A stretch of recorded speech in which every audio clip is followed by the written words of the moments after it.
You are watching the Vodka stream.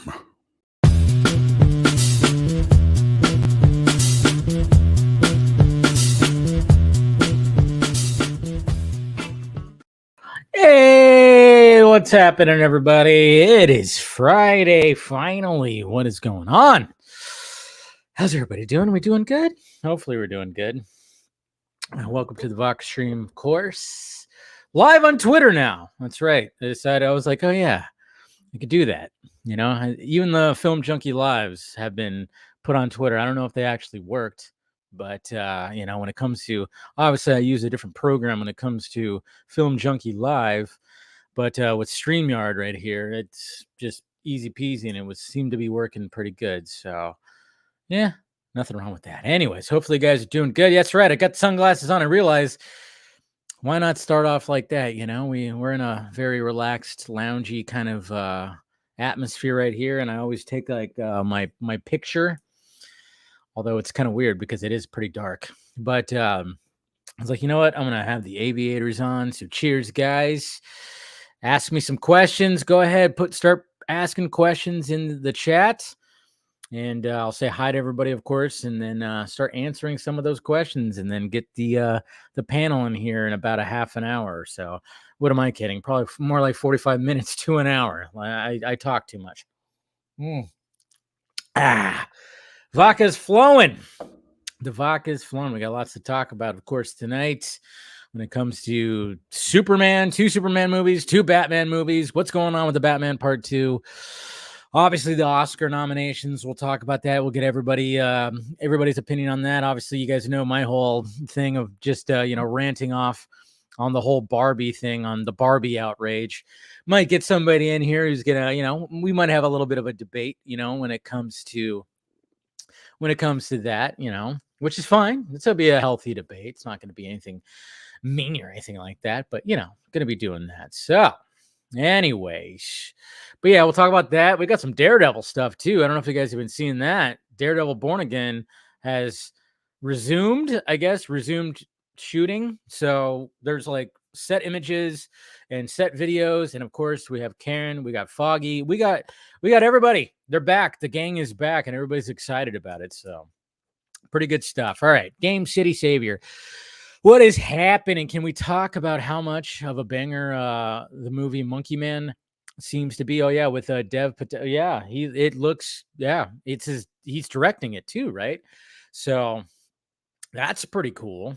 Yeah, it does look good. And apparently Jordan Peele, who produced it, saved it from just it being on Netflix, apparently, like, I think it was like Universal paid like $30 million for the movie because it was actually going to just show up on Netflix and that's it. But they paid $30 million. Jordan Peele, I almost said Peterson. Hello there. not that guy. That's my Jordan Peterson impression. No, Jordan Peele. He basically was like, no, we want to have a theatrical release. So look to Universal. Universal purchased it for like $30 million, and now it's going to get a theatrical release. So good on Jordan Peele, man. Yeah, looks great. I've been a fan of Indian. Yeah, I mean, come on. Yeah, RRR. There's like a new one that came out too this year. I haven't seen, but RRR was a great, fantastic movie. What's going on, Patrick? Hey, Dave, get Alan Richardson be Batman after. I'm not sold. I'm not sold on Alan Richardson as Batman. I get it. He's big, he's huge and everything, but I don't see him as Batman. I'm one of those that I'm like, I wouldn't hate it, but I just don't see him as Batman. I see him. I wanted him. I actually had him on my list before Zachary Levi got cast as Shazam. I thought he looked good. He'd be a good Shazam. And then I thought, well, maybe you could do Booster Gold. Booster Gold seems like a little bit. I don't know. I just don't see him as Batman. I really don't. What's going on, Kenneth? Friday, hey, it's Friday, so nothing wrong with that. It's going pretty good. I'm excited for Superman Legacy. Come 2025. Also very interested to see who they will cast for the DCU Supergirl. Yeah, we'll talk about that too. It's down to two. I'm all for Miss Meg Donnelly. I know a lot of people are going for Miss All Penis. I mean, All Cock. They're going for her because Game of Thrones kind of stuff. So I like Meg Donnelly. I think she would be pretty damn good for that. Who else we got here? Wait, what? 2 Superman movies. That's right. Yeah, James Gunn confirmed that the J.J. Abrams Black Superman movie is still in development, but who knows? Who really knows? Who really knows? To me, I don't think it is. I don't think it's going to ever go into production. So that's just me right there. But yeah, what Sticko Media said right there. Elseworlds, you got to love it, right? What's going on, Axel? Good to see you. I watched Batman and Robin last night. Oh, boy. With your boyfriend. And now we're watching Lord of the Rings. Okay. Never got into the Lord of the Rings. It just never was my bag. Never was my bag. Although I did see that you put the Batman very last in your Batman movie list, which shame on you. Shame on you. I know you like really hate that. I don't know why you hate that movie so much. Oy. I mean, put that last. Boy, I'm not saying it has to be first, but my God, Batman and Robin. Anyways, Shane. Oh, what's happening? Good evening, everyone, and happy Friday in January. There you go. And then we got Mama Film Junkie right there. Good to see you, Mom. And also Teresa. Her bestie is with her right now. I talked to her earlier on the phone. So cheers, both of you. I know you guys are having some champagne tonight and having some fun. So cheers, Mom and Teresa. Good stuff. We got Fear Jason right here. Good to see you. Good to see you. Oh, how dare you? Let's go. You guys know I just cringe. I cringe when I hear somebody say that. Max Wolf, Night Danger. What's happening? What up? I'm doing good. I just heard Deadpool 3 is done filming. Yes, James Gunn said, well, Batman is not in Superman. Did anybody... I don't know why people thought that Batman was going to be in Superman Legacy. I didn't think he was going to be in Superman Legacy, but apparently people thought he was going to be in Superman Legacy. When it's like, what? They're not going to cast Batman for probably a little bit. So why would he be in Superman Legacy? I don't know why he would be. I never suspected it was going to be. I know there was some kind of thing where like a dude was gonna eat his shoe or something like that. I know people were joking around about that, but I'm like, why? What did anybody think that Batman was going to be in Superman Legacy? Ain't happening. Eleanor. Happy Friday. More Barbie debate. You got to love it, right? Antonio, what's happening? Kellix. That's one of the things, as much as I like the new features when it comes to Twitter, I don't want to call it X. I'm sorry, Elon. I'm not going to call it X. I'm not going to call it X. That's just a dumb name. It's a dumb name. It really is. It's a dumb name. Bennett, what's happening? Good evening. I've been trying to catch up on the Oscar-nominated films. El Conde. Yeah, I know. I got to catch up on them too. I always like to watch those before the awards happen, and I got to catch up on some of those as well. So Cortez, everybody's just losing it over I know it's so, and I just I don't. That's what I ranted off about on Wednesday's stream, and then of course I clipped it out and condensed it down a little bit, and just because I'm just like, it's not that movie. It's just not that movie in my eyes. It's not that movie. The only people not saying anything about the Oscars is, yeah, no, probably because they didn't even think that they'd get nominated, but they did get nominated. They got nominated for producing and writing. So it's like, but nobody talks about that. It's like they got nominated for Best Picture, the biggest award of the night, and both of them produced the freaking film. So it's like, come on, people. What are we doing here? They still got nominated just because they didn't get nominated for their director and actress. Doesn't, who cares? It happens all the time. Remember when Ben Affleck won Best Picture with Argo? What, in 2013, 2012, whatever it was, 10 years ago? He didn't get nominated for Best Director, but the movie won Best Picture. That's a little strange. I would say that's a little strange.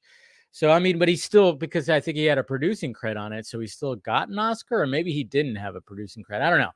But it's just funny because it's just like, that shit happens all the time, It's like, okay, but even if they did get nominated, they're not winning. They're not winning. What's going on, Lane? Good to see you, buddy. All right, who else we got? Patrick. That's definitely a good thing. Netflix is horrible at advertising. Yeah, I know. It is a good thing you're talking about, of course, Salud from Detroit. Go Lions. Ooh, okay. So we got a Lions fan here. I will say I'm leaning more towards the 49ers, but I don't really have a team, so the Lions would be if they win, that'd be a pretty good story. There she is, my dearest. Oh, sorry. Got some hiccups right there. See what happens? No. What's going on, Steph? Good to see ya. Good to see ya. Yeah, and he expressed that he wanted to play Booster Gold, which I'm all for that too. Tony Movie Chappie D9 Neil Blomkamp fan. What is happening? What do you think of Avatar: The Last Airbender live action? I mean, the trailer looks fine. I never got into the cartoon, the anime, whatever the hell you want to call it. I never got into it, so I don't have a dog in the fight. I didn't even watch the M. Night Shyamalan version. I heard it was horrible. But yeah, so I don't really care too much for it. Maybe I'll give it a chance, but I'm not really into it. Versus Seed. Alan Richardson would be a good Wildcat. Yeah. Like I said, I just don't see him as Batman. But there's other characters within the universe where he very well could be. Naval, what's going on? Good to see you. She's not from CW. Oh, no CW actors. I think she's on one of them. I think she might have been on the Winchester series, the prequel or something like that. Who cares if they've been on CW? That doesn't mean anything, dude. Just because they've been on a show that's on a certain network doesn't mean anything. She's already voiced Supergirl on the DCAU, so whatever. It's fine. I think that's perfectly fine. I think the Niners are going to take it. Yeah, they might. But damn, those Lions, man. And we got Brian right here saying Lions. Yeah, a lot of people are rooting for the Lions. Yeah, that's another thing that I didn't bring up. Margot Robbie made $50 million, with all this talk about the patriarchy and, oh, that's just, they're against women and blah, blah, blah. All for a fucking statue. All for a fucking statue. She wouldn't have won anyways. And again, Barbie made over $1 billion. It was the biggest movie of 2023. And yes, Margot Robbie walked away with $50 million. I think she will be fine. I don't think she cares. Why is it that everybody else is so outraged? Wait, I had somebody in my mentions saying that she would have won. And I'm like, yeah, because she's won all the other awards that she got nominated for acting as Barbie? No. When it comes to any other time that she's been nominated during this award season, she has not won. She would not win the Oscar. It's most likely going to be Lily Gladstone, the groundbreaking nomination of a Native American lady for the first time ever. She will most likely win, but nobody's talking about that. We're all pissed off about, the blonde over there, huh? I know, right? We're all supposed to be like progressive until, until my favorite movie didn't get nominated for certain awards. I'm just, and it's either going to be down to her or Emma Stone, because everybody's talking about, I haven't seen Poor Things yet, but I do want to see it, and I hear great things, and I love Emma Stone. I've always loved Emma Stone ever since Superbad. So I just want the Ravens. Yeah, I know. I think the Ravens will. Yeah, you give me hiccups. What can I say? We got Stephanie T right here, which had some alcohol right now. Well, it sucks. I mean, I do, thankfully. But good to see you, Miss T. Ooh-wee. Let's see. I don't blame Jimmy Guns for the Batman 2 delay. Nah, it's not because of him. Let's not forget the Penguin is coming out. True. Yeah, I'm a little worried too, but I certainly won't blame him weather. But I will certainly blame him for the weather if I had to. Of course you will. Enough of the the Barbie stuff. No. I mean, after this week, I won't talk about it too much anymore. I won't. But it's just because it's the thing, But I know there's too much. I know there is, but it's just when people are talking about it, me, I have to rant about it. If Tom Cruise is moving to WBD, will that decrease the chances of Cruise being Iron Man? I don't think he'll ever be Iron Man. It's just going to be interesting to see what all happens when it comes to that. I don't think he'll ever be Iron Man. I mean, it's going to be interesting to see who ends up getting the Iron Man gig when they finally decide to actually have a new Iron Man, And I think that they should just do something like that before they bring in the X-Men and Fantastic Four. I think they should very much do a reboot, and have all those characters together. But who knows? But that's going to be interesting to see, when Marvel starts having to recast their characters, just like when it comes to Hugh Jackman and Wolverine, when they have to recast Wolverine. That's going to be interesting too, because technically Fox already did recast some of the other characters when they made them younger. So I guess it wasn't like a full-on recasting, but they did technically recast some of their main characters, like Professor X and Magneto and, Raven or Mystique, whatever you want to call her. I mean, they did technically recast some of those characters, Jean Grey, for technically younger, doing prequel stuff. But, I'm so out of it. I'm trying to watch Oscar-nominated movies. I haven't seen Barbie yet. Well, have a day of that, have a drink, have several drinks before you watch. Just kidding. Also, if Tom Cruise was in DC, what character? I want him to be some kind of villain. I don't want him to be a hero. I know everybody's like, Hal Jordan. I'm like, no. It would be cool. He would be a good Max Lord. I don't know. I haven't really thought about it. I just thought villain. He could be a villain. And I'm trying to think which villain could he be? I mean, hey, he can end up being Brainiac, but I'm pretty sure Brainiac's going to be showing up in Legacy. So, I don't know. I haven't really thought about it, to be honest. And I'm sure some of you guys will give your picks. But yeah, I don't know. But I don't want to. I just want a Tom Cruise as a villain again, because again, Collateral. He plays a good villain. I mean, obviously he was Les Grossman too, who's technically a villain of Tropic Thunder, but that was more comedic, of course. What's going on, Tet?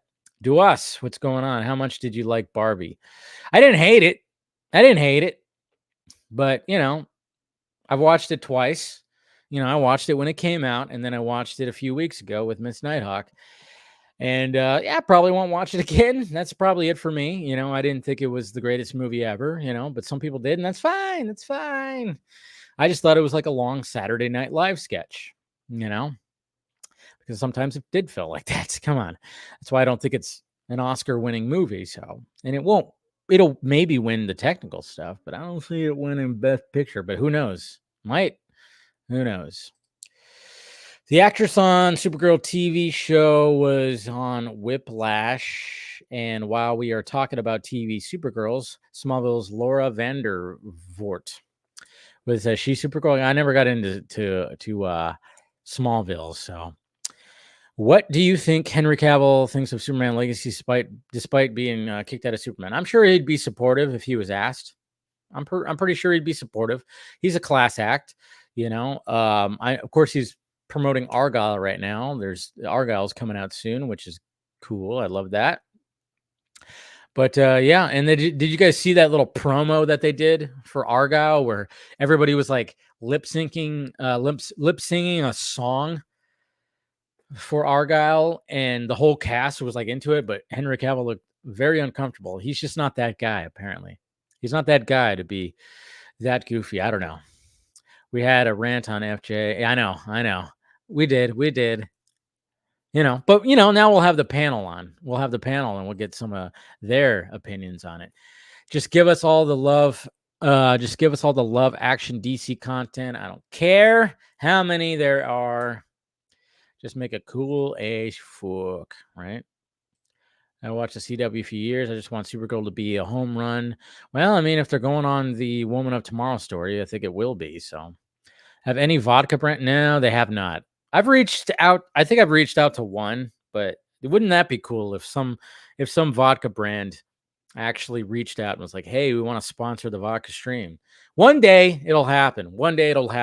It will. Which one though? That's we'll see. Hey Dave, Tom Cruise cast as Clayface. That'd be interesting. That would be interesting. Yeah, I know. I think he will get to that point. I think he's just, he just wants to do as much action as he can while he still can. But I think eventually Tom Cruise will get back to dramas. Because yes, you watch movies like Magnolia and even Collateral is a drama. It's not an action flick. It's a drama. It's definitely a drama. I mean, he does do some, some gun action in there a little bit, but I think, yeah.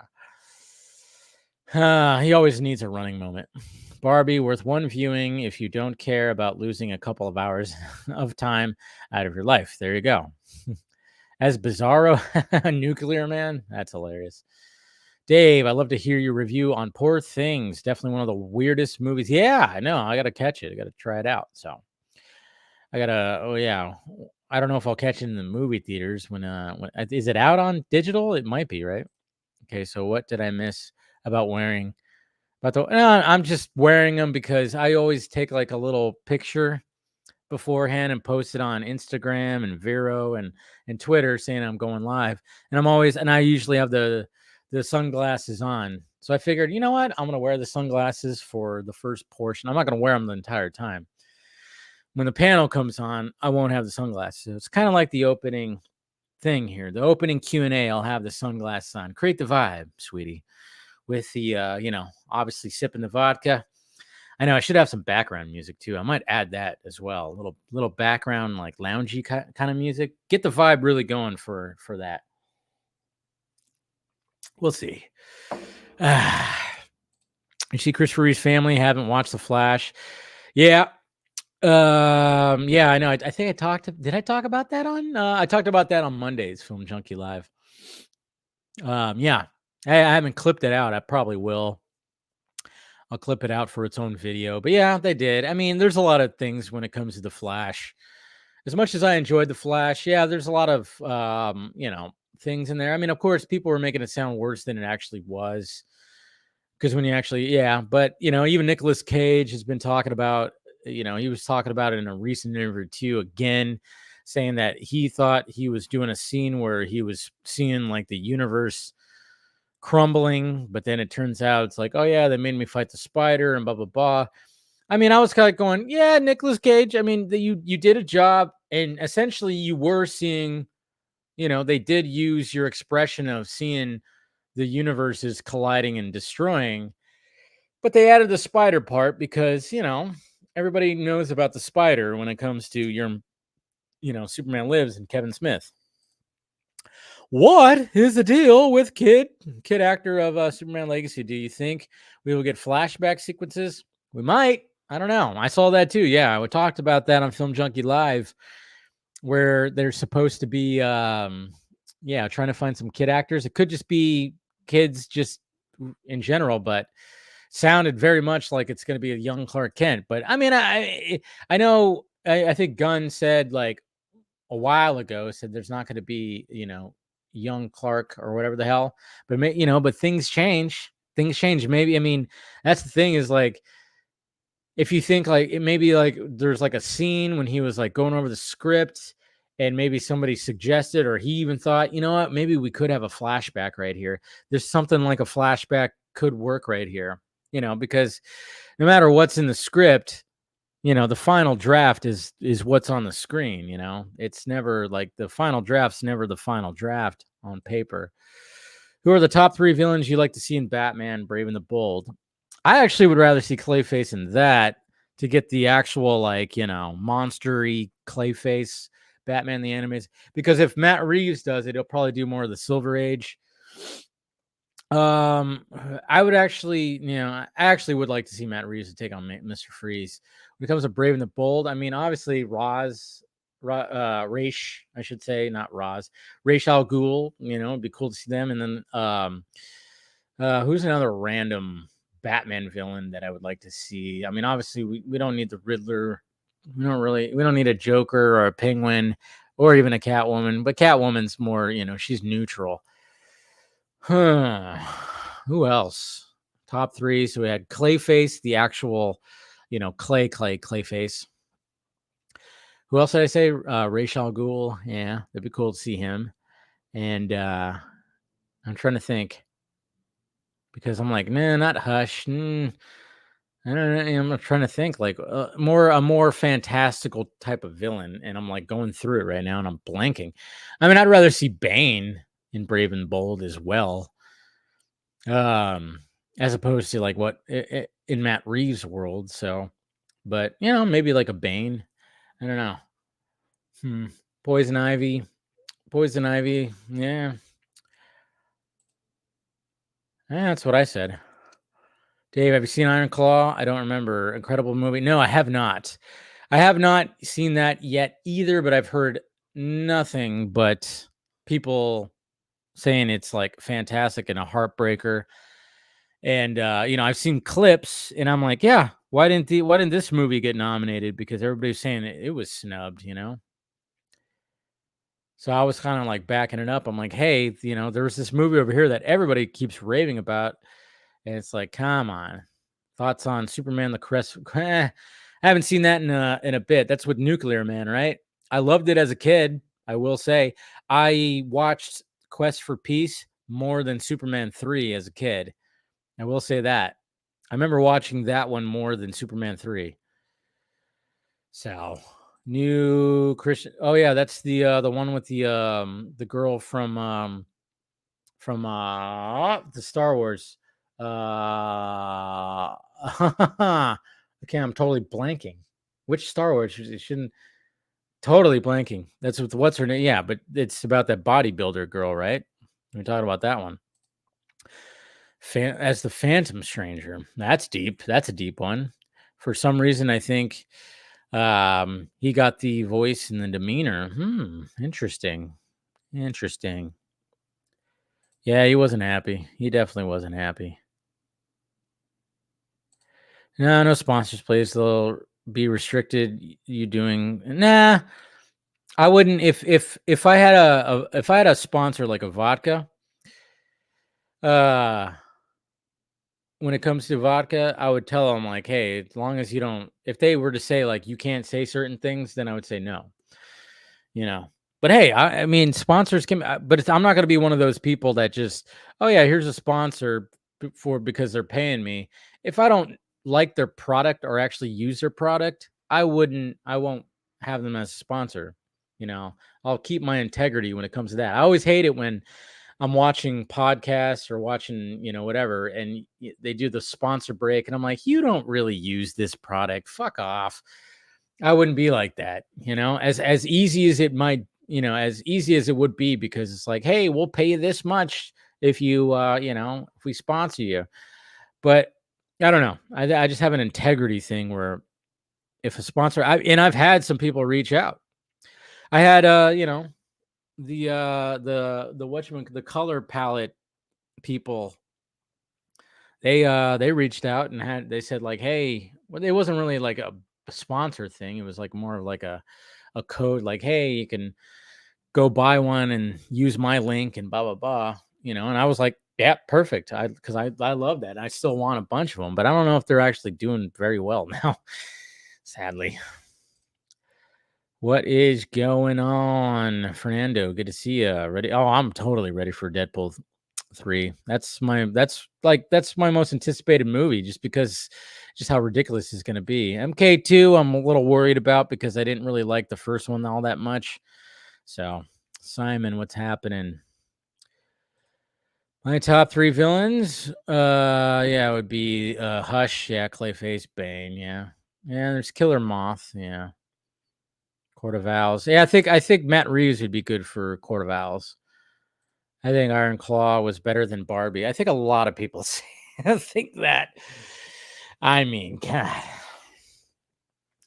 Just saying, it's just, yeah. Zac Efron definitely should have gotten an, yeah, that's what I keep on hearing, man. I know, I want to see that movie. I've been wanting to see that movie. I just didn't catch it when it was, I mean, I could still go watch it. I don't know, maybe I will, maybe we will, Miss Nighthawk. I know she'd be down to see it. Bunch of buff dudes in their underpants. Why not? Sweaty dudes. She likes Jeremy Allen. Jeremy Allen? That's what his name. Yeah, which a lot of people said that he should have got Best Supporting Actor. But no, Ryan Gosling. Twilight? Huh? Film Junkie would want in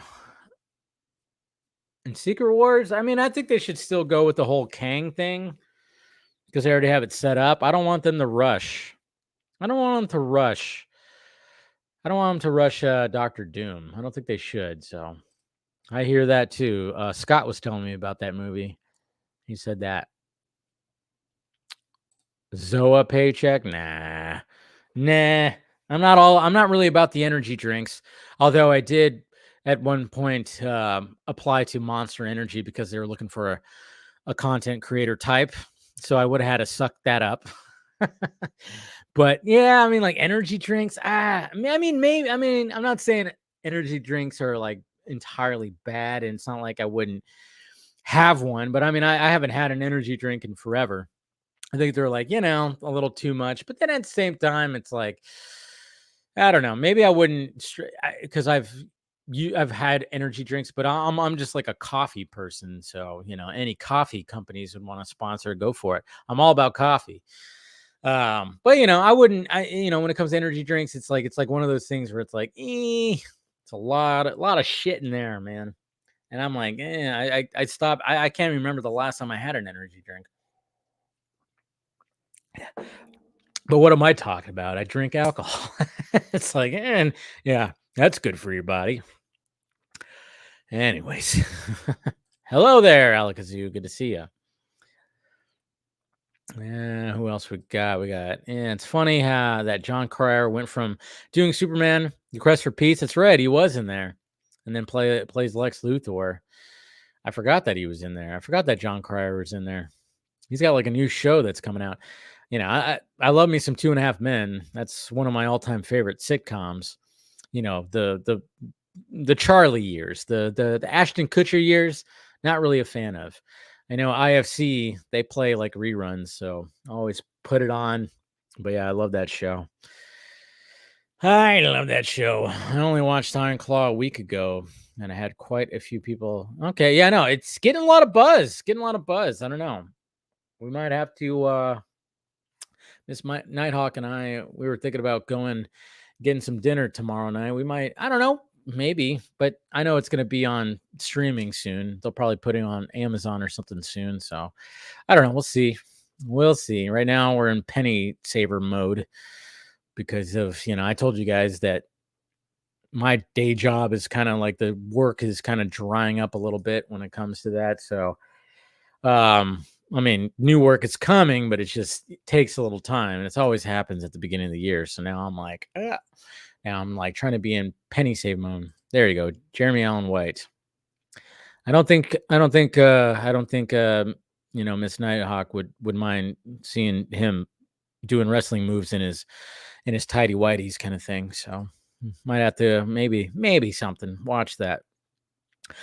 I think it's time to bring back Vicky Vale. I agree. Using the storyline from the video game where she wants revenge from the Wayne family. Yeah. It's time to bring back Vicky Vale. I know Kim Basinger. People are gonna say, "Not my Vicky Vale."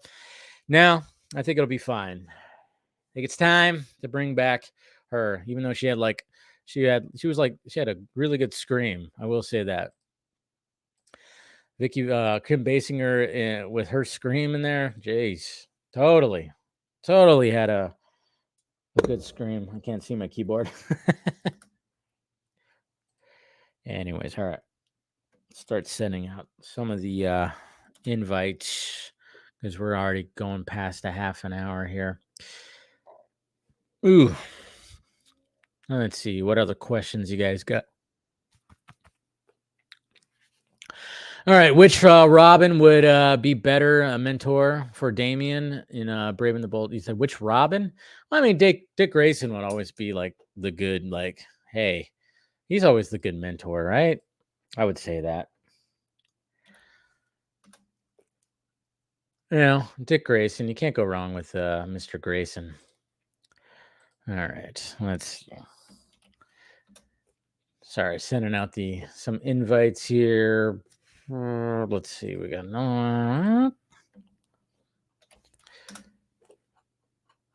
yeah, I forgot about. Let me see. Hold on a sec. Sorry, but yeah, Dick Grayson, I think would be a good one right there.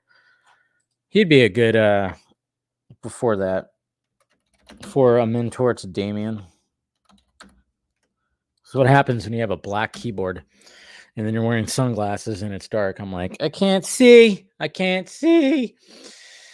I would say Damian for sure.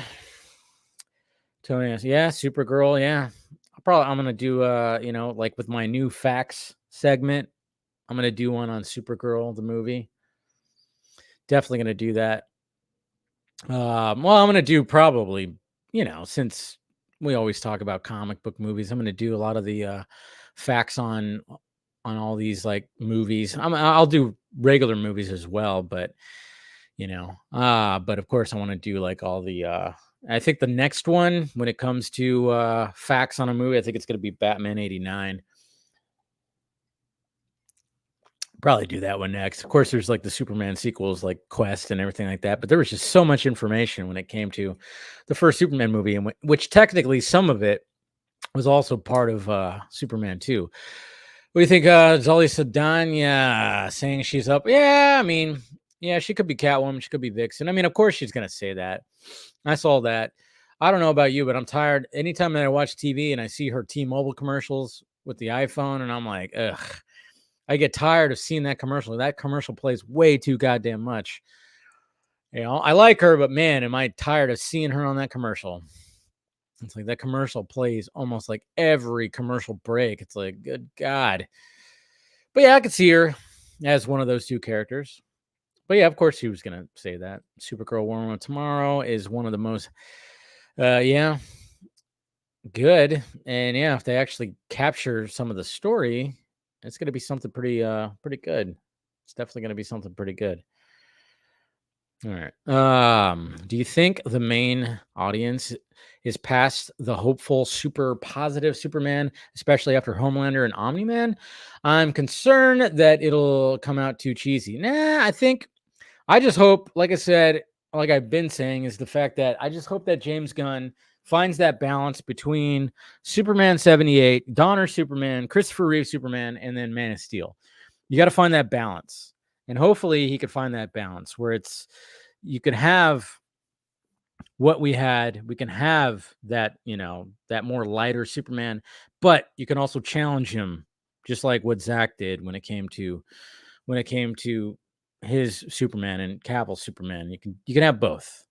Meg birthday 25th. Okay, the first is see, it's like meant to be when it comes to Meg Donnelly. Feels like it's meant to be. It was good compared to okay. All right, guys. I'm gonna go ahead and take a sip of my last thing of vodka. All right. Oh, I forgot to send the link to somebody else right here. There we go. All right. We'll bring in first person that's here. And it's funny because you know what? We're going to already probably get into the whole Barbie talk because he's a defender and I'm one of those that I was like ranting like, no, it shouldn't be. What's going on, Travis? I see you're wearing your sunglasses. So I'm not going to take. Yeah, I know. I hope everyone comes with sunglasses. Somebody had to throw up the 10 signal. You know, I was all ready for tonight. No, I'm excited. I'm excited to talk to you. Excited to talk to others. I'm excited to get the entire chat to hate me. I'm here. I'm like Roddy Piper from 1980s. I am ready tonight for a good time. You're ready to chew bubblegum and kick ass. And you're all out of bubble gum. But I'm not out of Barbie, the gift that keeps giving. But I love the fact that you said Saltburn was snubbed. It wasn't snubbed. No, okay. That's a joke that I have. The only one I thought might happen was lots of people like Rosamund Pike and she was supporting, but that movie's too fucking weird. I know people go like, "Oh yeah, Parasite a couple years ago." This is a movie that has multiple scenes that it's like, okay, this is at least I'd say 25% of the Academy. Probably when they got to certain points, just turned off. Went, nah, I'm good. Like I never ever thought that was going to be with Saltburn. So that's one of those that I would like to see maybe that in like cinematography, but about that I was not, just because I always say this before, like I have Saltburn and Barbie above Oppenheimer in my favorites, but I can still always separate favorite from best, where I always say Oppenheimer's the best movie of the year, and I think that should 100% win the Academy Award, the director, a bunch of stuff, so that's where, I have some fun, but I might have some surprising takes when we get to it, but happy weekend, everybody. It's a good time, Check your audio. Make sure your mic is actually. Oh, I know what it might be. I know what it is. Okay. This will be fixed. Do I sound better? Yeah. I have a new Mac, and it's so annoying. Every time with this new Mac, when I go into StreamYard, it always kicks to my headphone microphone. My old Mac didn't do that, but every time I log on, it always, instead of my nice shirt, always goes to the shitty, like, I'm in a tunnel. What's going on with Travis's Wi-Fi? So thank you. So I didn't do 4 hours with a terrible iPhone headphones. So how are you doing tonight, sir? When you came on, I was like, and there was like a little crinkling that was happening too. I'm not fired up. I broke the mic already, You broke the mic already. No, but thanks for joining, man. When it came to the Oscar nominations, we could just kind of like dive right into it. It's always funny because when it comes to Oscars, I think like we've gotten to the point where it's like, who gives a shit? But I like what you said too. It's like you could have your favorites, and then you could just be like, and then you have, we have the movies that is going to be nominated and all this kind of stuff. Yeah, and, like Evil Dead Rises in my top 10, but I didn't expect to see that in the Oscars anywhere. I'm not, so yeah, I'm not going to do that. I know it's always like that, and. But I think like when it came to me, I was just kind of like when Gosling got announced, and it was just kind of like I've been prepping you since July, Dave. I was on Vodka stream when Oppenheimer Barbie came out, and I told you it's gonna happen because there was, even though yes, there is a lot of pushback, there was a lot of love when that came out for him. And as we've talked about before, the Oscars, especially in supporting, they always love every year there's always some weird over-the-top comedic role. And I think like you like it probably definitely more than Barbie, but like that's what Downey is in Tropic Thunder. I've said this before. Like that's a very odd role. There's not like a big emotional scene. He's talking about booty juice, and he said like they all in supporting. That's when you get your really okay. Let's do a comedy role here. That's usually when it happens. You know what's funny is like because I remember like on Twitter when he said that, and one of the things, and I forgot to like respond. I got too busy with work, but I'm glad we're talking about it now. But I was waiting all day. I know, right? You were sitting there just waiting for that notification. No, but I wanted to actually bring up, because I thought about this too. Brad Pitt in Once Upon a Time in Hollywood. Now, as much as I loved him in that role and was like happy for him, I didn't think that he deserved it. To be honest, I didn't think there was anything to the role of Cliff Booth. He was very likable and very great, but he's playing Brad Pitt. Yeah. Brad Pitt just being cool Brad Pitt. And so to your point, it's like, they kind of do that thing where it's like when it's supporting, they're not looking for this crazy like performance of like that really had to hold a movie and everything. And sometimes it happens. Like that happened with Bale and the Fighter, right? When that came out, everybody's like, oh, he should have. But really, when you look at like semantics, you could also argue Bale could have been a lead as well. Like I know Mark Wahlberg's lead, but it's like they share the same amount of screen time. So that's almost like a cheat because it's like a lead performance in supporting, which we've seen they do that all the time, right? Because like, oh, I got a better shot here. Let's do supporting. And that's why, because I did listen to Film Junkie Live, of course, like I usually do. But you're on the rotation. But that's where I'm in the same agreement with you on Leo, where I think Leo and Pitt's Oscars, there's two type of Oscars. There's the best role of the year. And to me, there is the career Oscar. And it's the, hey, this is a chance. We've never given this person an Oscar. Let's do it here. To me, that's what Jamie Lee was last year, where it's like, we may never be able to give her an Oscar again, so let's just give her an Oscar for everything. And I still liked her in the role. I know people just hate her now, but like, she wasn't my pick, but there's certain Oscars that actors get that are like a career achievement in a way. And I feel like with Pitt's and Leo's, those are, here's a career achievement. I think that is Downey's, but the difference with Downey is it's performance as well. Like it's kind of both, So I feel like supporting that happens a lot. We're not to diminish the category. It's just where they kind of get away with stuff a bit more. And that's why for me, it's like, this is where I always push back a little bit from anybody, even if it's you or the chat. And because this is where you can find myself, I've nowhere said Margot Robbie was snubbed. Because I can't say that because I haven't seen Naiad. I haven't seen Anatomy of the Fall. True. I don't know. Like I haven't seen a lot of I've seen actually majority of the nominees, but there's a few of these same thing of like that's always my two pet peeves on Twitter is people say they don't care about Oscars. And then they tweet about whole week because it's like, hey, you care. It's like the Rotten Tomatoes thing, right? It's like, oh, I don't care about Rotten Tomatoes. If you're talking about it, you care. And two, no one can say anyone was stubbed or not snubbed if you've not seen the whole category, right? Because you could go watch all the lead actresses and you'd be like, oh man, actually Robbie was better than all these four, right? And I'm not saying that because I haven't seen Naiad and Anatomy of Fall. I'll get to them. And for me, Robbie wasn't like I talk about this on Twitter. It's weird. I don't think it's weird, but like the Academy is not. This happened last year with Babylon, right? A lot of people thought she should have got for that. She didn't. I, Tonya, I think she should have won that year easily. That's what I brought up. I was like, I, Tonya, she acted her ass off with that. So I feel like Robbie is almost like the new Leo, where Leo was always like talked about like, oh, is this going to be the year? And it's like, not really. So that's why I joked and said she's going to have to go wrestle a bear to get an Oscar one day. Because I think the Academy just doesn't, those voters don't respond to Margot. That's 2 years in a row where she's the lead actress of like a, awards thing. Babylon ended up not being that big, but at the time I thought, okay, it could be. And it hasn't been a minute. Yeah, she got for Barbie, the producer, but they still like, I guarantee you, if they ask, like, what do you want, the producer or the actress, and same with director, I think they'd probably go the solo route. Because, like, as much as they don't want to admit it, that's like your single achievement. That's all on you, right? Where producer, no one's going to remember. Like, people don't even know that Brad Pitt, everyone's like, oh, he won his first Oscar for Once Upon a Time. He didn't. He won it for 12 Years a Slave. But no one talked about that. Yeah, but no one talked about that. It does suck that that's the case, too, because... Yes. Happened to Affleck, too, right? Yeah. With Argo. Yeah, exactly. He didn't even get nominated for Best Director, which I always was like, how is it that this won Best Picture, but he didn't win Best Director, or he didn't even get nominated? Don't get me started. That's just my dad taught us, but I share the same mindset of my dad. I think the Best Director category is dumb because to me, the Best Director is the director of the best movie. To me, they are one the same. Like every year at Geek First, we do yearly awards. I don't do a Best Director because to me, whoever won Best Picture, that's your best director. They directed the best fucking picture. So it's the same thing with Affleck. He should have got that year, not Ang Lee for fucking Life is Pi. I'm sorry, it's a fine movie, but like Affleck should have got it, and so. No, yeah, it was very strange. Yeah, it is very strange when the Best Picture winner didn't get their director, who was like, basically leading the whole thing. Yes. Not get. Yeah, it's very strange. Yeah, but Spielberg you're for right. Jaws, another big one.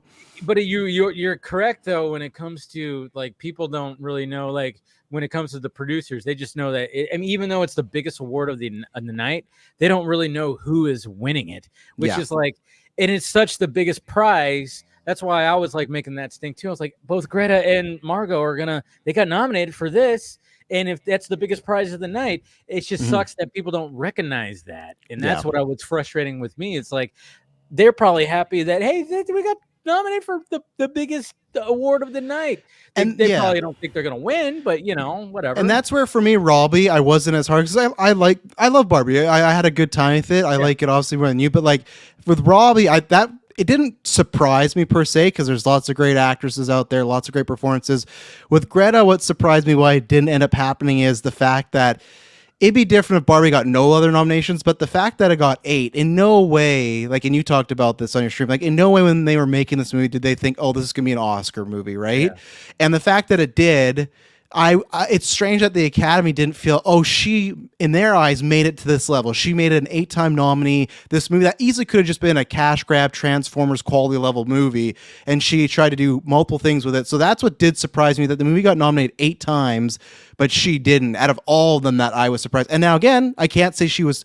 See, this is where I can say she was snubbed. You know why? Because people won't agree with me mostly, but I would take out Martin Scorsese and I'd put her in because I can't say that about the foreign directors because I haven't seen that. But for me, Kills Fireman was good, but I just don't think it was that level. And I don't think it's going to win as big. Like Leo didn't get nominated. It didn't get nominated for screenplay. I don't think Lily's going to win. I think it's going to go to Emma Stone because I think so.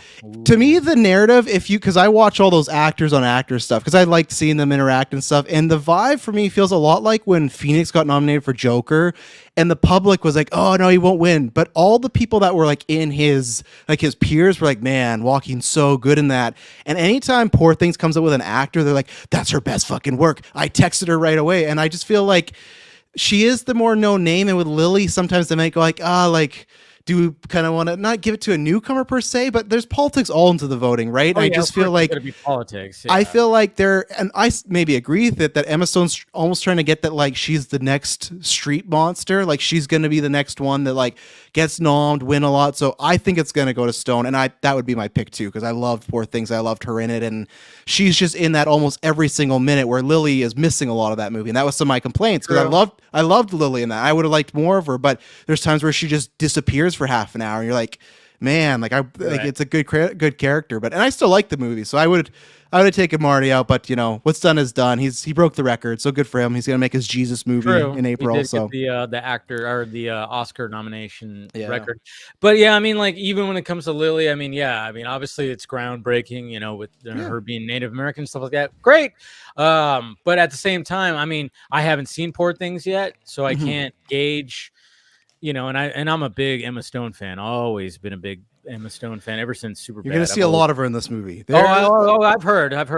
I seen some images going around. Oh, and I had heard about it, but it's like kudos to her and people that do that. And also, as I talk about all this on the show all the time, lots of dicks too. So it's a good penis to boob ratio. But yeah, it's like the Wolf of Wall Street thing where she, like, you just see everything. And I was very surprised at this level of her career because with Robbie, to me, like, and she wanted to do the nudie, but it still was like, well, you're still a newer actress. You're trying to break in. That didn't surprise me. But Emma Stone does not need to be doing full frontal at this stage of her career. But she does it in this just because, like, they feel it's best for the character, and it's wild. But she, like, to me, when I watched the movie, she like leveled up. Like, I always thought she was a great actress, but it's like, this is like, okay, you're in the conversation for one of the best of all time. It's such a unique role. It's a weird movie. I don't know if you'd like it, because a bunch of people I could see not like it because it's fucking. It's just very movies, Defoe's odd and Ruffalo's great, So, but I've heard good things about Ruffalo, his performance. But I mean, So comparing her to, I mean, obviously I haven't seen anything, I haven't seen Poor Things yet, but when it comes to Lily Gladstone, it's like going back to that. It's like I think how she stood out was like she didn't, even when she didn't have lines, it was like her face. Absolutely, like yeah. I mean, that's a lot of her performance was her face, her facial expressions. So I mean, there's that aspect of it. And that's why I hate when people are like, oh yeah, I shouldn't do anything in the movie. No, she did lots in it. That was all, and that's where my case comes in. That's why I just think Stone might edge out, because like Stone is the lead, she's the main character of the movie, where Lily is one of the three, and that could come down to the screen time. But that's why I wanted more, because anytime Lily was on screen, is an actress I haven't seen before. She's dynamite. It's great. I want to see more. But yeah, she's fantastic, and if she wins, it's well deserved too. And even at the end of the day, the Oscars don't necessarily matter for us. They more matter for the actors. And that's where people do say when like, oh, the Oscars don't matter. They do for these people's agents. They do for their career. Because if Lily Gladstone was a nominated actress, she might disappear. But now she's lining up her next project right now. And if she wins this Oscar, she'll be in a bunch of stuff. Like, in that town, it matters. So it might just be a golden statue to us, but for them, that is a ticket to producing movies, to getting headline stuff, to getting bigger paychecks. Because now Lily, if she wins an Oscar, the next time she signs on a project, guarantee you her paycheck goes up. It matters in that town. Yeah, her value went straight up. But we're gonna bring in some other people in here. We got William, we got Chris, and we got Andy right here. Yeah, Andy brought the sunglasses. I saw it. I was like, where the fuck are they? I couldn't find them. I don't have any sunglasses, but it's all good. It's all good. It was just something that I was doing, and I saw Travis was backstage and doing that, so we're good. But anyways, welcome, gentlemen. How we doing tonight? Just trying to make it to where I'm past the Oscars. I used to grow up watching them. I used to grow up watching fervently, but I can't think of a bigger waste of time than the Oscars this year or in the last 5 years. It's just not. They nominate movies I just don't care about, and I'm not saying that they need to change anything. I just don't care about most of the movies they nominate. And by the way, screen time doesn't mean anything to these guys. Anthony Hopkins, 17 minutes. Oh, yeah. He won for that. Oh, absolutely. I just think that when it comes down to with these two versing each other, that Emma's just in there a lot more, and it's a bit more impactful where she disappears. That's you're completely right about Hopkins. He's in there, like you said, 16, 17 minutes. But yeah, so it can happen. But I just think when it's this close, because I feel like with Hopkins, it was like he's gonna win. Like, this guy is the guy, right? Like, that performance. But it's very true. Anybody can win. Like Judi Dane, has like one scene. Dame Judi Dench. Thank you. I figured it out. We got there. Yeah, she has like one scene in Shakespeare in Love and stuff. So sometimes runtime doesn't matter. That was the year that I stopped having when Shakespeare in Love won for those awards. When Private Ryan was out there. But each year, the Oscars means less and less. And to be honest with you, it may mean a lot for certain actors' careers depending on who they are. If they're not megastars, then yeah. But if you notice, Harrison Ford has never won an Academy Award. He's probably bigger than 75% of the people who have. Tom Cruise has never won an Academy Award. He's probably bigger than all of the ones who have. He got nominated for Magnolia, though, didn't he? Yeah, he's been nominated for several of them. But as far as winning one, it's not. Wasn't Harrison nominated for Witness? He's nominated Witness. He's been nominated for a couple. Regarding here, he's been nominated for a few. Regarding Henry too. Yeah, but winning one, it's great. If you look at the list of people who won one, half of those people you wouldn't know them if they did a lap dance for you. You wouldn't know. So it's with each year, it loses its relevance for me. I mean. And I only, like I said, I didn't even go. I used to go see every movie that was nominated until even when the first couple of years they started nominating 10 movies. And then I looked at these movies and I'm like, the fuck are you people watching? I just couldn't do it. I saw Killers of the Flower Moon.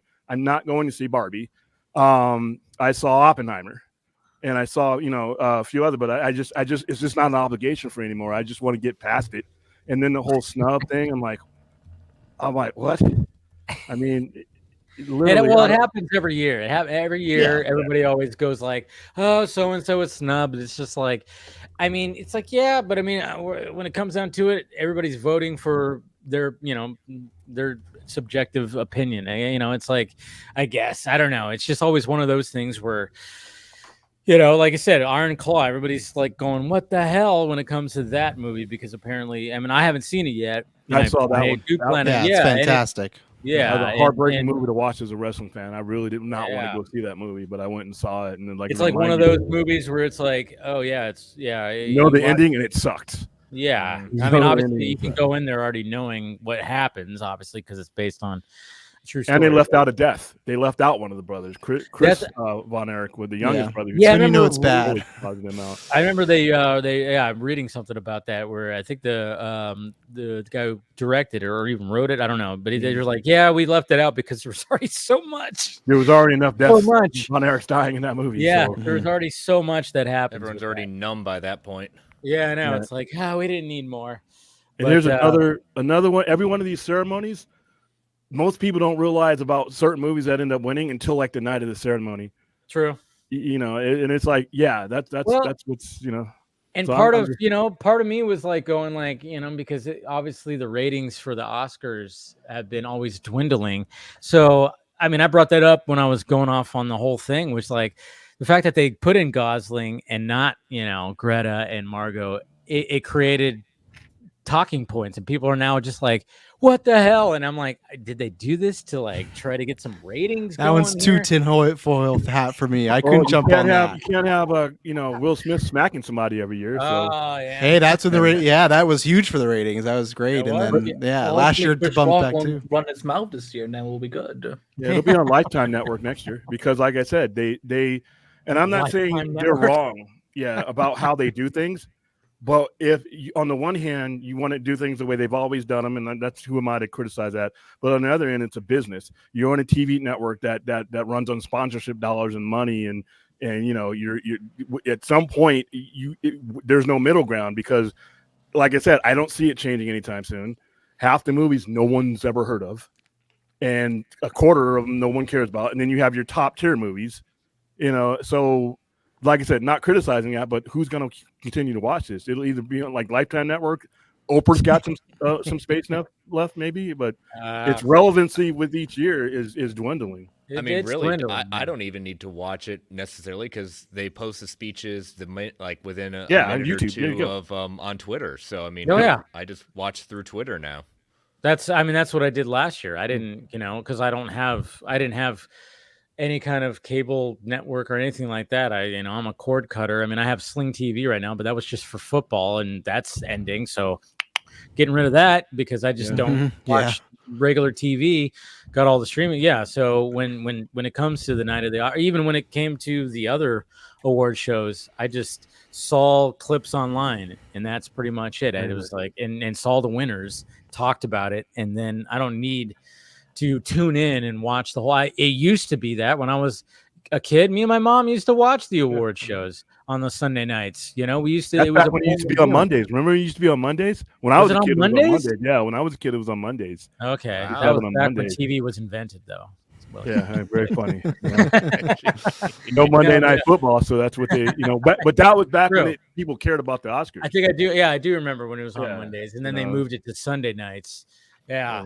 But yeah, that used to be appointment viewing. It was like, all right. And then even like, even 10 years ago or whatever the hell, like I remember going to because I used to go to my mom's for dinner like every Sunday. And then of course I'd bring my laundry over and blah, blah, blah, and that's when, so then we'd sit down and just watch it. I would watch the whole thing. But yeah, now it's like, who cares? Like I'll just catch the highlights online.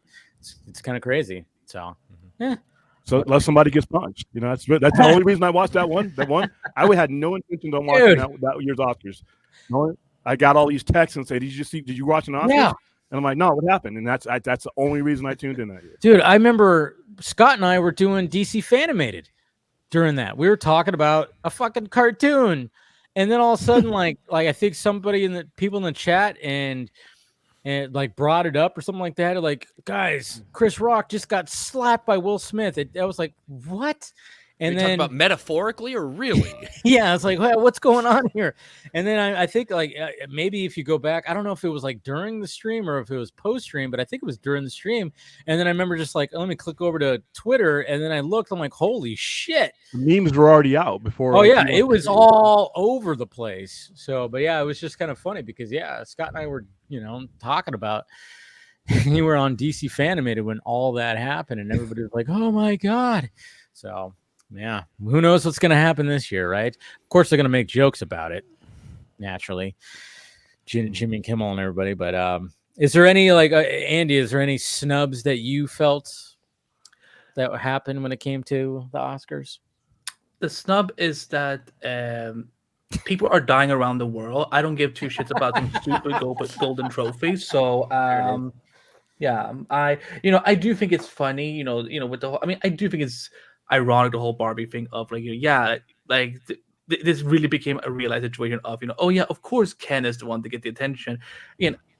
I think Barbie is a good movie. Is it out of this world? No. Is Ryan Gosling really that good in the movie? Fuck no. But I do, yeah. So I think it's a bit weird that Margot didn't get nominated. I'm very happy for America Ferrera because I think that she has a killer scene in the movie that speaks to a lot of issues in society right now. Jack Quaid looked amazing during those announcements of the nominations. Why is Jimmy Kimmel hosting again? I'm like, because it's on ABC and it's a safe no pick. one else will. Like, Totally I can't believe this. Ask Joe Coy why no one else wants to host. Because if you bomb, your career takes a fucking beating. Suck my ass. But like when I heard, when I heard that Jimmy Kimmel got announced again as the host, I'm just like, are we really running out of white people to like shuffle around with? Like, we have to find someone else. Like, I want Seth Meyers to host one year. Because I loved when he did at the Emmys a couple of years ago. They went hostless a couple of years, and there was really no difference. And remember, it's such, because that was right after that was directly after Weinstein and Me Too picked up. And remember, it was Kevin Hart, and that stuff went down, and it's like, oh, it's gonna be the end of Kevin Hart, and he's completely fine being in a bunch of movies. So they like ditched Kevin Hart and went hostless for like 2 years for really nothing, And it's for some jokes that he had already, whether you like him or not, he'd already apologized for them and said, hey, those were dumb jokes, shouldn't have made them. I've moved on. And then that was like, you can't take a joke, stay home or turn your TV off. It's just so funny that was just such a comedy to offend. Yeah. I mean, wasn't he making a bunch of homophobic jokes? Yeah, and then it was and they're not good jokes, but they're not. And that's where it's like, though, what I'm saying is they did that, but then now like nothing. It was not a big spiral of his career. Like nothing ever happened to him. It's not like I have a solution. Right there. Tina Fey and Amy Poehler does the Oscars.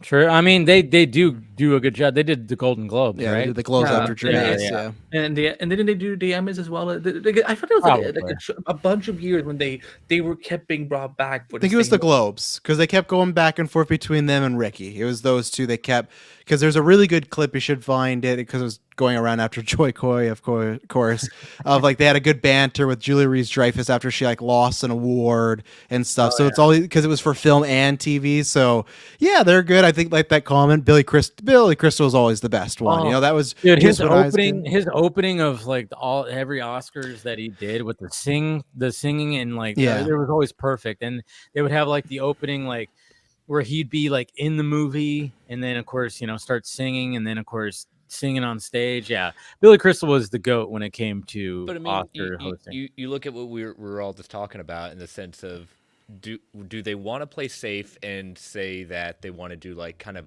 good quote unquote wholesome comedy, or does the business want to court the clickbait and get people watching? I mean, that's look what happened with the Super Bowl. Look what happened with the halftime show. Oh yeah. And they've kind of gone back and forth with that. So I mean, it's a darned if you do, darned if you don't situation. And the whole thing of who the host is, Seth Meyers and Billy Crystal. I see in the chat they got Steve Martin Short, Selena Gomez. Ooh. It's I love Only Murders in the Building, but at that point they're now under, all the comedians are just like, even before Joe Coy, it's like, can I do what I really want to do, or do I have to play ball and take the criticisms? Oh, he or she really wasn't doing the full what they usually do because they're trying to play it safe. So it's like they're weighing the options as well. But all 50 people watching, or that's not going to hurt your career. Whereas the Super Bowl, no, you're right. But like the news keeps on. Yeah, the Super Bowl. Away. You could take out the halftime show. Mm-hmm. And people are still going to watch the Super Bowl. They got action on it. They got, most people don't even like the halftime show anyway. Yeah, that's a bathroom break or a beer break or a brat break or something like that. Whereas the Oscars, the problem with the Oscars is it's a victim of its own mythology. It is the way they do things and the criteria that they use is just lost connection with the general public. And you're on a network TV, on a network slot that is generally, reserved for things that people care about en masse. I'm not saying that, if you care about the Oscars, you're stuck up or anything, but the numbers tell you that the majority of the public, for the most part, is more and more is tuning out because there's just no, and maybe it'll be cyclical. Maybe there's going to be a generation of voters that actually votes on movies that people actually see. And that might change because there's the relatability. Right now, there's no relatability. I mean, you got movies on here that, like I said, every year, Slumdog Millionaire, I guarantee you that most people didn't even know that movie existed until the night it was, people started reading it off on a car. You're not wrong. Yeah, so, I mean, you're not wrong, but I mean, it does help boost it a little bit, I think. And yeah, I had to take the sunglasses off. My sunglasses are so dark. Yeah, I was like, I can only be Jack Nicholson for so long. Oh, yeah, okay. I had to.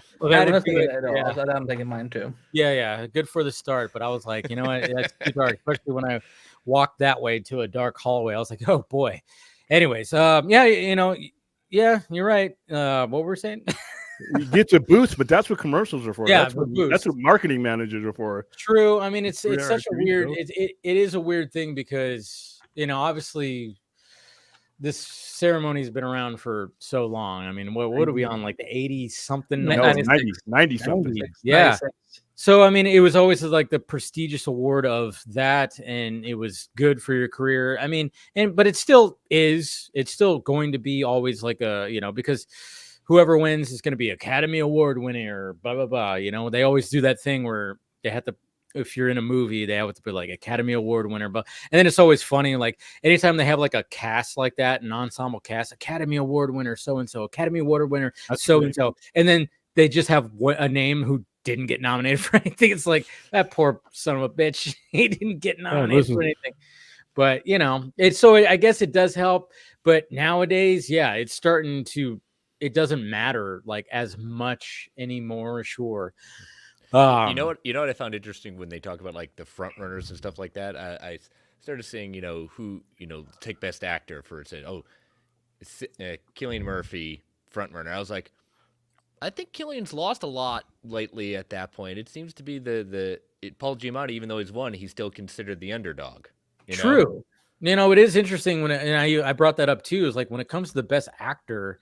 I mean, I guess you could say that also about Best Actress is like, I do like the fact that because anytime that when we're in award season and someone cleans house, like Robert Downey Jr. has been cleaning house, so he's going to fucking win the, Oscar.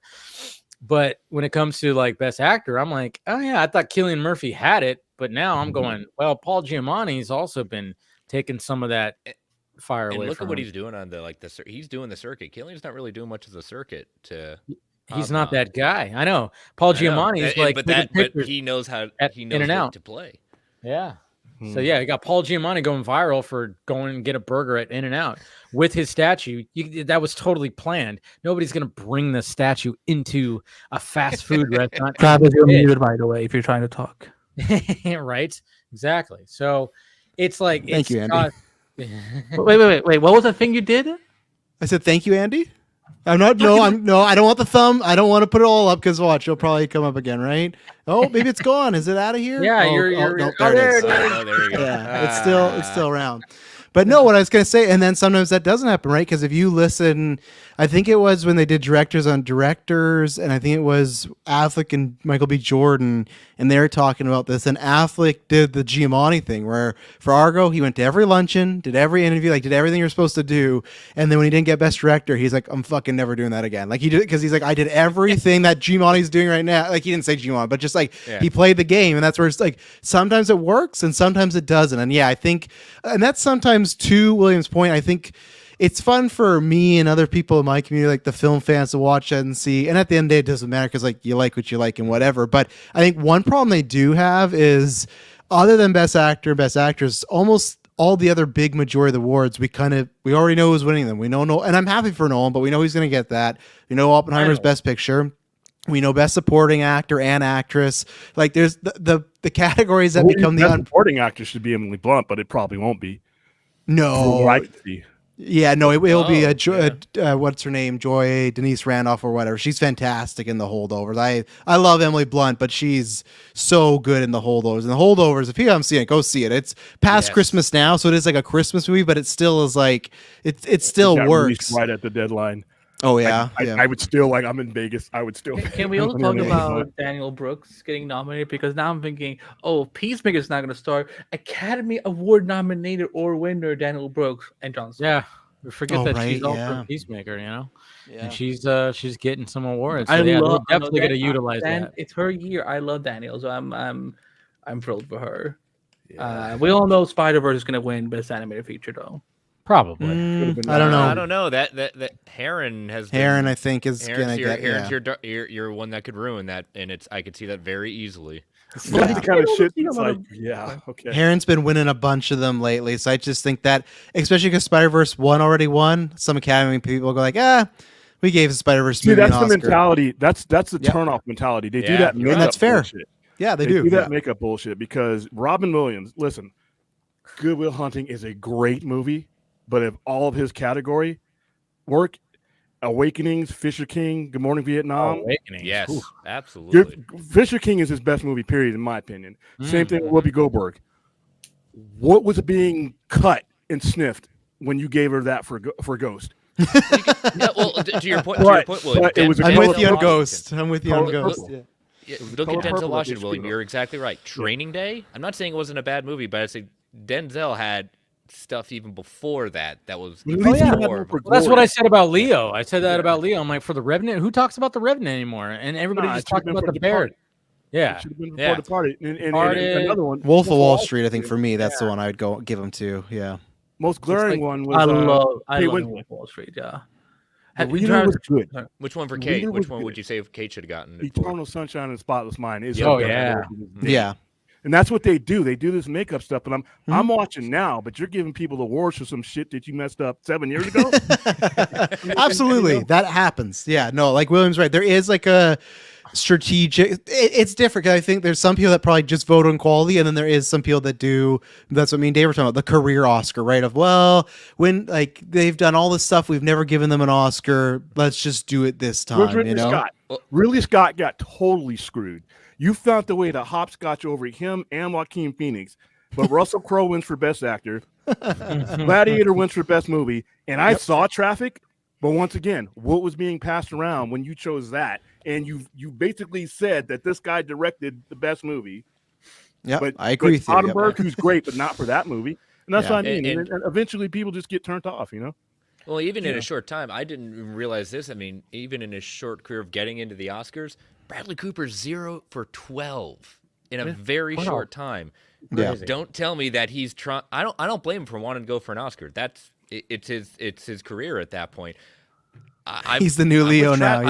I'm with Travis on this one. I saw Maestro. It's okay. Not my tempo. But, it's definitely not. It's not his best work.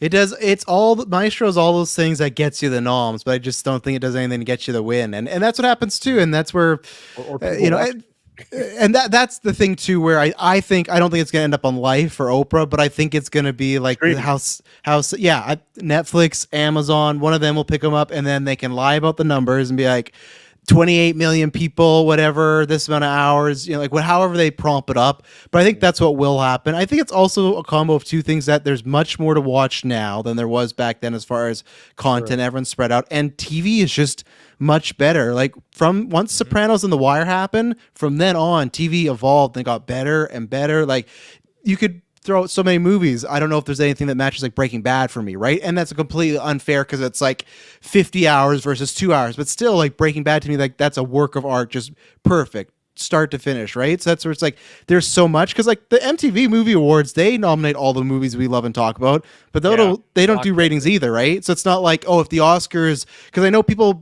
some people that defended the like box office award are like, why wasn't Spider-Verse in Best Picture? Was never going to happen. Why wasn't it in there? Like, even if you added those, I don't think the viewers would come in, because like I said, MTV Movie Awards do that. None of us watch those awards. I haven't watched the MTV Movie Awards since like 2005, so it's like I don't think the nominees matter. So. Yeah, and the host, you'd have to get somebody that is like Jimmy Kimmel, Seth Meyers, like the comedians, like Steve Martin, they're not going to bring anybody in. You have to get that like catching fire, audience. and then if you got to get Burt Kreischer, you know. Yeah, you got to get somebody that will like. Exactly, but people on the internet know who he is. Yeah, you have to get somebody that would be. You'll have a bump this year because of Barbie, because Greta she could still walk away with an Oscar. So and she'll probably walk away with the one she's most likely to win, which is screenplay. Yeah, she's getting the screenplay for sure. I wanted to ask you guys about that. Like, what this whole controversy about that it's adapted screenplay and not original screenplay because it's based on a property, but it's not based on written word. A story or book. On that are always weird. Like what was the reasoning behind? I mean, like, has the Oscars said the Academy said anything about like? No, they'll find it's somehow it's written in it, and what they find that small little loophole that makes it happen. It's probably listen, Spike Lee, after getting snubbed all those years, he won for screenplay. It still says Academy Award winner on top of his head. He walks around with that. Once you win one, you can win one if you're famous name for best shoe tying. Guess what? You could direct the porn. Like Riz Ahmed, great villain from Venom, but he's done a lot of other things. But Riz Ahmed, he's Academy Award winner because he directed a short film, won Academy Award, and he is an Oscar winner. So when you see his name, Oscar has two. He has two. So Academy Award, but he doesn't have the big one, and it really, be honest with you.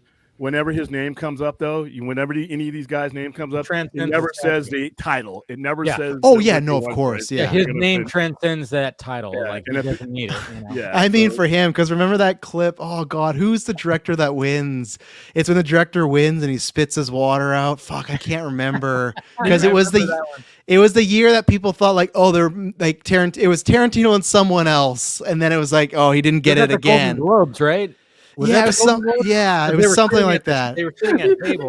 George Travis like putting a. Oh my God, the fucking thumb, yeah. But and that's where though for them though that's where the ego comes in, right? Because you win the Oscar, but then some of them like with Cooper and everything, which I don't know about that. Just because the guy says he wants to win an Oscar, I don't know if he's like every time they get screenshots of him, like, oh look how mad he is. Like I don't know, I just see a dude sitting in a chair. Like I don't know why people are like. With the money, well, if Cillian Murphy doesn't win, and Cillian does his famous, like. It was in 1993 for Pulp Fiction. He didn't get it. So I don't know. No, it was one more recent. It was one that, because he definitely got for Once Upon a Time in Hollywood. He got nominated and Bastard. So it must have been Once Upon a Time in Hollywood. Is that the year that Green Book maybe won? Maybe that could have been it because I know people hated Green Book and everything. So that could have been it. Hold on, I got it right here. It says Quentin Tarantino spitting his drink after losing an award to Ben Affleck. Oh, there you go. I made it relevant. Yeah. Okay, so it's Ben Affleck, but it was what was that? Argo? It must have been Argo. So it had to have been. Yeah. So did Argo and Bastards and Argo didn't come out the same year, did it? Twice. Lost him for director. And he lost him. Hold on, I'm gonna have to click on this because Ben Affleck beat him out for. It was Argo. Because it was the 2013 Golden Globes. What was Tarantino up for? Was that when Bastards came out? Let's see, that's earlier, right? Than 2012, Bastards. That's earlier. Oh, it was Django. Oh, Django, right? Django. Django, man. Christoph Waltz owes him 2 Academy Awards.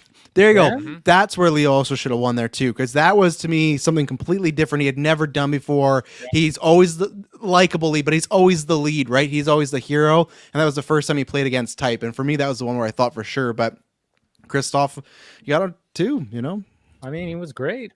He was great in that. But yeah, I mean, it is one of those things where it's just, no matter what. I mean, Margot will get hers eventually, but at the same time, it's like, she's not sitting there going, she made 50 million, dude. She made $50 million. The biggest movie of 2023. She's fine. And you know what? I even liked her Produce Saltburn. Too. Yeah. And then I even liked her comment too, where she goes, you know what? I'm going to take a break a little bit from acting a lot to producing. Mm-hmm. Because, she's like, last year it was just like my face was everywhere. I think people are sick and tired. I'm like, I don't know if anybody's ever sick and tired of seeing you. You are gorgeous, dear. Don't worry. But it's not all about looks. It's not all about that. But at the same time, I love the fact that she is now taking this producing role where she just wants to I want to make films and get films made, and that's why I'm like, she got nominated for producing Barbie. So it's like she probably really loves the fact that is even the thing. She didn't think she was gonna get, and I'm sure Gosling has the same reaction that he had when I'm Just Ken won for the critics. He was acting there. Sure, I know. He's because he does an oddball guy. Hamming it up. Yeah, that's where I do agree. And even same thing. I've never once said that like Gosling had to be nominated or Margot. That was one thing where when they're opening out their statements, everything, like it did get a bit much. I was like, okay, we don't need to go that. And I know that was his PR team being like, oh, they're all mad because like you got nominated and you're a man. Because it's also, I would just love an interviewer to have the balls to ask Gosling, say, okay, Margot didn't get nominated. Which actress would you take out? And just see what he would say, because that's what you're inferring, right? If you say Margot should have got nominated, that's fine. You have that opinion. He's but like, then you have to get her out of here. the same way. Like for me, I can't say Margot was snubbed because there's nobody I'd take out. With the director, I say, hey, I'd take out Marty, and I put Greta there. So with him, you are kind of insinuating, oh, one of these actresses should not be here. So that's why I was like, that's also a weird kind of look to like. It was a weird situation for him and American Ferrara to make these statements. I just felt like that was something PR driven, but it is when you think about it, it's like it is against your kind of fellow actor. It's not the best move. It's I don't know. It's a weird thing. Again, it doesn't matter that much. Like you can say an interview will ask him that, but we've seen him in interviews. He's not going to answer it. He's a smart guy. It. No. Other actresses might. If he answers the publisher will immediately tell off the record, like you will take that out from the published version. And he'd say something clever like, "Oh, I'd give her my spot," like he'd say something like that where it's like a joke answer. But but it is just funny when they say that like you should have been nominated. I think it's different for us as moviegoers because whatever, we're not in the industry, but those people that are in the industry, it's like, well, technically Gosling's saying, "Hey, one of you 5 actresses." You shouldn't be here, one of you 5 directors. Sorry, Marty, you shouldn't be here. Sorry, Nolan, you shouldn't be here. It's funny when you think about it, but hopefully, I'll watch the show. I like the speeches. Yeah. Hopefully, I like Kimmel enough, so sometimes they get long, but I like hearing stuff, and that's where I have the reverse at least because there's some movies that I would have never seen The Holdovers until it did get this buzz, and then when I did. It's in my top 6 for the year. I love it. It's going to be a Christmas movie. So that's where, for me, there is movies where maybe I wasn't interested in, but then when I get around to seeing them, I go, man, this was fantastic. So that's where there's a lot of directors or actors that I get to see in these projects do something different. And it's also not in the sense that you have to watch these, and because William, I don't think that's what you're saying, but it's also for that crowd that I hate that goes, hey, I want more original movies, but they don't go see that shit, right? I'm not saying you got to see the Oscar movies. I'm just saying anything in general. It's like, if you're mad about that, Poor Things is right there. Iron Claw is right there. Saltburn's right there. Like stuff like that. And that's why they get bigger, but it's just like it's a weird situation. So for me, people it's don't want original stuff. People don't listen. I hear this crap. I don't want a universe. Why? I don't need a sequel for this. Bullshit. Yeah. So that's what you pay for, right? Yeah. That is stuff that they say to sound smarter amongst the people that are on the screen with, or they're sitting at a table with.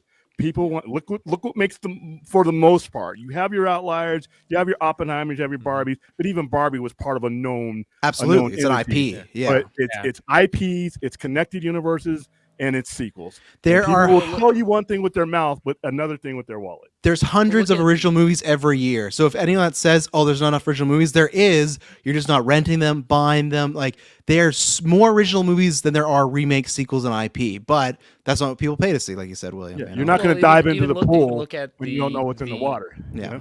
Yeah. Well, even look at what people go and say, "Oh, I'm not seeing Superman Legacy because it's not Zack Snyder," or "I hate James Gunn." It's like, give me a break. Give me a break. You're going to see it because you want to be a part of the conversation. That Guardians VFX nominations was so warranted, and if that wins, that means that the lead VFX producer on that is going to be doing a bit. Legacy, I think the creator is going to win that one, but creator should win that one. I think Godzilla -1 should win. I know, but see, that's the thing. I'm rooting for Godzilla -1 as well because that was like a little, sleeper hit, and now you can actually go see the. But then I haven't seen the creators. I shouldn't speak by I love Godzilla. The VFX is pretty flawless. Don't be my grandma. My grandma every year, Dave, same thing. We'd all watch as a family, and then the one movie she saw oh, didn't win. She'll go, none of these should win. This movie was great. And you go, Grandma, have you seen these before? No, but I just know my movie's better. You go, okay, Grandma, just have your champagne. I'm happy for Godzilla, but I'm surprised it got nominated for that award. I enjoy what they did with what they had to work with effects, but that's not the award. I agree. And that's the best practical effect. If you have the best practical effects for a low budget, then that's one thing. But it's nowhere near anything that there's like a bunch of movies that were better. Like I said, Guardians of the Galaxy has how many VFX shots in it, and those close-ups on some of those animals and the emotion and everything. Do you think? Here's tinfoil hat. Do you think Nolan would have gotten that missing number 14 is because of his comments about the effects? I don't understand I don't understand. No, I don't think so. I think the visual effects nominee or whichever one, one of them that Oppenheimer didn't get. Well, it wasn't effects. It wasn't an effects movie.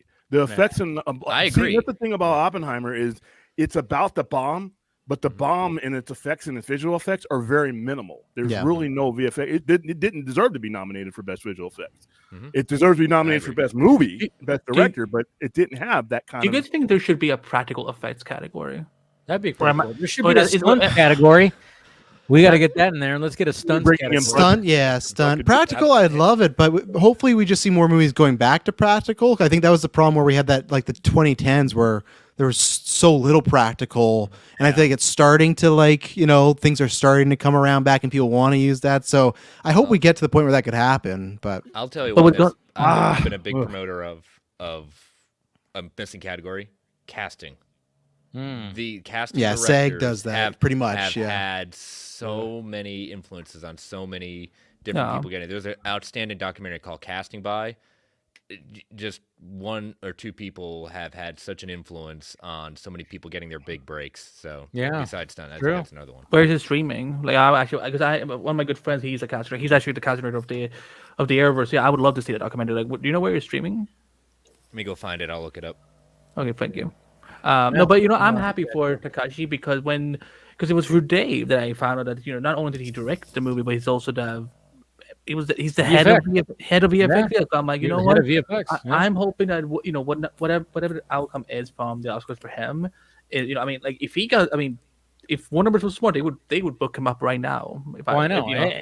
I think people are like, and when I went to the premiere and the Q&A, and I loved how he one of the questions was like, when it came to the VFX is like, he after a day of shooting, he would just like go home and make and just kind of like mock things up on his computer just to like get a sense of like, hey, this is what we're going for here, folks. Like when it comes to this. So he would do like stuff like that himself, of course. And then, of course, give it to the VFX artist. This is what we're going for and blah, blah, blah. So not only was he just like directing scenes during the day, he would go home at night and take some of the, what do they always call those? The dailies, and just kind of just be like, hey, when it came to VFX shots, he would just do like a mock, obviously, just a thing. Hopefully that's on the Blu-ray and DVD feed. I hope so too. Yeah. I mean, it's very fascinating. And it just kind of shows you like somebody like him and that can move from just being in VFX to like directing a full-on movie and directing a movie that people just are loving.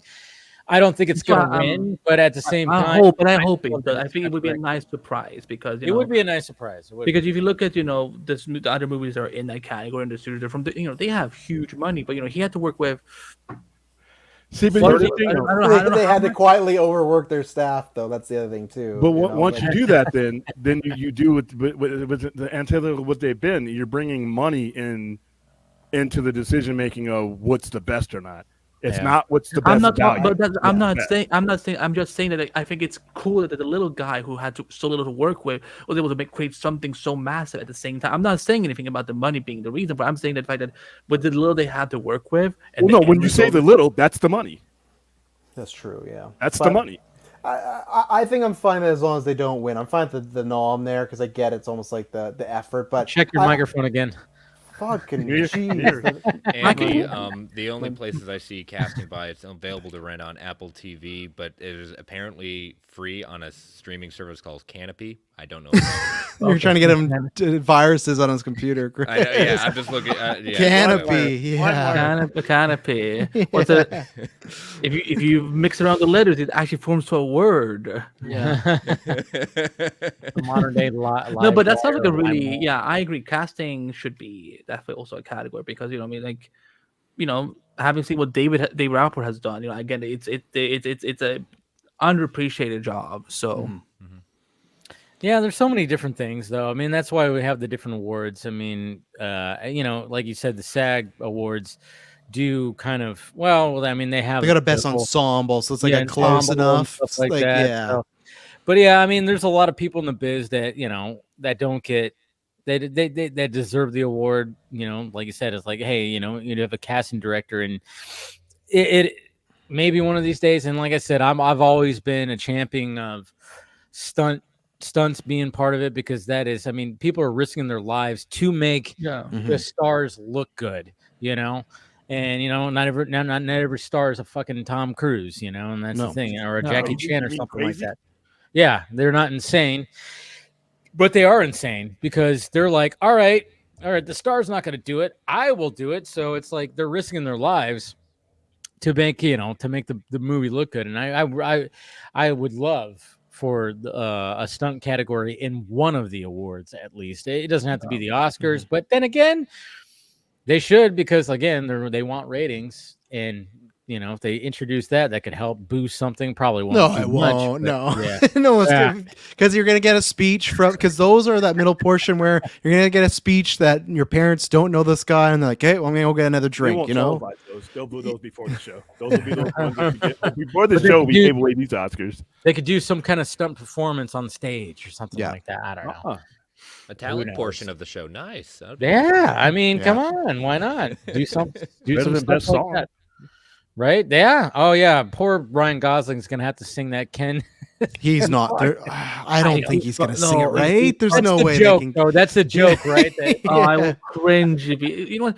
Because they got Cooper on stage for A Star Is Born. They got him up there, so I know they're like, well, other people have done it, and you could go up there. Like, I don't think so. No way. Paul Giamatti's never won an Academy Award. I didn't know that. I thought he had won one for sure. That's the big thing. You'd think that he would, because he's so good, but no. Yeah, he's only been nominated twice, including this one. And Cinderella Man was the other one. Oh, I didn't know that. Really? He didn't get one for Sideways. I thought for sure he got one for Sideways too. No, he didn't even get nominated for Sideways. He had to have gotten a Golden Globe. I think he got a Golden Globe at least, because that was like for comedy and musical, that whole weird category. That Golden Globe is kind of nice. Yeah, like, Golden Globe for Sideways was nominated. Yep. Yeah. I just saw your Martian's title a comedy, for the video, Dave. I thought it was very clever. Like two Superman movie, two Batman movie, two Barbie Oscar snubs. That was clever. Yeah, I figured. I was like trying to figure out the title. Yeah, we could start talking about that too. We could sturt getting into how we feeling. I wasn't trying to transition. I know, but we've been talking about the Oscars for like an hour. So yeah, sorry, no. But that's a good segue. Like, yeah. Well, you're welcome. You're welcome, I guess. Yeah. Thank you. Actually, I mean, because I was looking to kind of transition into all that too, because we've been talking about the Oscars for like almost an hour or so, but we could talk about how, like, what's going on with the DCU and the fact that first off, how we feeling about those fake they were so bad. Fake Superman suits and stuff. Yeah. You got 17 more months of that, or whenever they oh, absolutely. Yeah. That's why I hear those three letters, and I'm like, when it comes to the actress, and I'm pretty sure he'll make a tweet when he picks his actor and when the costume is ready. But until then, I've seen, even before those awful ones that came out, I've seen David Cornsweat's head on every damn version of Superman. Action figure. I mean, it's been horrible. And I'm like, I went from not knowing who this guy is, I still don't know who he is, to now seeing him on my feed. And it's like, who are you? I recognize who he is? Come on, you know who he is now. Come on. Now I know who he is, but like you say, Millie Alcock, I know who she is because I actually watched her in something. I know who Rachel Brosnahan is, and even though I will never watch her show, I know who she is because of her resume. But I didn't know who David Cornstalk was before he got Which announced. is good. We didn't know who Henry Cavill was. We called Henry Cavill Henry Cavill when he first got announced. We didn't know who Tom Welling was when he got. They didn't know who Christopher Reeve was. I mean, and I brought this up too when it came to. I know who Dean Cain is now. Yes, sadly. No, but it's just like it seems like there's a tradition when it comes to when they cast Batman. It seems like they cast somebody who already has a name. Because it was like, Keaton, people knew who he was. They're like, what, Mr. Mom? And he was already like a kind of a comedic actor already. Kilmer, people knew who fucking Kilmer was. Absolutely, people knew who Clooney was because of ER. People knew who Bale was like the lowest one. He was like the least because everyone not everyone had seen American Psycho, but then after you got you'll go on. But Bale's definitely the lowest, and the rest are all stars. But I remember Batman's always going to make more money in its initial film for most of them. If you look at it, that's the money. When it came to Christian Bale, I remember thinking, "Oh yeah, the guy from American Psycho," because I did see that movie, and so did my friends. So we knew who he was. But yeah, I guess what my reaction was when I heard that. You guys have never seen this movie, but my guy was like, "Oh, the kid from Mio, My Mio." Or Empire of the Sun. Yeah, Empire of the Sun, yeah. Yeah. I mean, Christian Bale had been around for a bit. He was in the original Little Women, too. Don't forget about that. That's the other... I knew him from that, and then there was that fucking dragon movie. Rain of Fire with him. Hell yeah. So, those were the three, just because, when American Psycho, that's, a classic, middle school boys, oh, you haven't seen American Psycho yet? Oh, you gotta see... It's like that, Fight Club, Pulp Fiction, those are, the three guy movies where it's like, oh, I think you forgot to count a finger somewhere. Yeah, no, I want to avoid it, but just that, especially around that time. But yeah, not everyone knew who Bale was, and now they do. But was he the one that people had the least problems with when he got cast? Because I feel like everyone had a reaction to Michael Keaton, and everyone had a reaction to probably George Clooney, but we saw with Ben Affleck and Robert Pattinson. I think you might be right.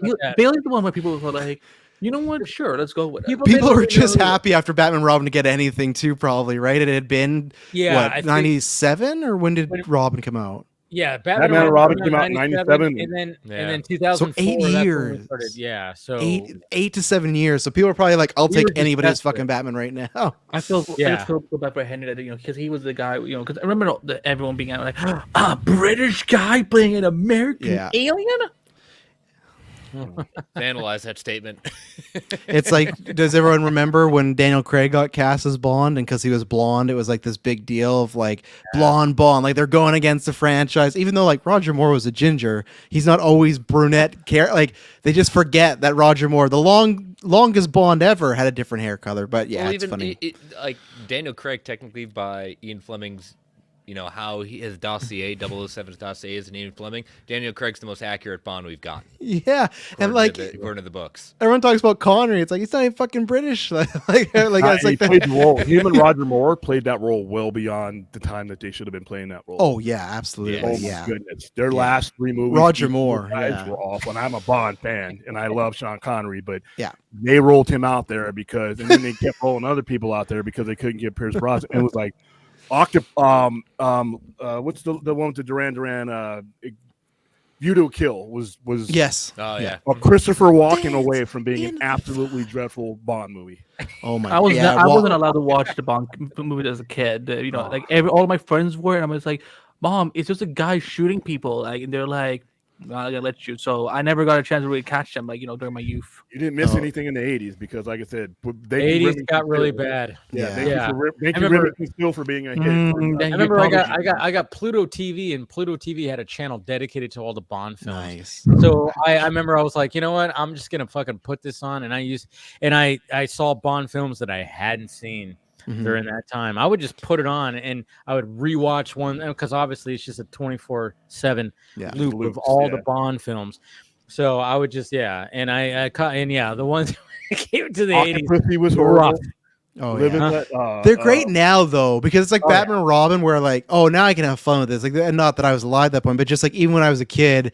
it was like Pierce, and that it was like, oh yeah, there's these bad movies, and no one talked about Dalton or Lazenby. Lazenby was like the black sheep of the family, and it was like, oh yeah, don't watch that one. It's really, and I still don't actually really like on Her Majesty's Service. I know no one loves it, but it's just not it's just not for me. I've tried. I'm gonna try again once the new Bond gets cast, because I always like to right now I'm in the Craig era, and then I think I'm doing a weird machete order where I'm going backwards, because they had Casino Royale at our local, like we have this. Look at you pulling a Christopher Nolan, Yeah, yeah, exactly. Yeah, at our Here I Am, they have this classic movie theater where it only seats about 25 people, and it's set up to be like an old school cinema. They played old movies, and that you can eat and dine and stuff. So they did Royale, and then I just watched them all. I was like, oh, I'm not going to do it again, and then I fell right in the trap. And now I'm like, oh, Amazon Prime was like, oh, do you want to watch Goldeneye? I was like, oh, I think I do. So I think I'm just going to watch them all and go backwards, but because I'm ready for a new Bond too. I know it's going to be a bit, but like, they gotta announce it soon here, I imagine, right? Like, No Time to Die has been out for a while, you know? Yeah, I think they're probably gonna announce it this year. That's what they said. What's her name? Yeah. Miss Brock. Barbara. Well, will it be Henry Cavill? Who will it be? It won't be Henry, and it won't be Idris Elba. Yeah, it's not gonna be Henry. Nah, it's 35 to 38 is usually the range. If you notice, when they get cast, Daniel Craig was in that range, and because they want you to be Bond until at least 46, 47, 48. They want a good. They want to get like a good 5 movies out of you. You know. Yeah. That's why Idris Elba was out, because he was already in his late 40s. But you know. And they want keep on saying that. I'm like, dude, the guy's like he's like 50 almost. Yeah.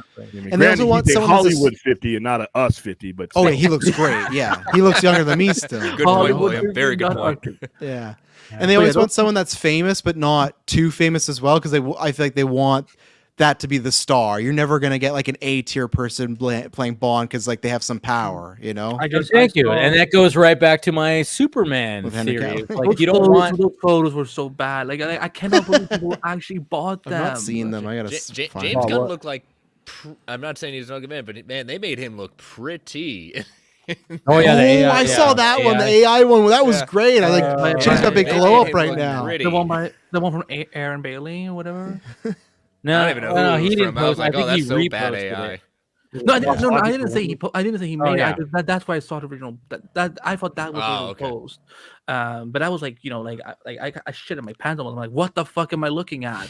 But they don't come with unknowns for Batman though, because that's the way they know.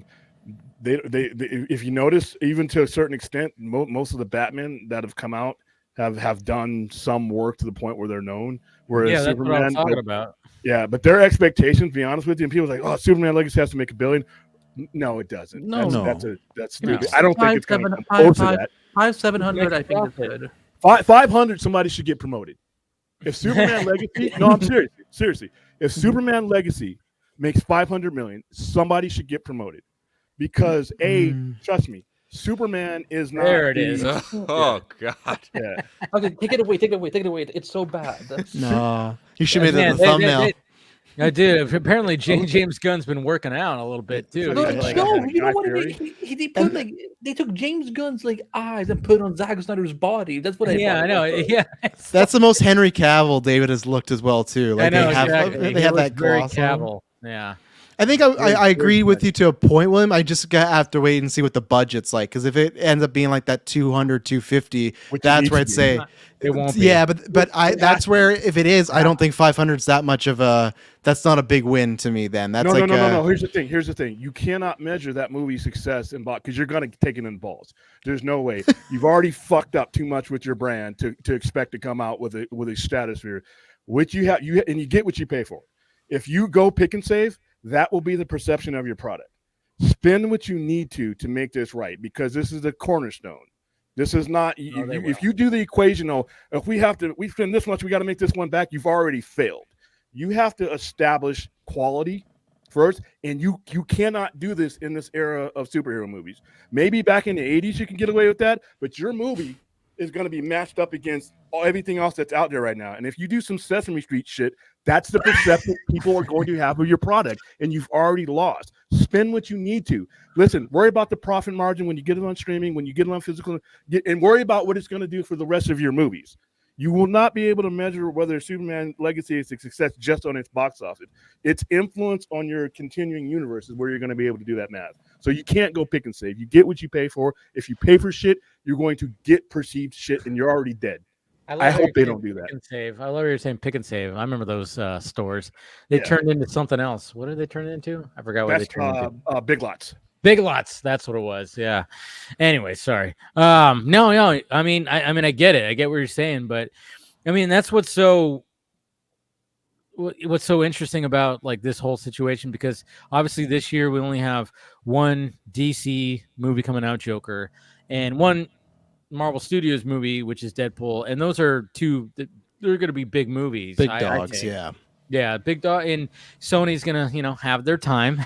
But something so have something. Yeah, you see those tracking numbers. That movie's going to come and go very fast. But Madam Web is going to be released in China, so who knows? Maybe they've already got their money back on that movie. They've already got. See, Sony's smart. Sony, remember? No. Wait. You laugh. Hey, everybody get their laugh out about Morbius, right? Mm-hmm. Right. Yeah. They spent nothing to make it. We didn't get shit to promote that movie. They didn't spend anything to promote that movie, and they already had streaming deals in place before the movie even came out. Okay. So when you're not spending anything, you really don't have anything to lose. I mean, I guess that kind of makes sense, because then we got these 3 movies from them coming out this year of just continuing. It's almost like Sony tapped into the B-roll superhero genre, but yet they're still getting. I'm like with something like Craven. Like, it looks genuinely good. Hey, you spit the guy's nose. You bite a guy's nose out and spit it towards the camera. I'm in, dude. Craven actually looks like So maybe we should put that as one of the quotes on the poster at that point. I would love to see that. It's great. Yeah. So maybe somebody quote there right now. An hour 50 in. Venom 1 and Venom 2. Venom 1, Venom 2 have been profitable. Yeah, that's true. That's true. Yeah, the Venom. So they're really the only one you guys are bullying is the one with all the girls in it. So no, and Morbius. Like, it makes a profit. It's not what they're. This year. We're talking about this year. Oh, this year. So no, I'm bullying Craven as well. I'm not on the Craven love train. No, absolutely not. That's going to be a shit movie in my opinion. I don't think it's. I think the rated R thing from a financial standpoint actually hurts it. I think they would have been smarter to do PG-13. I don't think that. I know comic fans like, yeah, everything fucking rated R and blood and tits and stuff. It's like, I think for Craven, a character that not many people know, that will shut the door a little bit for them. It's not like Joker where it's like, but didn't people say the same thing about Joker? It's gonna have an R rating. I didn't, but yeah, you're right. People did say that, but like Joker is arguably the big, like he's a top 5 big character of all time. You could argue whatever the ratings, but just people know, you see that look, white skin, purple suit, green hair, they know what the fucking Joker is, right? So it's like, even if that's rare, you might go, I'll go see that. But Craven, just like the animal hunter dude, like not Animal Hunter, and he's got powers of animals. Yeah, I know. So, I think so like I get your point, William, where like they are, I guess they could maybe make profits. It all depends on the P&A. It's just that I don't think Sony, when they're making these movies, is hoping to be making, of course they want a profit, but I feel like they want more than just, we just broke even on Morbius and we just broke even, like for it just to make like even they profit. Morbius made a profit. Did it really? They don't lose money on their movies. It does at 167 million. Yes. When you spent 75 million, and then you got advertising in there. Deals. What Sony does is they sell their stuff to other people. They don't have their own streaming service. When you see any of those movies somewhere else, somebody paid Sony for those movies to show up. Yeah. PBOD, Morbius. Look at Morbius' PBOD money. I mean, it's like I said, you're not talking about $1 billion movies, but when you look at Warner Brothers, who found a way to lose $1.2 billion off of the 4 movies that they released, dead in the water, then who would you rather be? Whose accountant would you rather be? David Zaslav's or the person who's making money? You do have a point. You do have a point when it comes to that. Like I said, it's just like, because it's funny because, I was just thinking about this the other day because, like I said, I'm, my Sling TV and I watch a channel called Comment. They play a bunch of B-roll stuff. I'm like, man, there's really a market for this still. I've watched B-roll movies and they're always so bad, but there's always a market for it. Yeah. And now like thinking about what Sony's doing, it's like they have their own market when it comes to like technically B-roll movies of superhero franchises, because obviously this is the 3 movies are all piggybacking off of Spider-Man. And then we get that scoop, I don't know, who knows, take it with a grain of salt, that rumor that, and it's kind of funny because everybody's always been like, send Spider-Man back to Sony, Kevin Feige and Marvel Studios, they're ruining it. And then all of a sudden we get this scoop that like Sony wants to make this big gigantic crossover kind of like universe thing, and Kevin Feige and Marvel Studios want to make a more grounded, simple Tom Holland Spider-Man movie, and everybody went, "Oh shit, I want what Kevin Feige the right had." answer. Like what he says.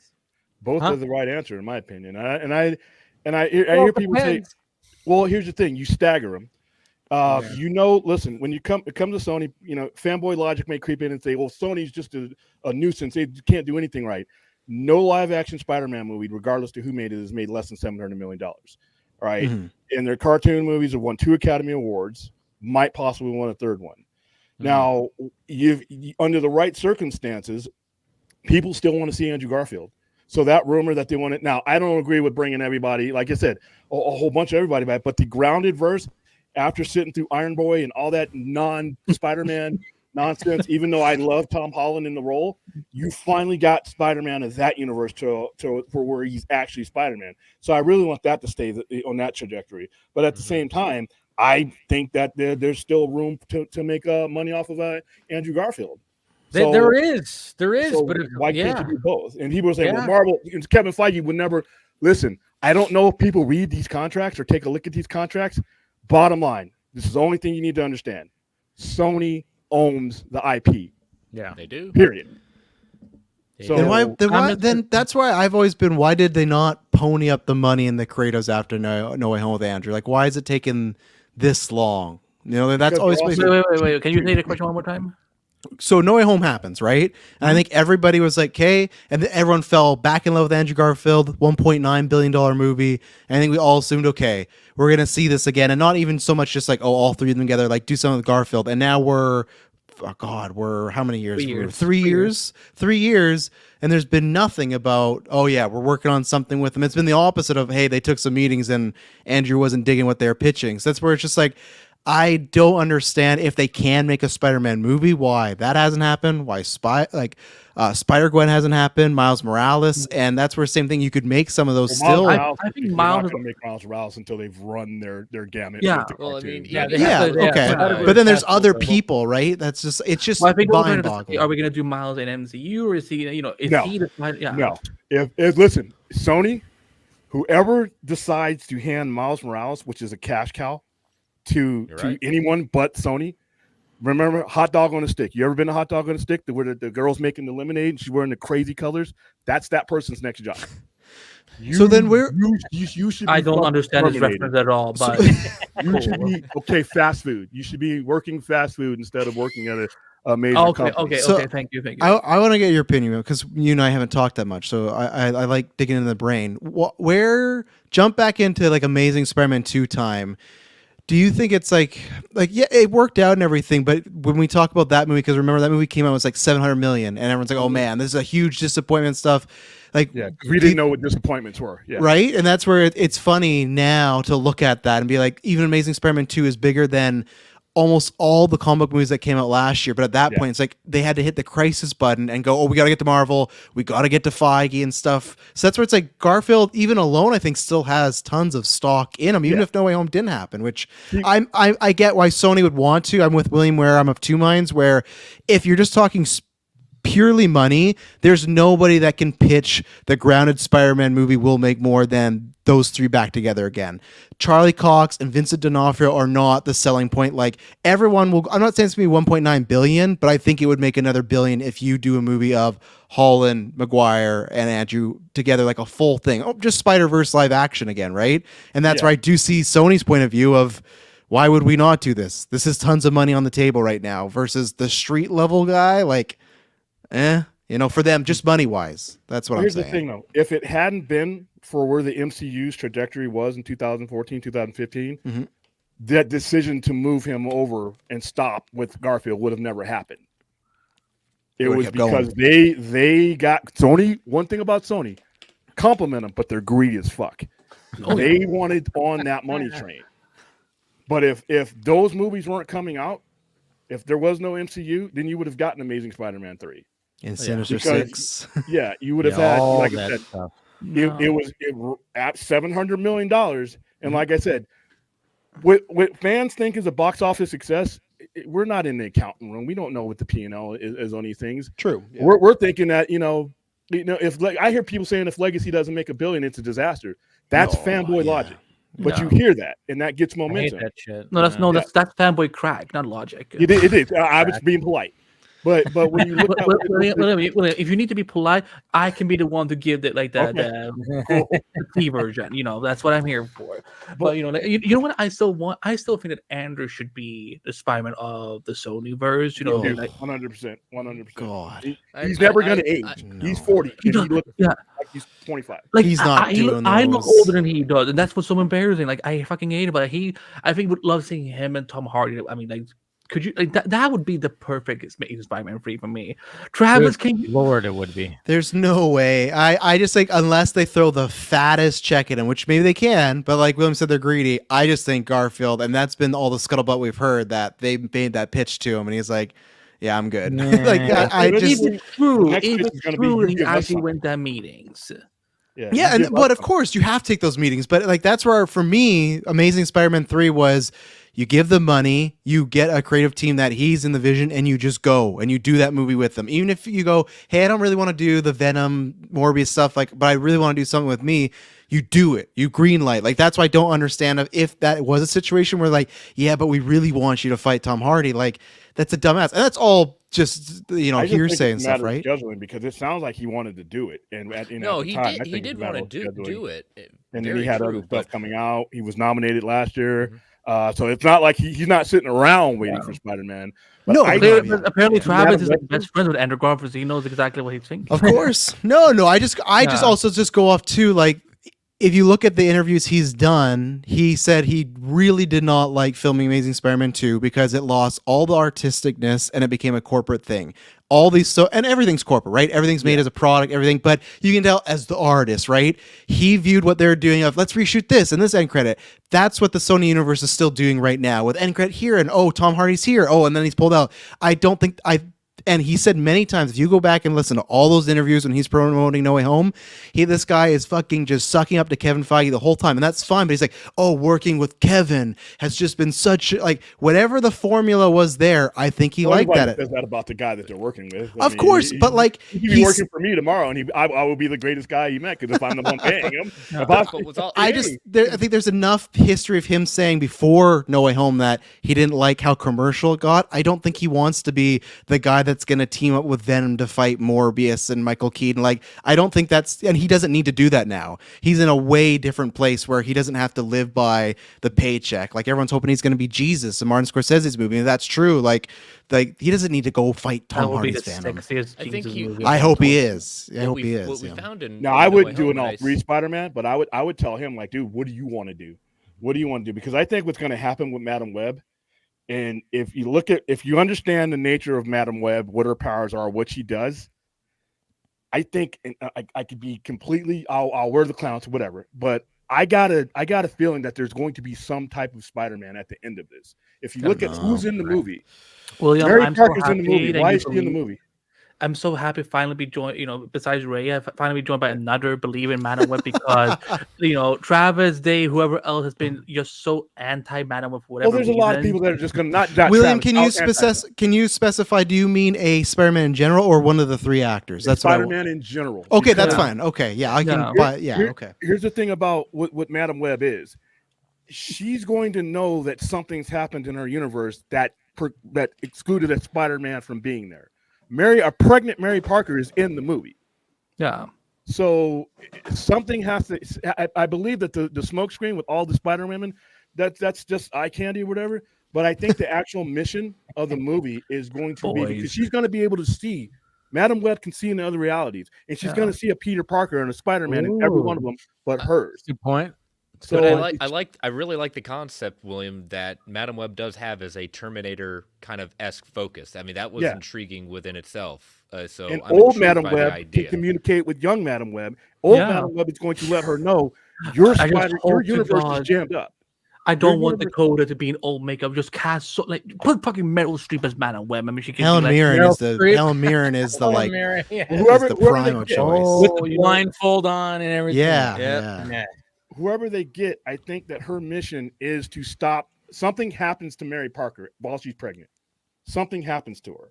There's no reason to have her in the movie other than something happens to her. So her job is to prevent what happens to Mary Parker so that Peter Parker can be born. From that point, that's all this makes sense. And all the other stuff with Morbius, all that stuff is going to get consolidated because that's what she did before.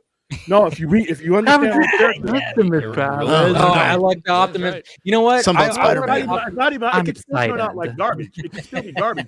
But you have to understand the concept of why they chose this character, why they chose Madam Web. If you understand what Madam Web can do, dude.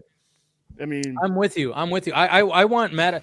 And I've said this before. And if it sucks, it's $10. I lost. Oh well. Yeah, exactly. I love watching bad movies. I don't care. But I've joked about it, and I've even said it too. I'm like, Madam Web could end up being one of the it could surprise us and be like, yeah, the trailers have not really done. And the posters, the posters, everything are, but like you said, there's some eye candy in there because these costumes actually legitimately Saturday Night Live. She's hosting Saturday Night Live. The most clothes that they've been in some of their roles. So there you go. Sweeney. I haven't been sold on her being like this new superstar yet. It's happening, Dave. Just like I need to watch that one movie that with Glenn Powell that she's in. And that's a movie that opening weekend came out and I was like, oh, it's below expectations. And then each week it kept making money, and now it's plus 100 million. Yeah, only people knew how to look beyond just 1 week. Like it's like we're living Twitter is. Because that's why we lived in like a decade where it was all about the opening weekend, right? It was about the Endgame made $1 billion in 1 weekend. This did this, and then it was always the second weekend of how did it hold, or 65% drop for BVS, which happens for all movies now, right? But when that happened, it was like, oh fuck, everyone's rejecting this movie. So it was that first weekend was so important back then. Yeah, back in the 90s, like a movie would be out in the movie theaters for like 4 months and it would just make its money and it would be consistent. But like you said, because now there's so many movies that come out, especially look at last year and just look at especially summer blockbuster season. It was just like a movie after a movie. It starts in March now. That's how big summer blockbuster season is. It's like it was May, and then it was April, and now it's like Dune comes out March 1st. So it's like it's. So everybody looks at the drop off. We always pay attention to the drop off. Why is that though? Because if you look at that, the studios, that only comes from like people who are like, I guess, not in the industry or whatever. But the people who make these movies don't stop counting the money until the money stops being made. So when you make a movie and 82% of your viewerships comes in the first 2 weeks anyway. So when you make your movie, you don't stop counting until it makes its way through that PVOD to that market, wherever, or if you're selling it that way, you don't stop counting. But fans stop counting after 1 weekend. It's like, oh, this movie had a 69% drop off. What, you think the accountant at Warner Brothers stopped counting because some fan told him to? Oh, wow, it's a disaster. Let me put my little dial away and stop counting. Actually, when they go in the corner and think about what they did at that point, they get beaten by the fans. I think the second weekend narrative comes in because that is the sign. I'm using quotations if you're listening to audio. That is the sign that you've made a good movie. Because if it doesn't have a big drop, then it's like, oh, the word of mouth is there. People are talking about it. But if it's a big drop, everyone's gone away and said, don't see this fucking movie. You're not going to like it. So I feel like that's why in our culture, the second weekend is important. I'm not saying I even subscribe to that, but that's just like the narrative that has happened of, oh, if you have a big drop, that means no one cares. We saw that happen last year or 2 years ago with Thor: Love and Thunder. Everyone said that, but as to William's point, that made almost $780 million. Yeah. It's like the third biggest film of the MCU since Endgame. But everyone talks about Love and Thunder. I don't care. It could be the worst movie ever. Like, it's a disappointment. It's absolutely not. They made huge money. $760 million worldwide. Yeah, 10th most profitable movie that year. I read something. We wasn't it supposed to be a conversation about Superman? We talk about box office, right? We go on tangents. We're talking about the whole. Well, but the thing is like, going to like what you were talking about. And I know, Andy, you're all about like pushing Madam Web. It's like, yeah, I make the jokes and do all that, but I am actually hoping. I'm hoping that the movie surprises the audience, because the story of it all does intrigue me. The Terminator type of story and all the premonitions and the fact that it's like it fits in this little timeline that it just like, to me, I'm like, why would they decide to do this?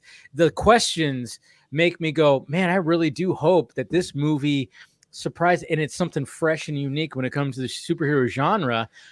Is it going to be that? Probably not. But hey, it could have a possibility of something where it's like, oh, maybe this is, and or else it could just be B-roll fun, and it could still make a killing at the box office. I don't know. Like I mean, this is the same society. This is the same culture that somehow thinks that the Ant-Man trilogy is like a good set of films. It's not. But the thing is, I think everyone here, we don't go to a movie to see a bad enjoy movie. it. We want to see something good. I mean, hate watching exists, though, Chris. Hate watching does exist. It does. That's a lot of money, dude. That money's tight to be doing that kind of shit, dude. Mm-hmm. And here's another option, though. Here's another thing about when it comes to that second week drop and people word of mouth and that being the perception of failure.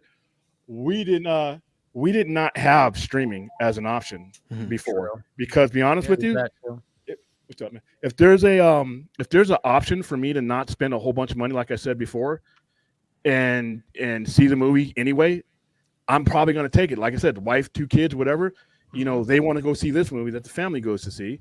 So that's going to cost you some money. And the movie you want to see, you can actually wait, because in about a month or so, it's going to be on streaming. So you're going to see the movie, and where you see it doesn't always, make the perception of a successful movie. The movie still gets seen. It's still somebody's making that money off it. Like I said, they don't stop counting when fanboys say, "Oh, it's a failure, it's a bomb." No, they continue to count that money until the money stops coming in. And the options that are out there for some of these movies, especially last June when they stacked up all those movies on top of each other, and that, I think Mission Impossible was one of the movies that got hurt by that. Yeah, it got hurt by Barbenheimer. Yeah, you had so many movies that were out, and you had to choose. You had to choose in the near minimum wage society what you were going to have to cut out and what you could watch on the streaming service that you're already paying a monthly fee for. Is there something going on in your back, or just like I see a red light like blinking behind you? That's my open sign. It's the snipers. It's the MCU snipers. I was getting so. I was getting so worried. Foggy's in a tower somewhere. All I know is that Vodka stream after Madam Web is gonna be a good time. Yeah, you know what? I you know what? I just hope I have a really good time with it. I dig the cast. We're getting her. Isabella Merced is like, she's gonna be Hawk Girl in the DCU, which is kind of interesting, and I like Dakota Johnson. I mean, and like I said, there is an eye candy actress, huh? And Sydney Sweeney is a phenomenal actress. She is, yeah. So I haven't seen her much, but yeah, I'm still one of those, like, I need to be sold on her, and I haven't watched too many. Would you rather have her or Rachel Zegler? We know the answer to that one. Would you rather have Sydney Sweeney or Rachel fucking Zegler? Oh God. You're really gonna have me answer. Let us know what you really feel, Andy. I haven't gotten that. I'm not intending to. Well, this goes back, Chris. This goes back to the whole thing that Rachel Zegler quote tweeted me when I commented on, because rightfully so. Yeah, on the set of Shazam, like there was like, it was like the Shazam account or whatever the hell, not the official, the fan account that said Rachel Zegler. You probably where Rachel Zegler said like, oh, she went up to what's his name, Adam Brody, and said, I had the biggest crush on you when I was a kid, and blah blah blah. And I'm like, Jesus Christ! Imagine if like a guy did that to like Helen. Imagine if Adam Brody did that to Helen Mirren. And I'm like, that would be just awkward. And so I quote tweeted and said, yeah, way to make things awkward. And then she quote tweeted me, here comes the fun police. And for the record, they did not at her. Yeah. She went and I did not. I was like, how did she find that? It was such a funny thing because it was literally 10 minutes after I posted my tweet. I didn't notice it. I was working. And then all of a sudden I look and I'm like, why all of a sudden am I getting these responses? Oh shit, Rachel Zegler quote tweeted me. Yeah, it was like one of those things, and I'm like, oh boy, and I had to mute it. I was like, oh boy, No, because, rightfully man, so. her sympathies were like going like it. Yeah, they were coming after me, and I was like, all right. And then there's also everything that he's been saying about Snow White. So she's not doing her any favors. So. Yeah. It's just like, when it came to a point, Rachel Zegler, I even said, I was like, she needs to just stop talking and just do your thing. And I even said, hey, I'm glad she did that. Yeah, she was having fun. She was bored, whatever the fuck. She quote tweeted me, called it out. It's just like, it's fine. I don't care. It's perfectly fine. It's not okay for you to get attacked by her fans. That's not, and that's always going to be the case. And I don't care. Someone with that big of a following. Yeah, like even she's like, oh, I didn't mean for anyone to attack him. She knows that she has intent. Of course. So maybe she could have DM'd you, being like, "Hey, Dave, I don't appreciate you saying that." So, everything. That would be a lot of DMs. That would be a lot of DMs. Yeah, my DMs, Rachel. And these days, everyone has to argue with each other online. It's like, fuck you. Oh yeah, there was a bunch of stuff, they're like, oh yeah, of course he has a blue check mark. Oh, he's a Snyder fan, of course. There's like all that kind of stuff. What does Snyder have to do? I know. Well, people love to do that. They have to poke, Andy. They have to. Poke.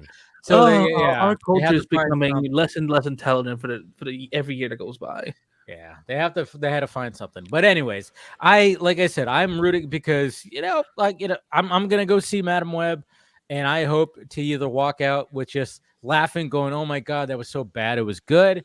Or that it surprises me. That's what I'm kind of like. I want to just say for the record, I'm not expecting it to be a masterpiece. I think it's going to be a fun movie. It's not going to be like, oh, my goodness, it's the best thing since The Dark Knight. Like, I'm just...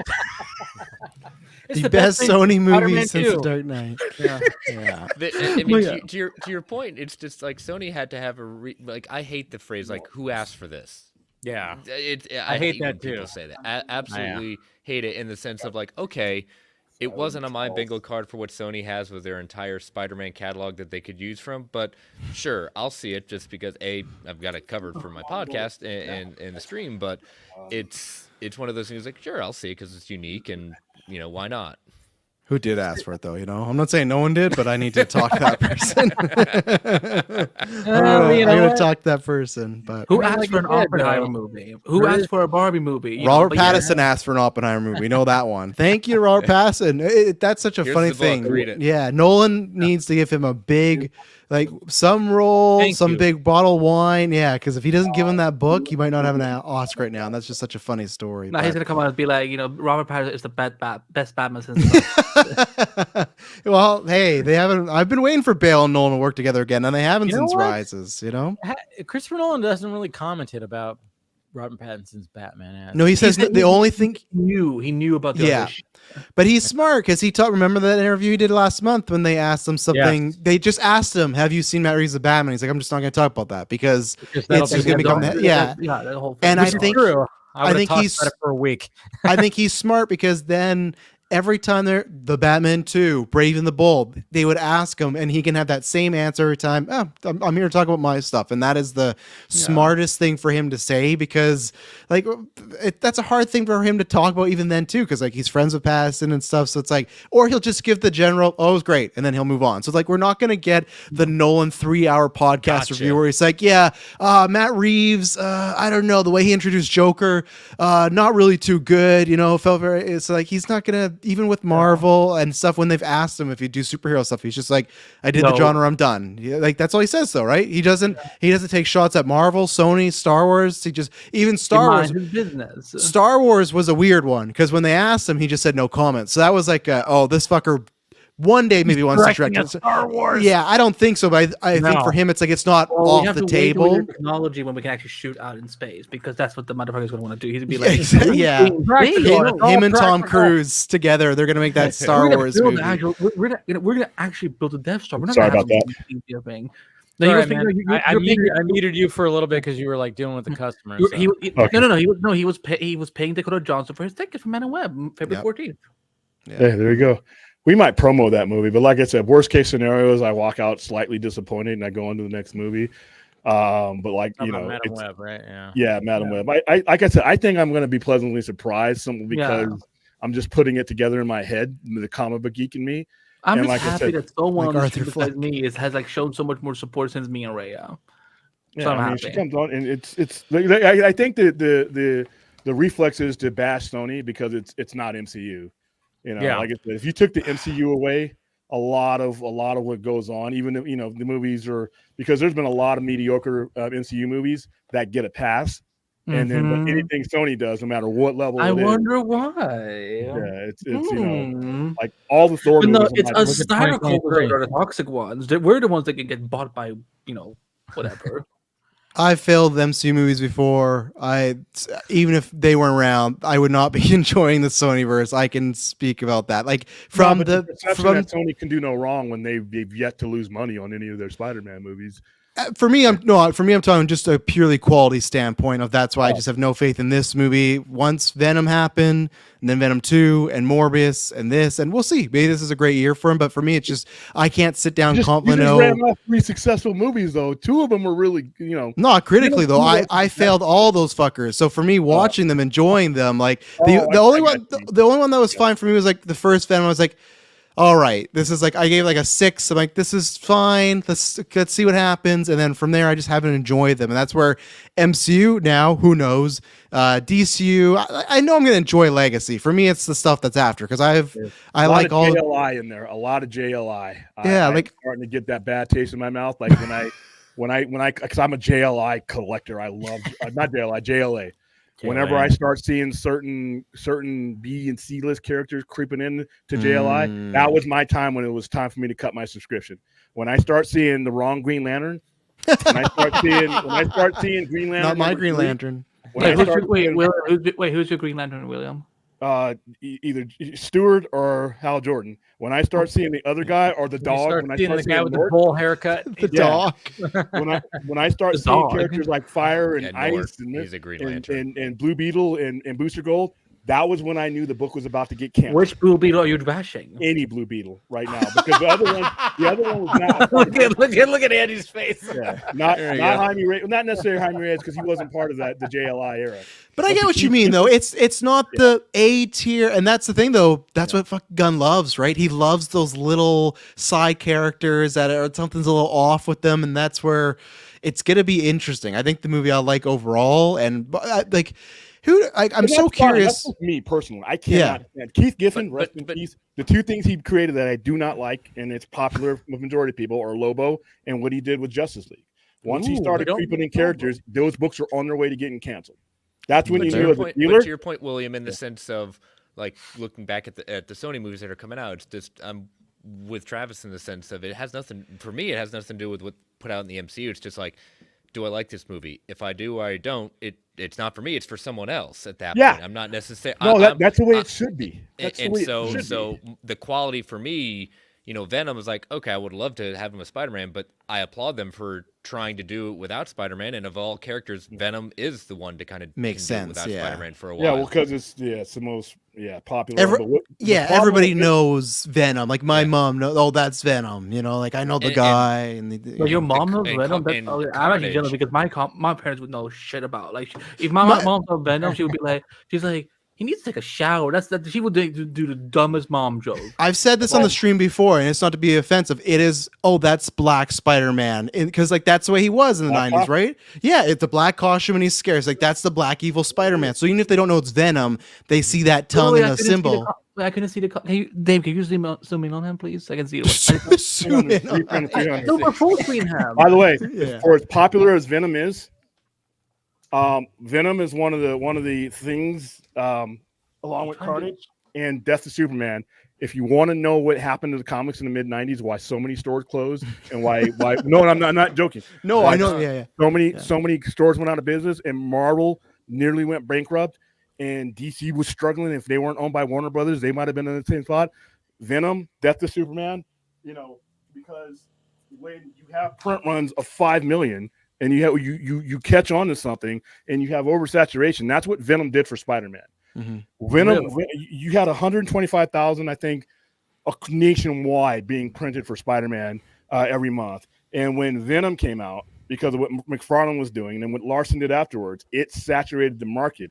It plussed up the number in the minimum order, and you had a bunch of dead books. Same thing with Death of Superman. That entire series, like I said, I got. You want a coaster? You know, like Return of Superman, Reign of Superman. You want some gift wrap? You need extra paper. I like that story. I like it a lot. Okay, I need great. some extra Paula bags. Do you have any of those, William? I need some not Death of Superman quality Paula notwithstanding. bags. Quality notwithstanding. Yeah, just financially. What it did for the business, that along with Valiant, fucked the business in the mid '90s. Oh man, That's like what Sony Marvel's doing now. I bought the novel of Death of Superman. That's great. I'm happy for you. I sold the actual copy of Death of Superman. Oh, Dave. You know, but what it did is it jammed up the circulation, and if comic books aren't circulating, everybody speculated and bought this shit, and then came back and said, "Hey man, I got this hot thing."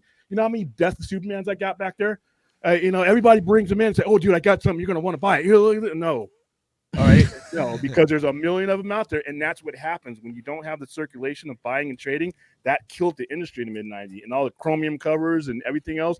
Everybody speculate and bought all these things, got into comic, all these places opened up, and then the demand wasn't there. And like I said, Beanie Babies too. Yeah, you know, at least those were limited. They did not limit Travis, that neck break though. Good.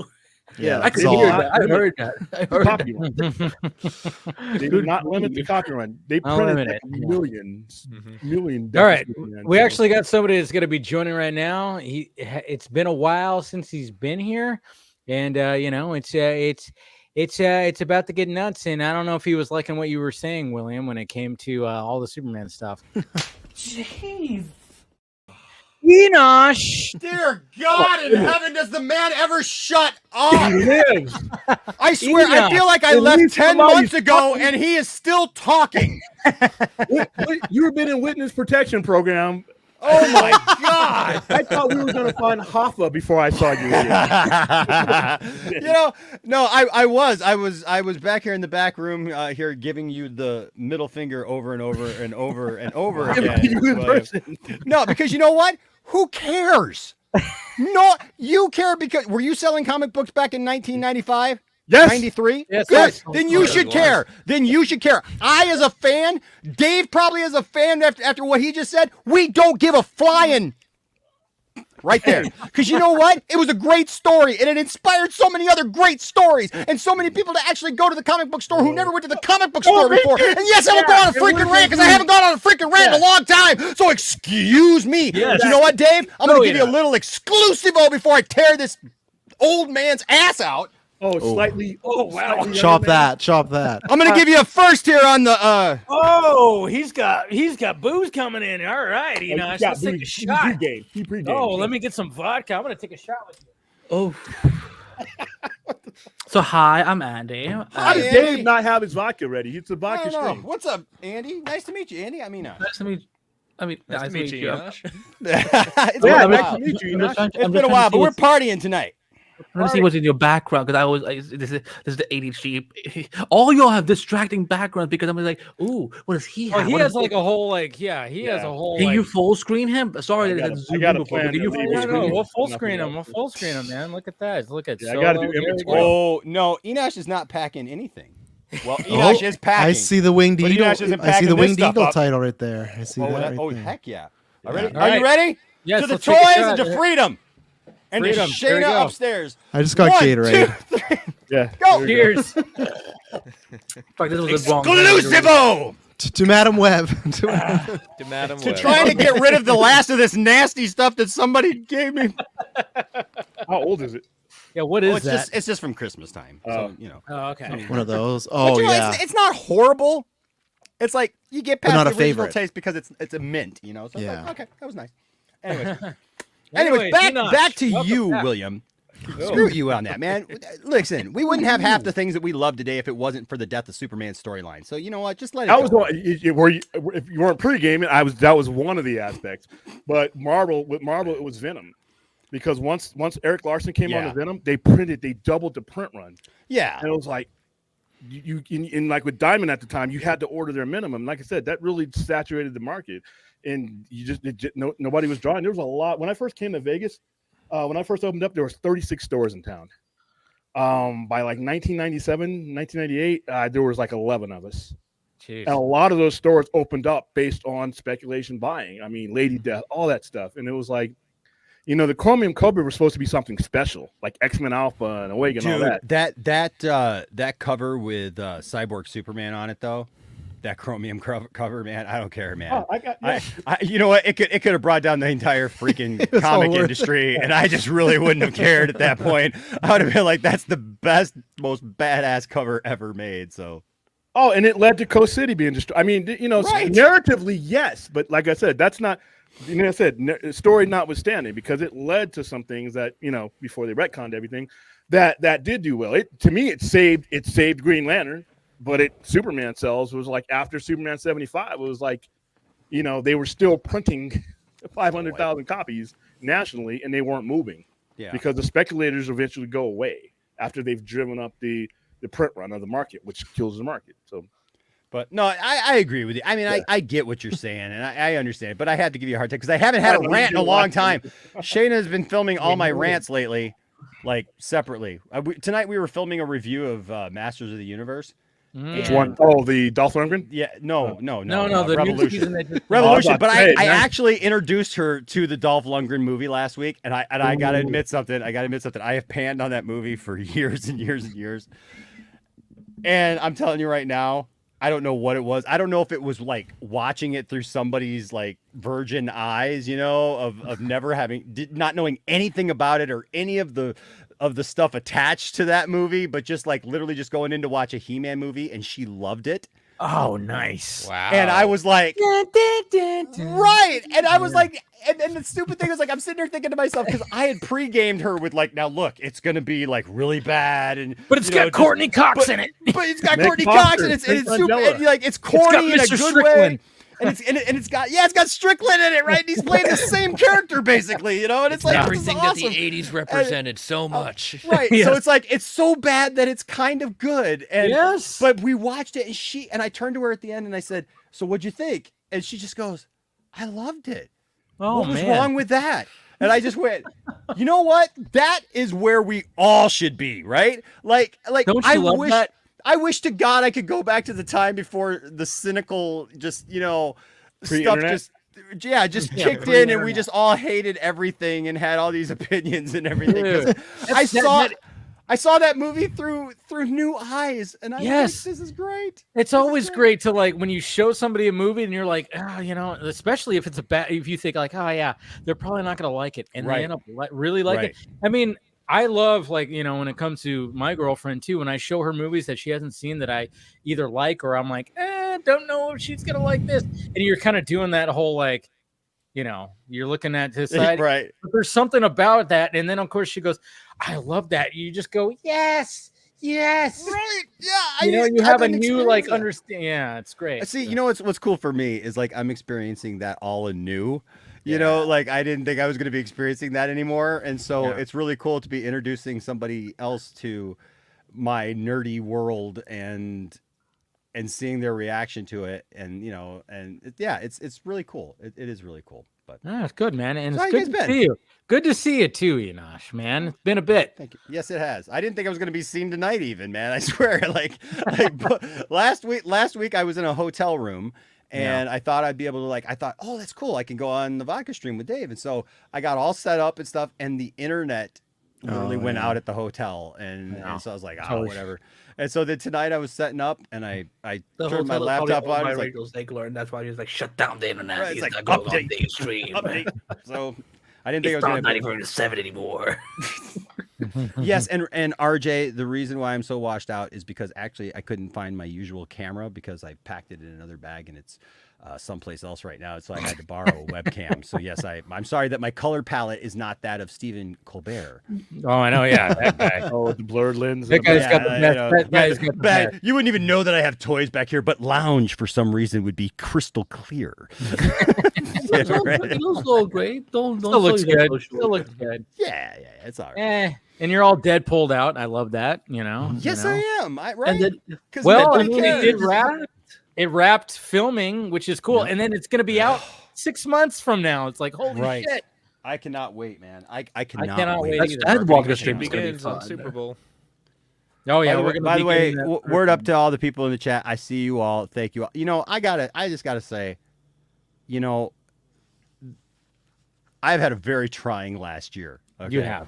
This has been absolutely ridiculous, and it's still not over. But I look at it this way. I am very thankful for all of my friends, the people who love me and support me and know me, and I think it's great that like I literally left, you know, YouTube 10 months ago, you know, thinking I was doing the right thing, thinking I was, you know, trying to save things and stuff, and that wasn't it. And I just look back at it now, and like everybody kept me in the conversation, you know, and that just means a lot to me, because where I've had some people in my life who've really disappointed me, it's really fun. Even the people who are still making videos about me for some reason and about like why I left YouTube and you know, like making up their own theories as to why I did this and why I did that, which I find hilarious. Stalkers, right? Like what the heck is that, right? But it's funny to me now because right because honestly, you know,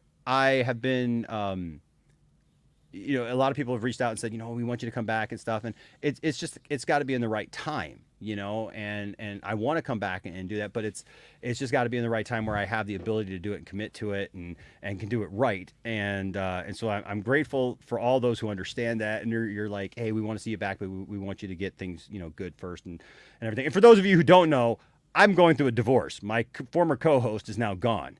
And so we fired her, and so we've gone now through the hiring process, and we've narrowed it down very, very well. Okay, good. But you know, we've got but we're thinking about interning that position for a while. We're not going to jump back into a full-time position right now. You gotta do what's good for the Point Dexter Lounge. You know, that's right. I mean, she's, you know, like, but like we're talking like full-time internship, you know what I mean? You know, like the candidate is really going to have to screw. Yeah, the candidate that we got right now is really going to have to screw things up somehow to not be hired in the long term. But yeah, no, thank you guys, everyone, for your support and your love, and even the haters and the people who, you know, come at me literally on my Facebook page and send me emails, you know, like addressed called Tom and Tiffany Forever. That's the guy that my wife ran off with, you know, like you know, Tom and Tiffany Forever. Tom 1. That's my favorite one, actually. I think it's Tom 1, because I'm like, Tom 1 what? My ex-wife whore? What? I don't know. Good luck with that. Good luck with that. No, I got to get my things in somehow because I haven't. But you know, get your digs in. You got to do that. No, but you know what's great about this, Enosh, is the fact that, like, you know, with the fan love, let's talk about my divorce on the Vodka stream. No, we're not gonna get to that deep. No, I'm just saying, like, Dave's gonna cut it out next week. Yeah, I'm just saying, like, exclusive. Yeah, he's gonna make a short. No, I'm just saying, like, the fan. Well, if you do a short on that, Dave, no. That would be hilarious. Dave, I give you permission.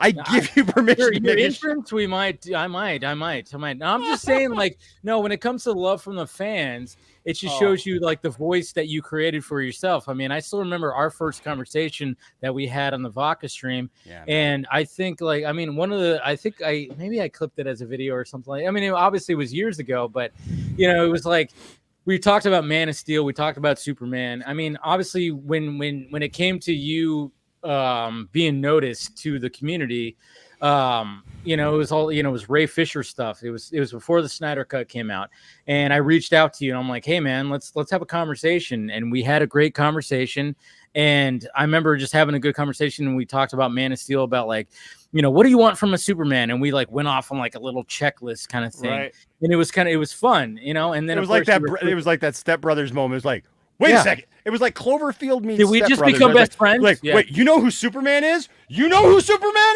is? Did we just become best friends? Heck yeah. That's what it was. 3, 2, 1, sir.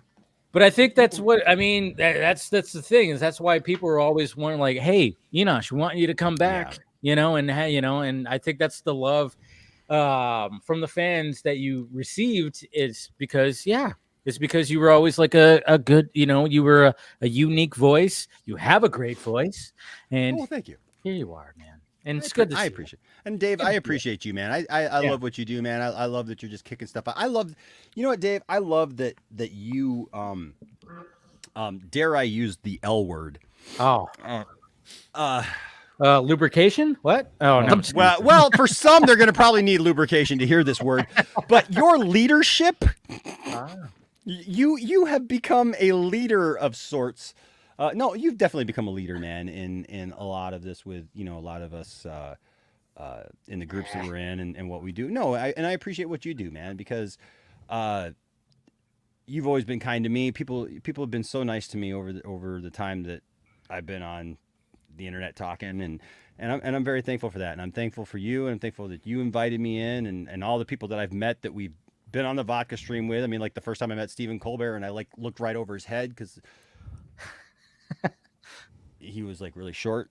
And but the beard gave it away. I was like, oh, there's hair somewhere. Oh, okay, cool. No, I love Steve. Yeah, I mean, both, all of them, man. All the Colberts, and I mean, it's just the Colberts, and I love them, and just everyone that I've met through this, movement and everything. But I love the fact, Dave, that you do stuff like turn around and do like the Superman 78 stuff that you just did this last week. It's so much fun. Right. So much fun and I think that's lost. I'll give you this. I'll tell you this. Me stepping out of the day-to-day talking about it, and like worrying about it and trying to put a show together and figure out like, oh, what's on this website today, and that's a website today, and what's the news today, and just stepping back and like kind of really focusing on what's important, and then being able to come back in and look and go, okay, this is what people are like either griping about, bitching about, or that, they're making a big deal about, and you kind of look at it and go, none of this is really important, guys. You know what I mean? Like support whatever you want to support. That's fine. But like when you go through a year like I've gone through, you go like, I'm sorry, but like, I don't care if you want to use a hashtag. I really don't.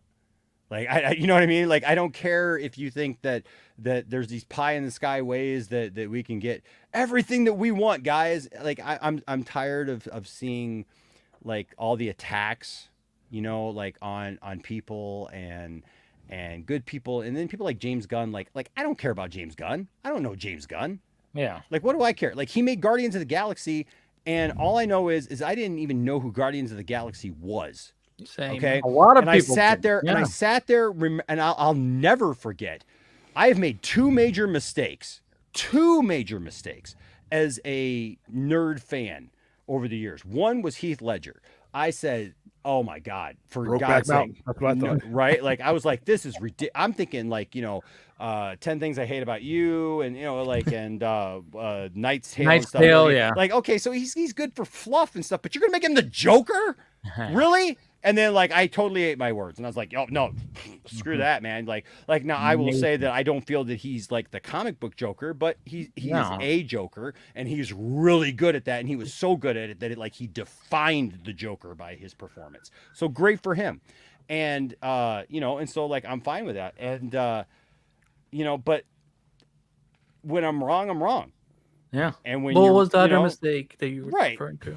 Right. And so, it's like, it's not a big deal, but like people will go off on you and they'll just like try to tell you a new one just because Dave, you would say like, I liked Superman 78. I had a conversation with somebody online that like started off really just rude, and it didn't turn it good, but it was basically just like that. I was talking about like, I like Christopher Reeve. I don't have a problem. Why would I have a problem with Christopher Reeve? I love Superman. I got a Superman tattoo. My son's middle name is Jor-El. Why wouldn't I like Christopher Reeve? Wait. Your son is named Jor-El? My son's middle name is Jor-El. His first name is Landon. Okay, you just became the most badass father in the history of fathers. I have never heard. Fuck, he's got a matching tattoo now, doesn't he? He does. We have matching Superman tattoos, and his says Dad underneath it. I do believe because the father becomes the son, and the son becomes the father. That's why, right there.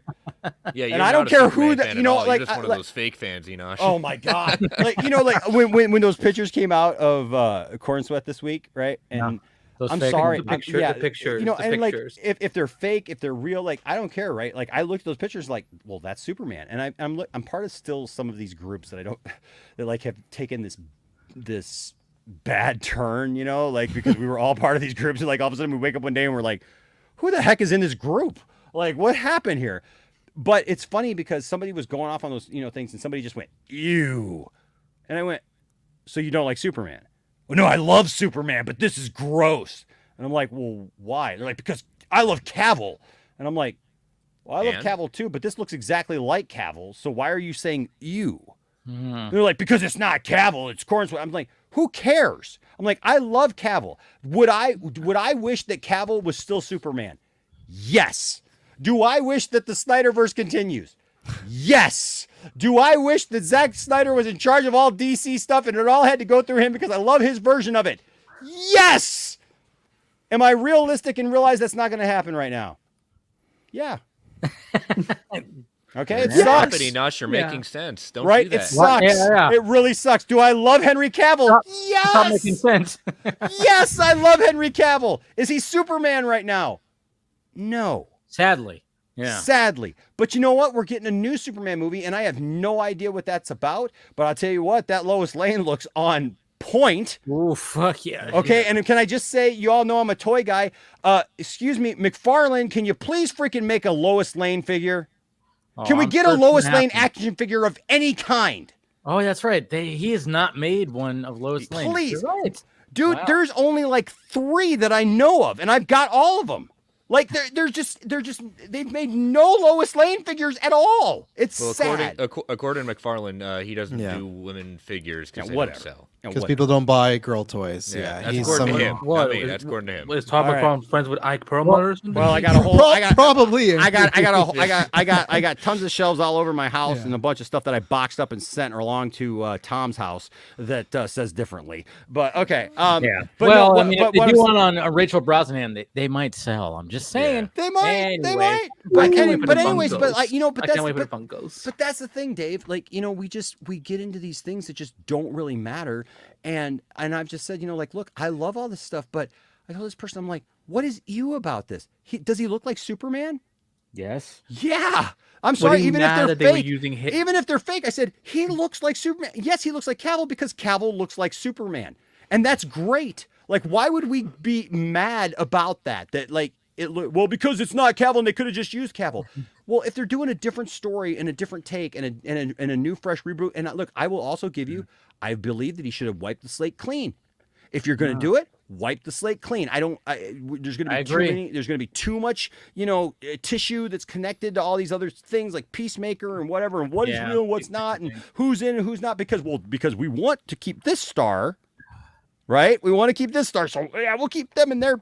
No, just wipe the slate clean and move forward. But they're not doing that because that is what, obviously, and I'll admit, Warner Brothers sucks, right? We all know it. Warner Brothers, let's be reasonable here. Yes, Warner Brothers sucks. Does that mean I'm never going to watch another DC movie again that Zack Snyder doesn't do? No. Come on, guys. And it's like having these conversations with people. I just now stepping on the outside and being able to come back in, I feel I just have a better perspective because when people start going off on these things, I just kind of look at it and then go, well, it's really not important. No. I'm sorry. Right. There's going to be other actors who are going to be Superman, and I'm going to either love it, hate it, like it, maybe not so much or whatever. Life is going to go on. When we're all dead, there will be a new Superman. Right. There will be another actor playing Superman. There are going to be dozens of actors that play Superman that we'll never see. We'll never. And it's going to be an actor that looks like David Cornsweet and Henry Cavill. Right. And they should have brought David back. They should have brought David back. Right. But they should have brought his hologram back. We got AI. Bring his AI back. And no. I say that. I joke about that, but because this kind of stuff though it's not just.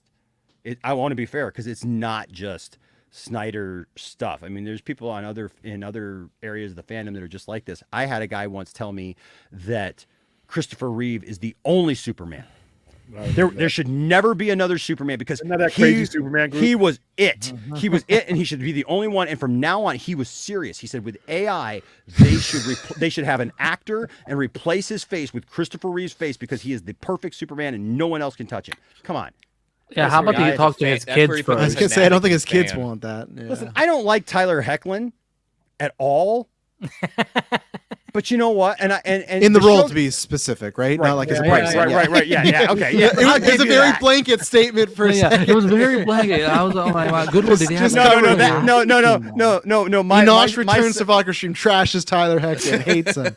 That's the clip right there. There you go. The thumbnail with Humans. doing the flip off. Tyler Eklund, human scum. That guy, Tyler, piece of shit. That guy, man. No, it will be. No. That's Josh Gad.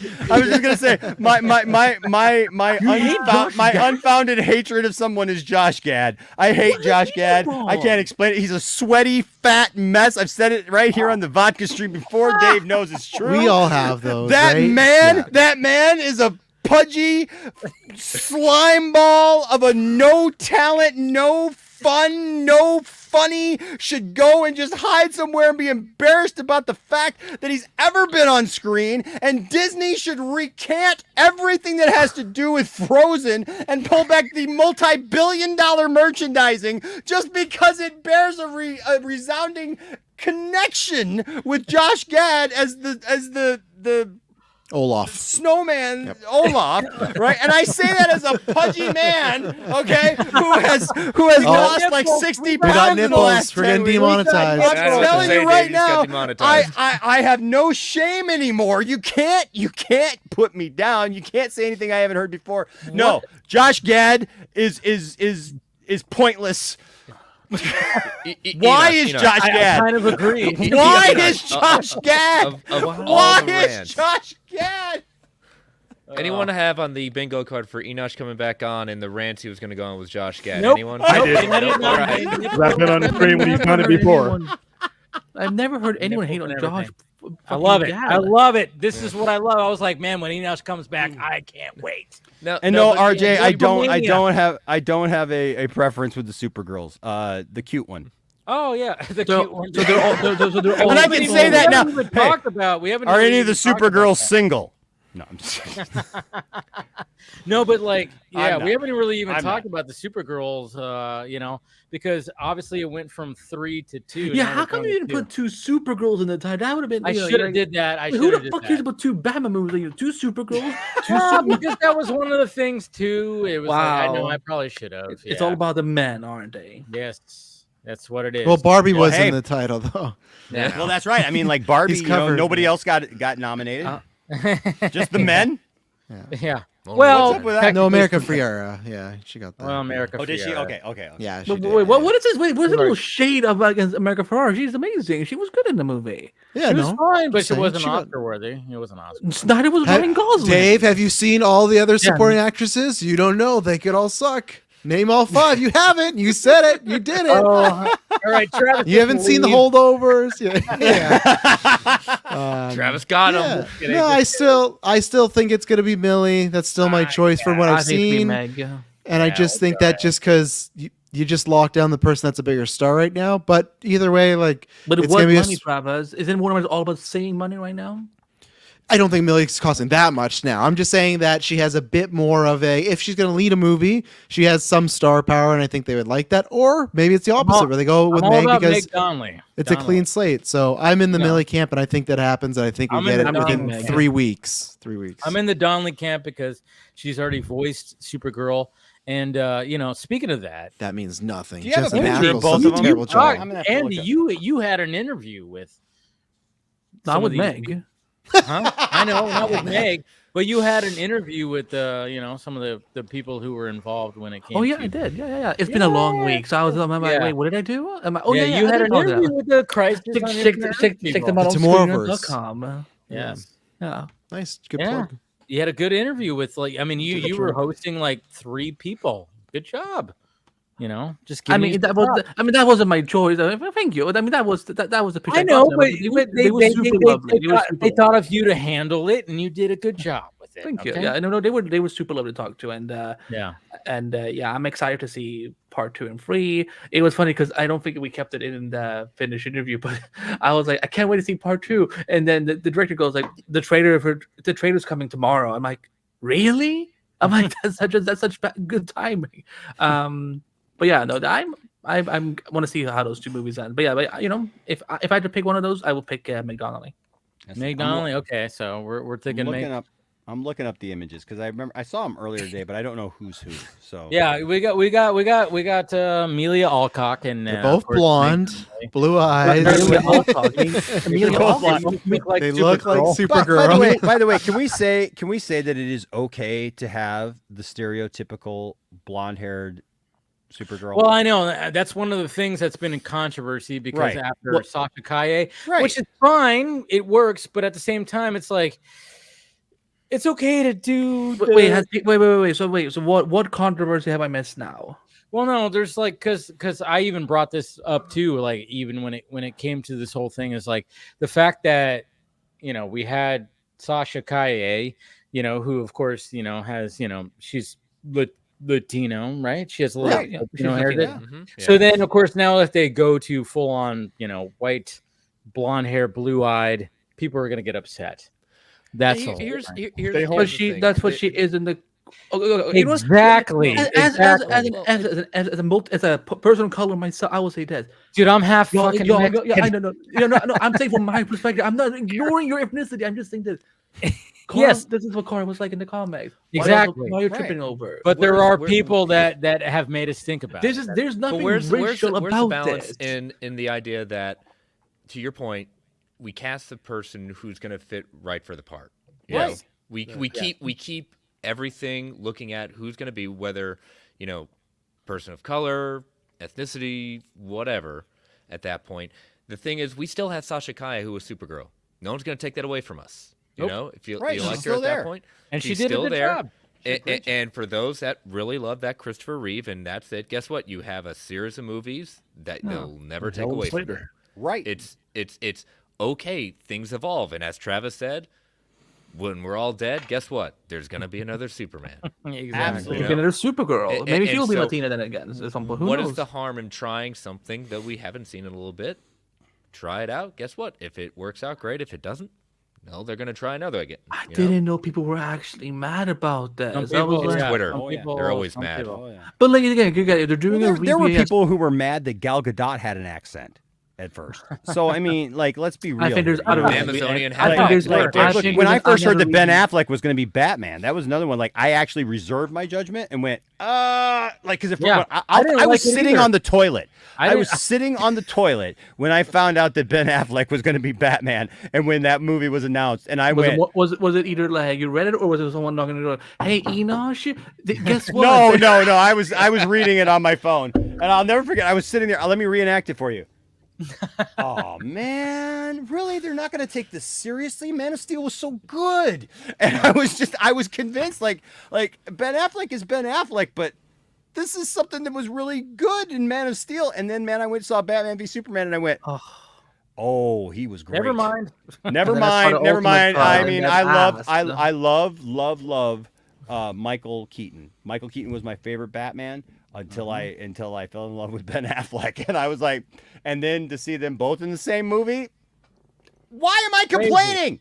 Why would anybody complain about that? Like, complained about it if we didn't get to see them together. That would have been the best thing. That would have been cool to see them together. But hey, just like seeing Luke, Han, and Leia would have made sense and would have been awesome to see in the Star Wars. Let's not get started on that one. Jesus Christ. But I don't hate them because I try to look at stuff. Like I actually did that tonight.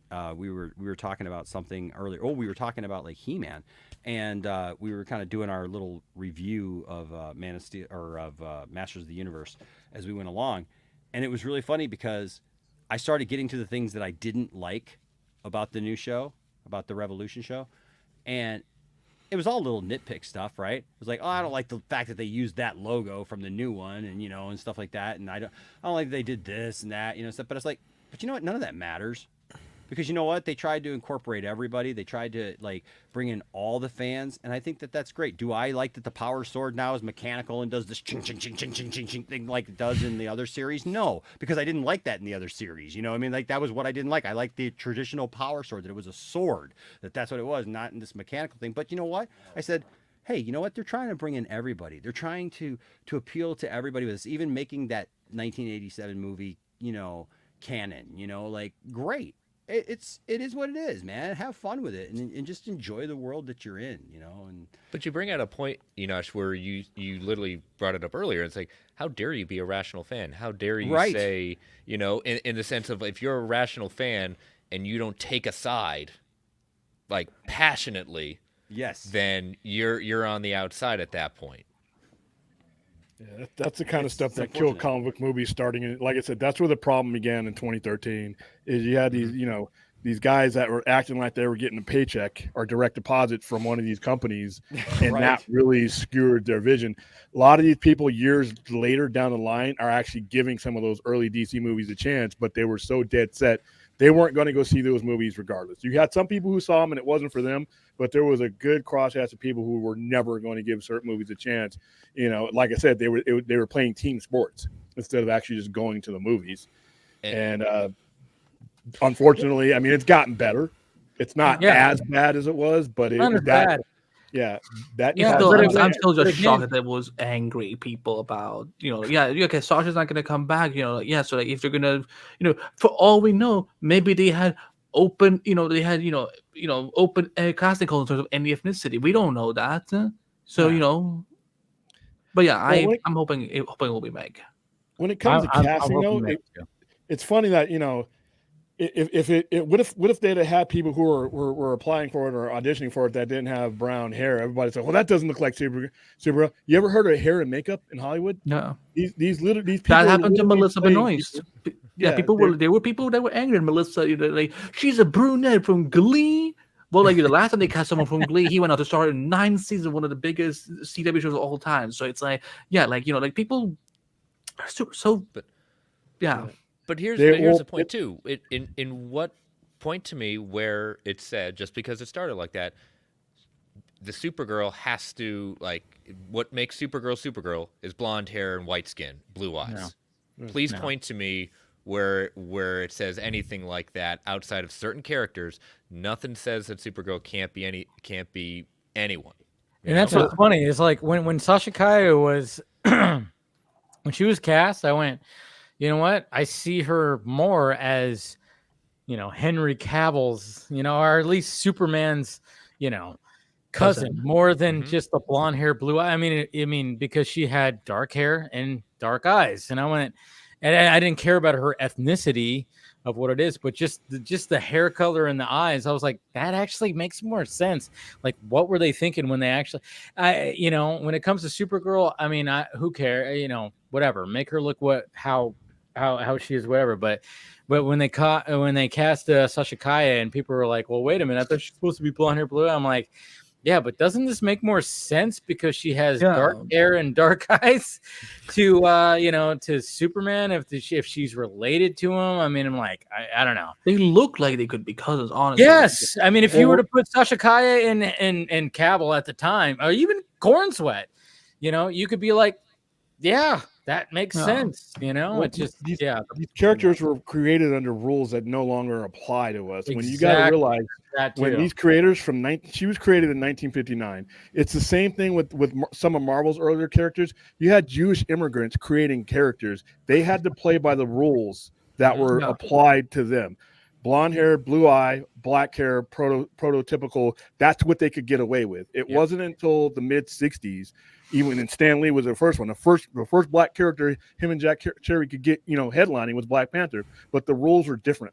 What you see in Supergirl now, the prototypical Supergirl, blonde hair, blue-eyed woman. If you look back at the time with the majority of the characters, either where they were drastically an alien or that's what they looked like, because those were the rules that applied from 1938 through the mid 60s when it came to, you know, what, you know, the vision. It would have been an uproar. Exactly. Like someone like Kamala Khan in the 60s, for example, like any comic poetry would be like a Muslim superhero girl. Like, no, we're not. No. Yeah, like, you know, they were like, do those exist? Yeah. Where are those? Back then. But nowadays, it's like, all right, hey, we could do this now. I mean, nothing against Helen Slater. I had a crush on her when when I saw Supergirl. Yeah. I was like, oh my god. Don't tell her that though, Dave. Make sure you don't tell her. Oh, I know I shouldn't do that. Not like When she at the premiere, try to. Oh, you know what? I took a big risk. I took a huge risk on two of those types of things, and only one did I have my wife with me. Okay. The first one was when I went up and talked to what's her name, who played Betty in Revenge of the Nerds. And we were talking. You remember Revenge of the Nerds? Yeah, I remember. She was the main cheerleader, and everything. And so that was a coming of age movie for a lot of us young men back then. And so she had nobody at her table at the Comic-Con, and I was like, you know what? I'm gonna go up and say hi to her at least. I'm just gonna go do it. So I walked up to her myself, and her and I were talking, and they were selling the pie plates from the movie. Okay? Yeah. And so we're so and they just got two little stars over the certain areas, and so but it was funny, and we were laughing about it, and then my wife came up, and we all had this joke, and she actually signed a picture for us to both of us. We got a picture with her and everything, and she was like, because she was super sweet. But I took a big chance with Mariel Hemingway last year. Nice. Because I needed to share a story with her that was definitely one of those coming of age, you are beautiful, you were part of my childhood kind of moments. And I had a little bit of that with Margot Kidder, but she just pushed it right back on me. And she was like, because I was 300 pounds at the time. And she's just like, I love you. And she's just hugging me and everything. So it was like, mom hugging you. You met Margot Kidder? I did. Oh, dude, I got a picture with that woman. And I tell you what, man, I got a picture signed to me. She was supposed to sign it to me and my wife. And now I'm so freaking glad that she just signed it to Enosh. I love Margot Kidder, because screw that, man. I'm telling you right now. Did you meet her a Superman celebration or something? I met her at Motor City Comic-Con in Detroit. And I didn't. It was the first time I had ever gone there, and I didn't know she was going to be there. And all I saw was a Superman symbol, and then I saw the name Margot Kidder, and I just ran. And everybody said, Enosh, you turned into a 12-year-old. You were just gone, and I didn't care about anything. I was just I saw that woman, and I was like, I need to talk to her. That's it. And then may she rest in peace. Yeah, she passed away a few years after that. Yeah. But yeah, one of the greatest lowest lanes we've ever had, and that's the thing. We've had so many. That's what. If I can just make a tangent for a second. One of the reasons I love being a Superman fan is that we've had such a great legacy of. Ironically, Superman legacy will be one of that part of that legacy. But again, we have so many wonderful actors who have brought these characters to life. Not you, Dean Cain, but no. I like his portrayal. I like his portrayal because I love Lois and Clark, the TV show. I'm still mad we never got to season 5. I get you. The man did one of the nicest things I've ever seen anybody do in that kind of situation.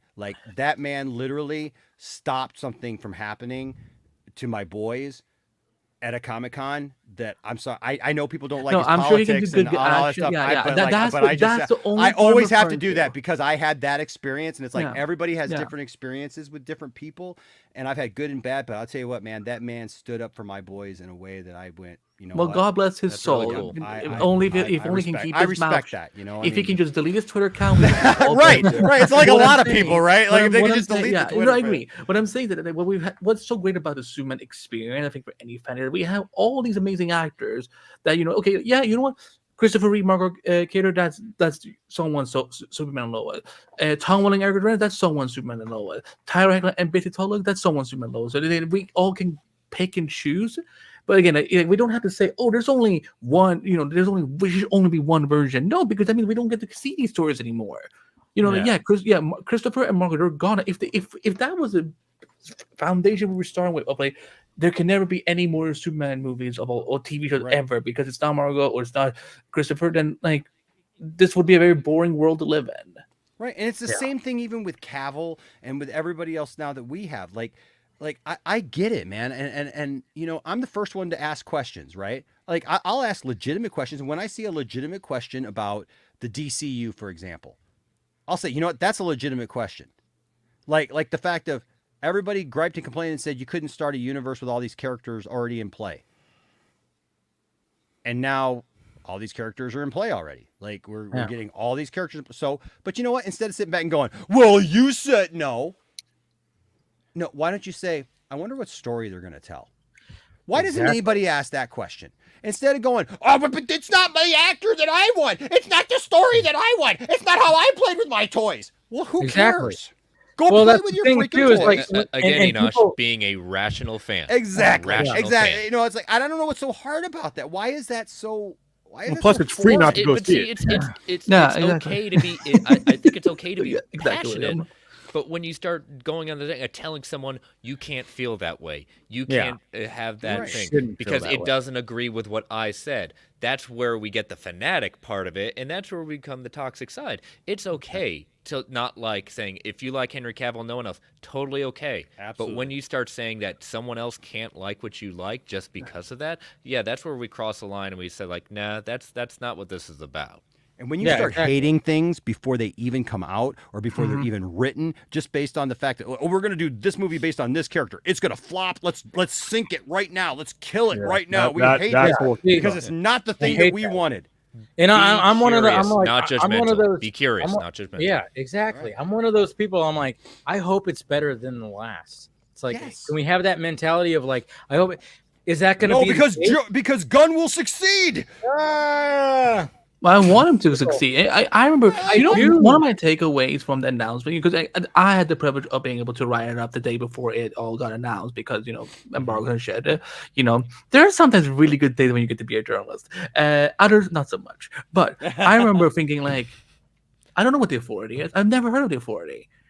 But my first instinct was like, why is he wasting time and money on a low IP like the authority? I'm like, I'm excited to make new characters. Right. And then when I saw that it has literally gay Batman and gay Superman fucking each other, I'm like, oh, I am so in. I am so in. But again, taking the joke aside, I'm excited to see new characters, new stories. I'm not like, oh no, I'm so mad. Why are they doing this? I'm like, this could be great. Therefore, it could be one of the best. The actress who's playing the engineer, whatever, she could be one of the biggest standouts of Superman Legacy, and will make me more excited for the Authority movie. Yeah, how about them just getting excited over getting into comics again? When all those comics got sold out. The way I look at it is like this, and I'll give a sports analogy for those who like sports. All right. This will be hard for me. Okay, and that's fine because you already understand the concept of what we're talking about here, right? Okay. Probably. So my girlfriend, for example, very talented girl, awesome singer. Ironically, she was almost the lead singer of my band like 12 years ago.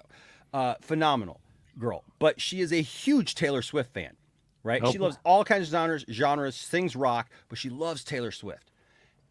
That girl does not know anything about football. Not one thing.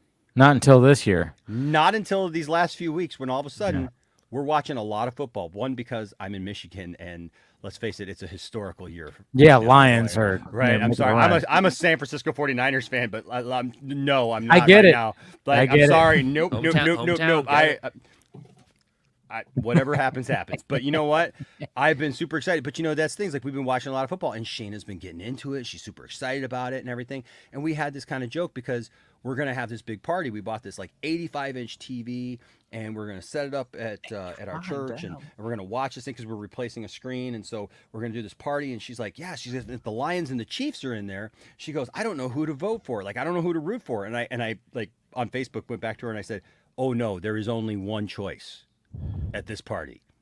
If the Lions and the Chiefs, I don't care who, what, anything, we're all rooting for the Lions. It's a historical moment, and it will not be sullied by by Swifties. Who don't know anything about football and are only rooting for the Chiefs because Taylor is there. And I was joking, of course, right? Because the joke is that like I work in a school, and you know how many girls I talk to are like watching football now who have never watched football before, but simply because Taylor Swift has a boyfriend who plays football, they're interested and they're learning about the sport, and they're getting interested in the sport. And now that some of these girls want to play the sport, and they're watching it with their dads. And I'm watching videos on TikTok and social media of dads bonding with their daughters over Taylor Swift and football. Right. So you know what? It doesn't have to be one way or another, or I don't like this, so we're not going to support this, and you're not a real fan, and you're not a real fan because you like that. Like, it's the exact same thing, brother, what you're talking about, Chris. It's, like, we have lost all sensibilities when it comes to being a fan and being just reasonable sometimes. And look, I'm passionate. Look, you saw the way I came in here, Yeah. William. I haven't had a good William fight in a long time. I think my late grandmother heard you, even. Like, I'm just saying, like that's, but that's a fun thing, that I like doing. But I when it comes down to it, like I said, even I had to say today when I was watching He-Man. Okay, so what? I don't like that stuff. So what am I going to do? Am I going to go online and tell everybody how I don't like it and it sucks? And then you tell me, well, I like it. Well, you're wrong. You know what? There's many times that I see people get things wrong. Okay, they don't understand concepts. I mean, we like Dave. How many times have we like had conversations with people and tried to be reasonable with people who like don't understand like our position on anything, right? And I say that with you, and even William, because I don't know the rest of you guys that well, but like I know we have history, right? So it just is, and it's like at some point you just got to go, come on, like we're gonna keep going in circles over the dumbest thing. We're gonna boycott this and ban this, and we want to destroy this, and bring these people down and everything. And we think we're on these holy missions. And you know what? I'm sorry, I'm a pastor, and I will tell you right now, holy crusades are bad. Yeah. People who think that they are on these holy crusades and they're doing God's work are most of the time full of themselves and doing it for another reason altogether. Well, it's part of their identity now. But see, personally, when it comes to the DCU, if there's somebody who's skeptical about it, I can't with a straight face make a case for them to feel a different way. But that's not what I'm there for. Right. Me personally, like I said last week, I am not excited about it. I am intrigued. I'm open to because I think they accidentally got the right guy to do this. They mismanaged them. Warner Brothers mismanaged themselves to the right guy, and I think he's an awesome storyteller. But if credibility is a part of this, if you've looked at if you've invested time and came up empty, I have no case to make for you to be excited about this. But what I will say is it's free not to watch. Like I said before, it's free. Like Blue Beetle, I had no interest in seeing Blue Beetle. I know I have a HBO Max option if I ever do want to see that. Now, for me, I'm a universe guy, and my time is important. I've gone from, when it comes to DC, being the guy in the at the arena with the sign in the front row at ringside. Now I'm the guy who's got the remote at the house. I'm still supporting, but I'm not going to go all in because I have so many questions about if I'm going to see anything else of this. I mean, there's just so many reasons. I've already laid them out. Business-wise, I don't know who's going to be running Warner Brothers Discovery by the time this movie comes out. Well, sure. I don't know if there's going to be a new sheriff in town.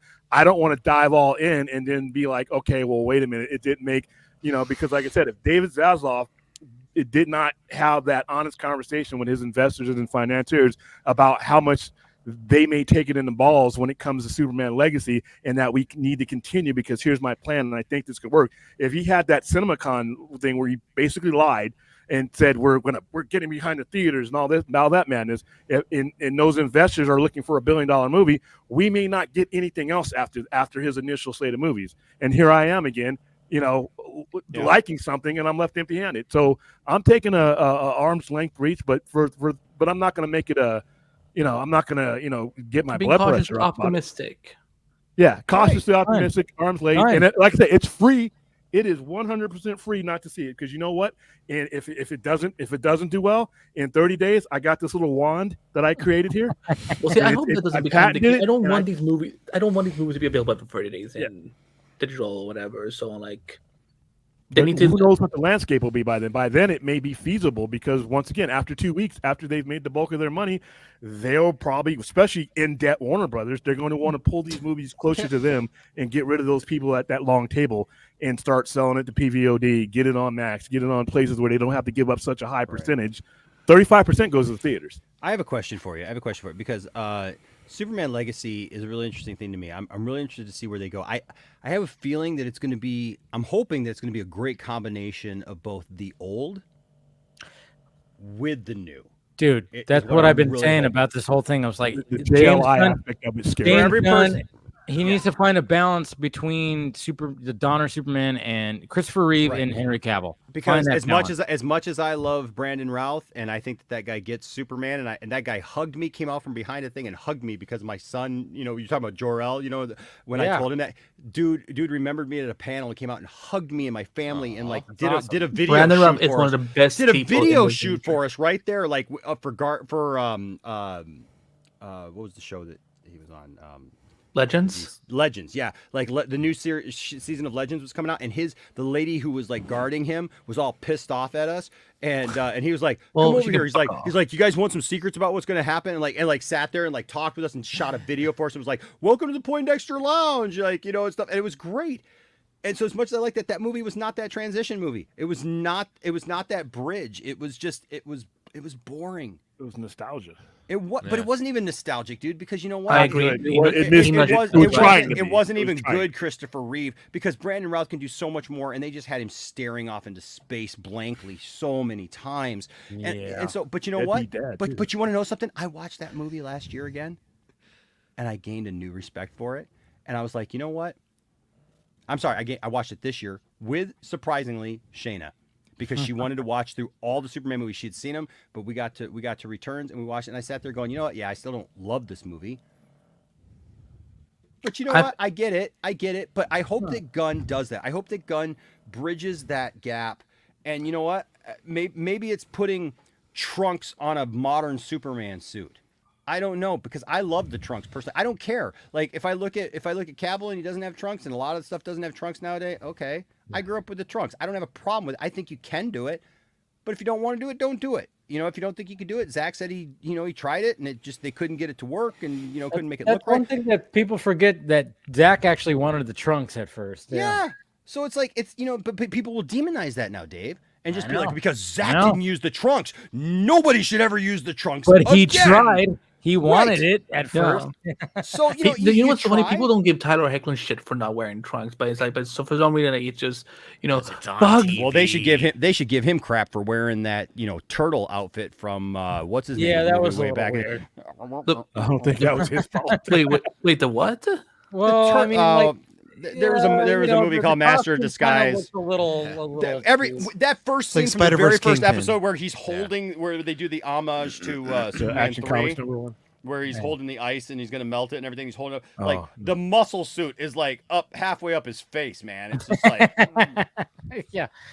I thought that was yeah. But I say I'm with you on that one. But I say that, but I hope. Why would I hope for Legacy to fail? I am a DC fan. Now, I'm not, people throw these things about you. Oh, you're a real DC fan. I don't even know what that means. I don't either. I've just loved DC my whole life, man. Like Dave, I think I talked to you about when I first met you. Like I talked about, like there was people hating on me saying like, you're not a DC fan, blah, blah, blah. And it's like, well, then please tell everybody that I know, when people were telling me you don't really like Snyder. What? Okay, can you please tell the guy that I got in a fight with and like literally won't talk to me anymore because I loved Batman v Superman and he refused to go see it because he heard there was a gun in it that Batman might shoot? And I was like, seriously? And this dude has never talked to me since. What? Okay, yeah, no, that's a whole other thing. So like I've dealt with people, okay, and I've been nice, and I've had to deal with like really weird opinions over my time, okay? And yes, I've been in the church my whole life, and so I've dealt with a lot of really weird opinions in my life, okay? So I'm used to dealing with weird opinions. What I'm not used to dealing with, though, is like this absolute disregard for the thing you say you love. To say, I want the thing that I love to fail because the old thing isn't still here. That is ridiculous to me, because we all know that things have to move forward. They have to go forward. And look, like I said, I would love for all those things to still be here. I would love for the Snyderverse to continue. But if it can't, and it's going to go forward in a different way, you might not like James Gunn. That's fine. I don't know the man, right? Like, I've never met the man. All I can go off is he wants to make a Superman movie. I hope it's good. If it's not, I will definitely be on Poindexter Lounge talking about how this movie sucks. It sucks worse than Williams' opinions on movies, okay? That's how bad Superman Legacy sucks.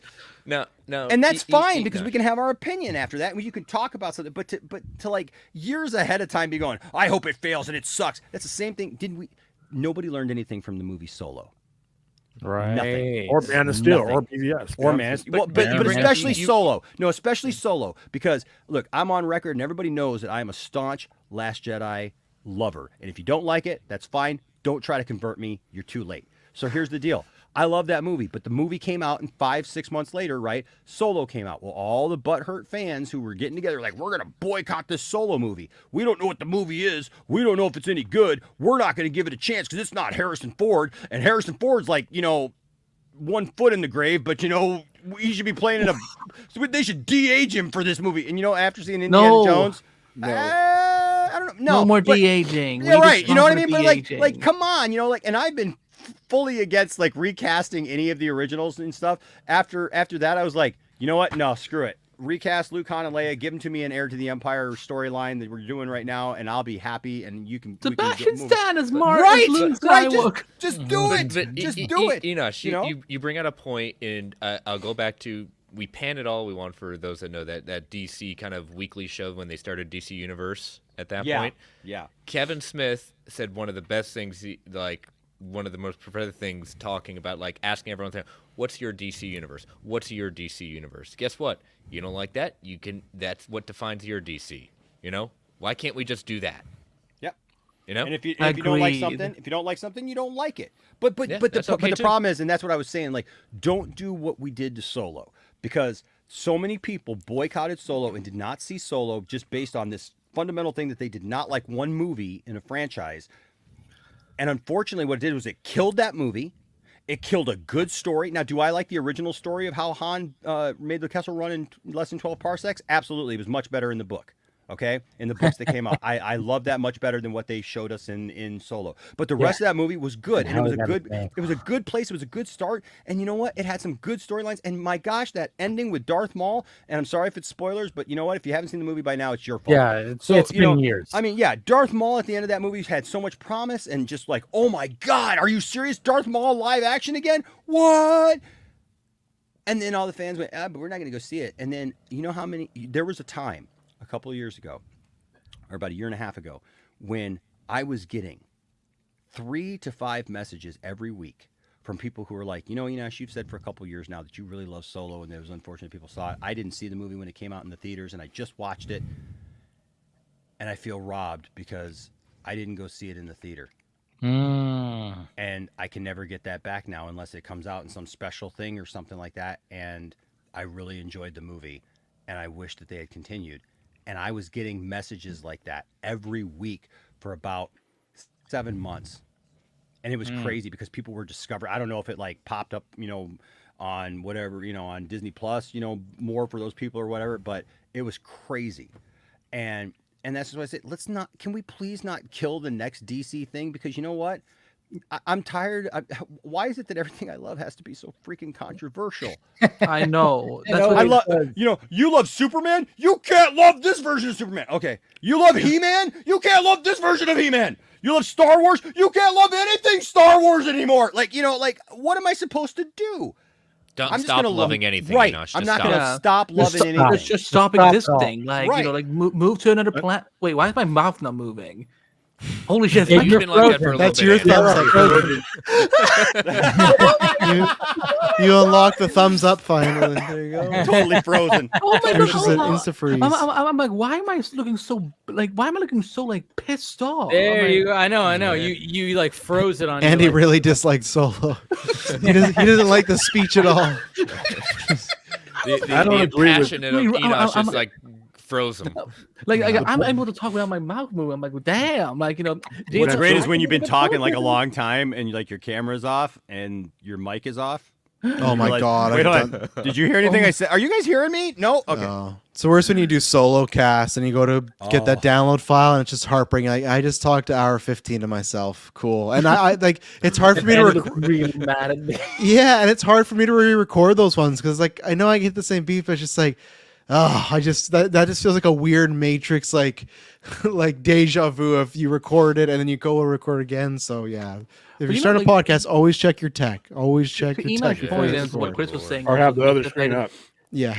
So some of the things you guys have said, one of the best periods of time, at least for me as a DC fan, was when we had 4 Arrow shows on at the same time, and then every summer we had a new DCU movie, and then we do we another season of Young Justice, or then we would have these Elseworlds movies, and then we would have a DC anime movie. I'm like, we're eating right now. We're having so much fun. Now it's like people are like, we can only have this one thing. I'm like, but I don't want this just one thing. Like, I want to see Matt Reeves' Batman universe. I want to see the DC James Gunn's DC universe. I want to see Minor Difference Superman season 2. I want to see if Young Justice actually does come back. I would love to see how that ends.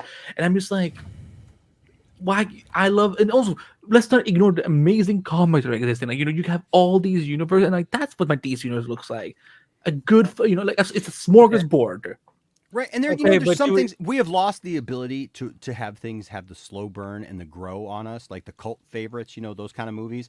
Like we want everything to either be a hit right out the gate, or we're never going to give it a shot again. We're never going to watch it again, never going to look at it again. And I look at movies, man, like how many movies, for those of us who grew up in the 70s, 80s, 90s, that are now cult movies that grew. They had an underground swelling because people were watching them and people were giving them a chance. People were saying, well, this movie wasn't that bad, or yeah, it's so bad it's good, or whatever.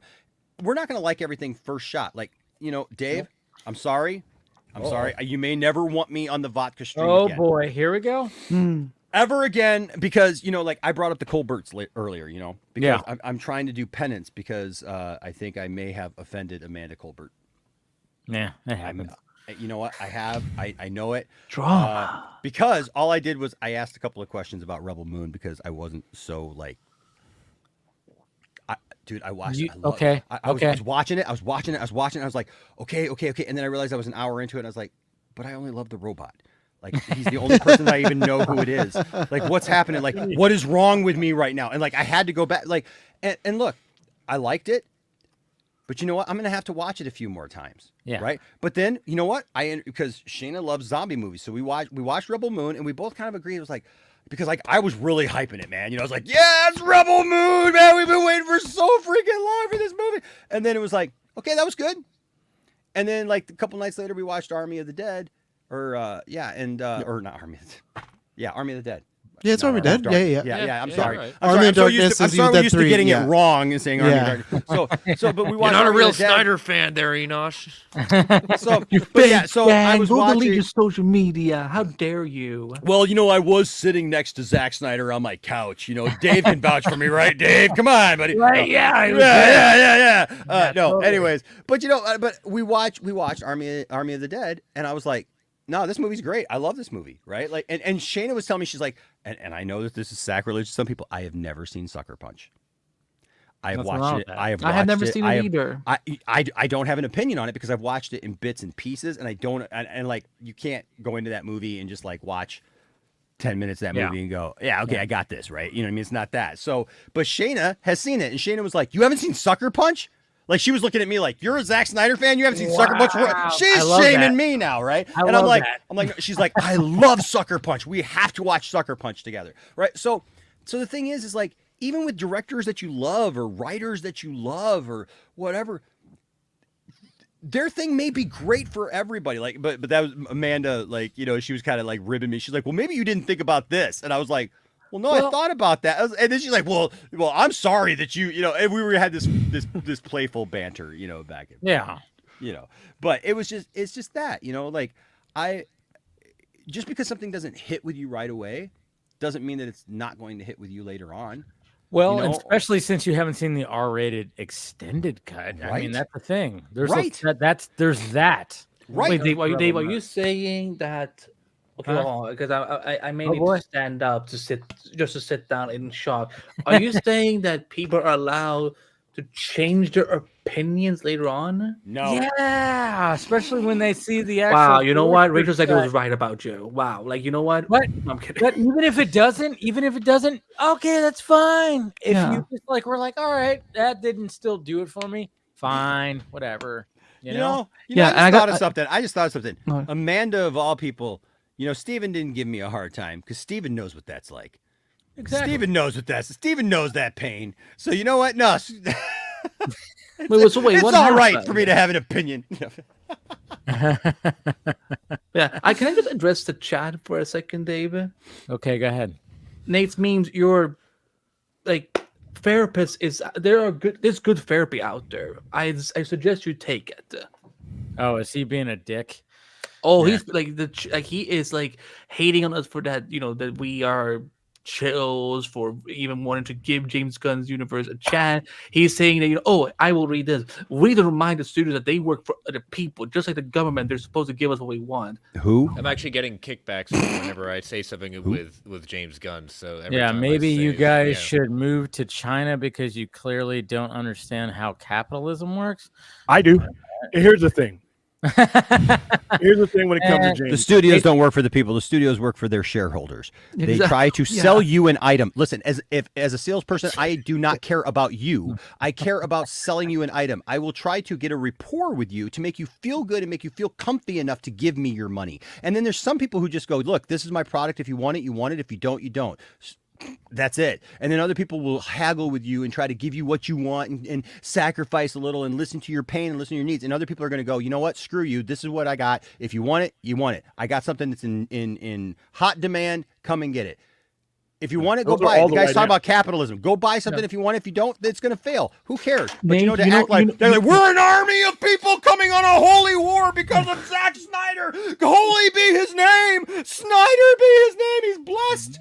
Like, come on. Nate, the studio doesn't care about us. They care about what's in our wallet. This is my wallet. Right? And it looks super weird. I don't know why this is my wallet, but either way. And they don't want to give us a thing for it. They don't want to give us. They don't want to give us physical media. See, yours looks like a wallet like this. I'm just like, I don't.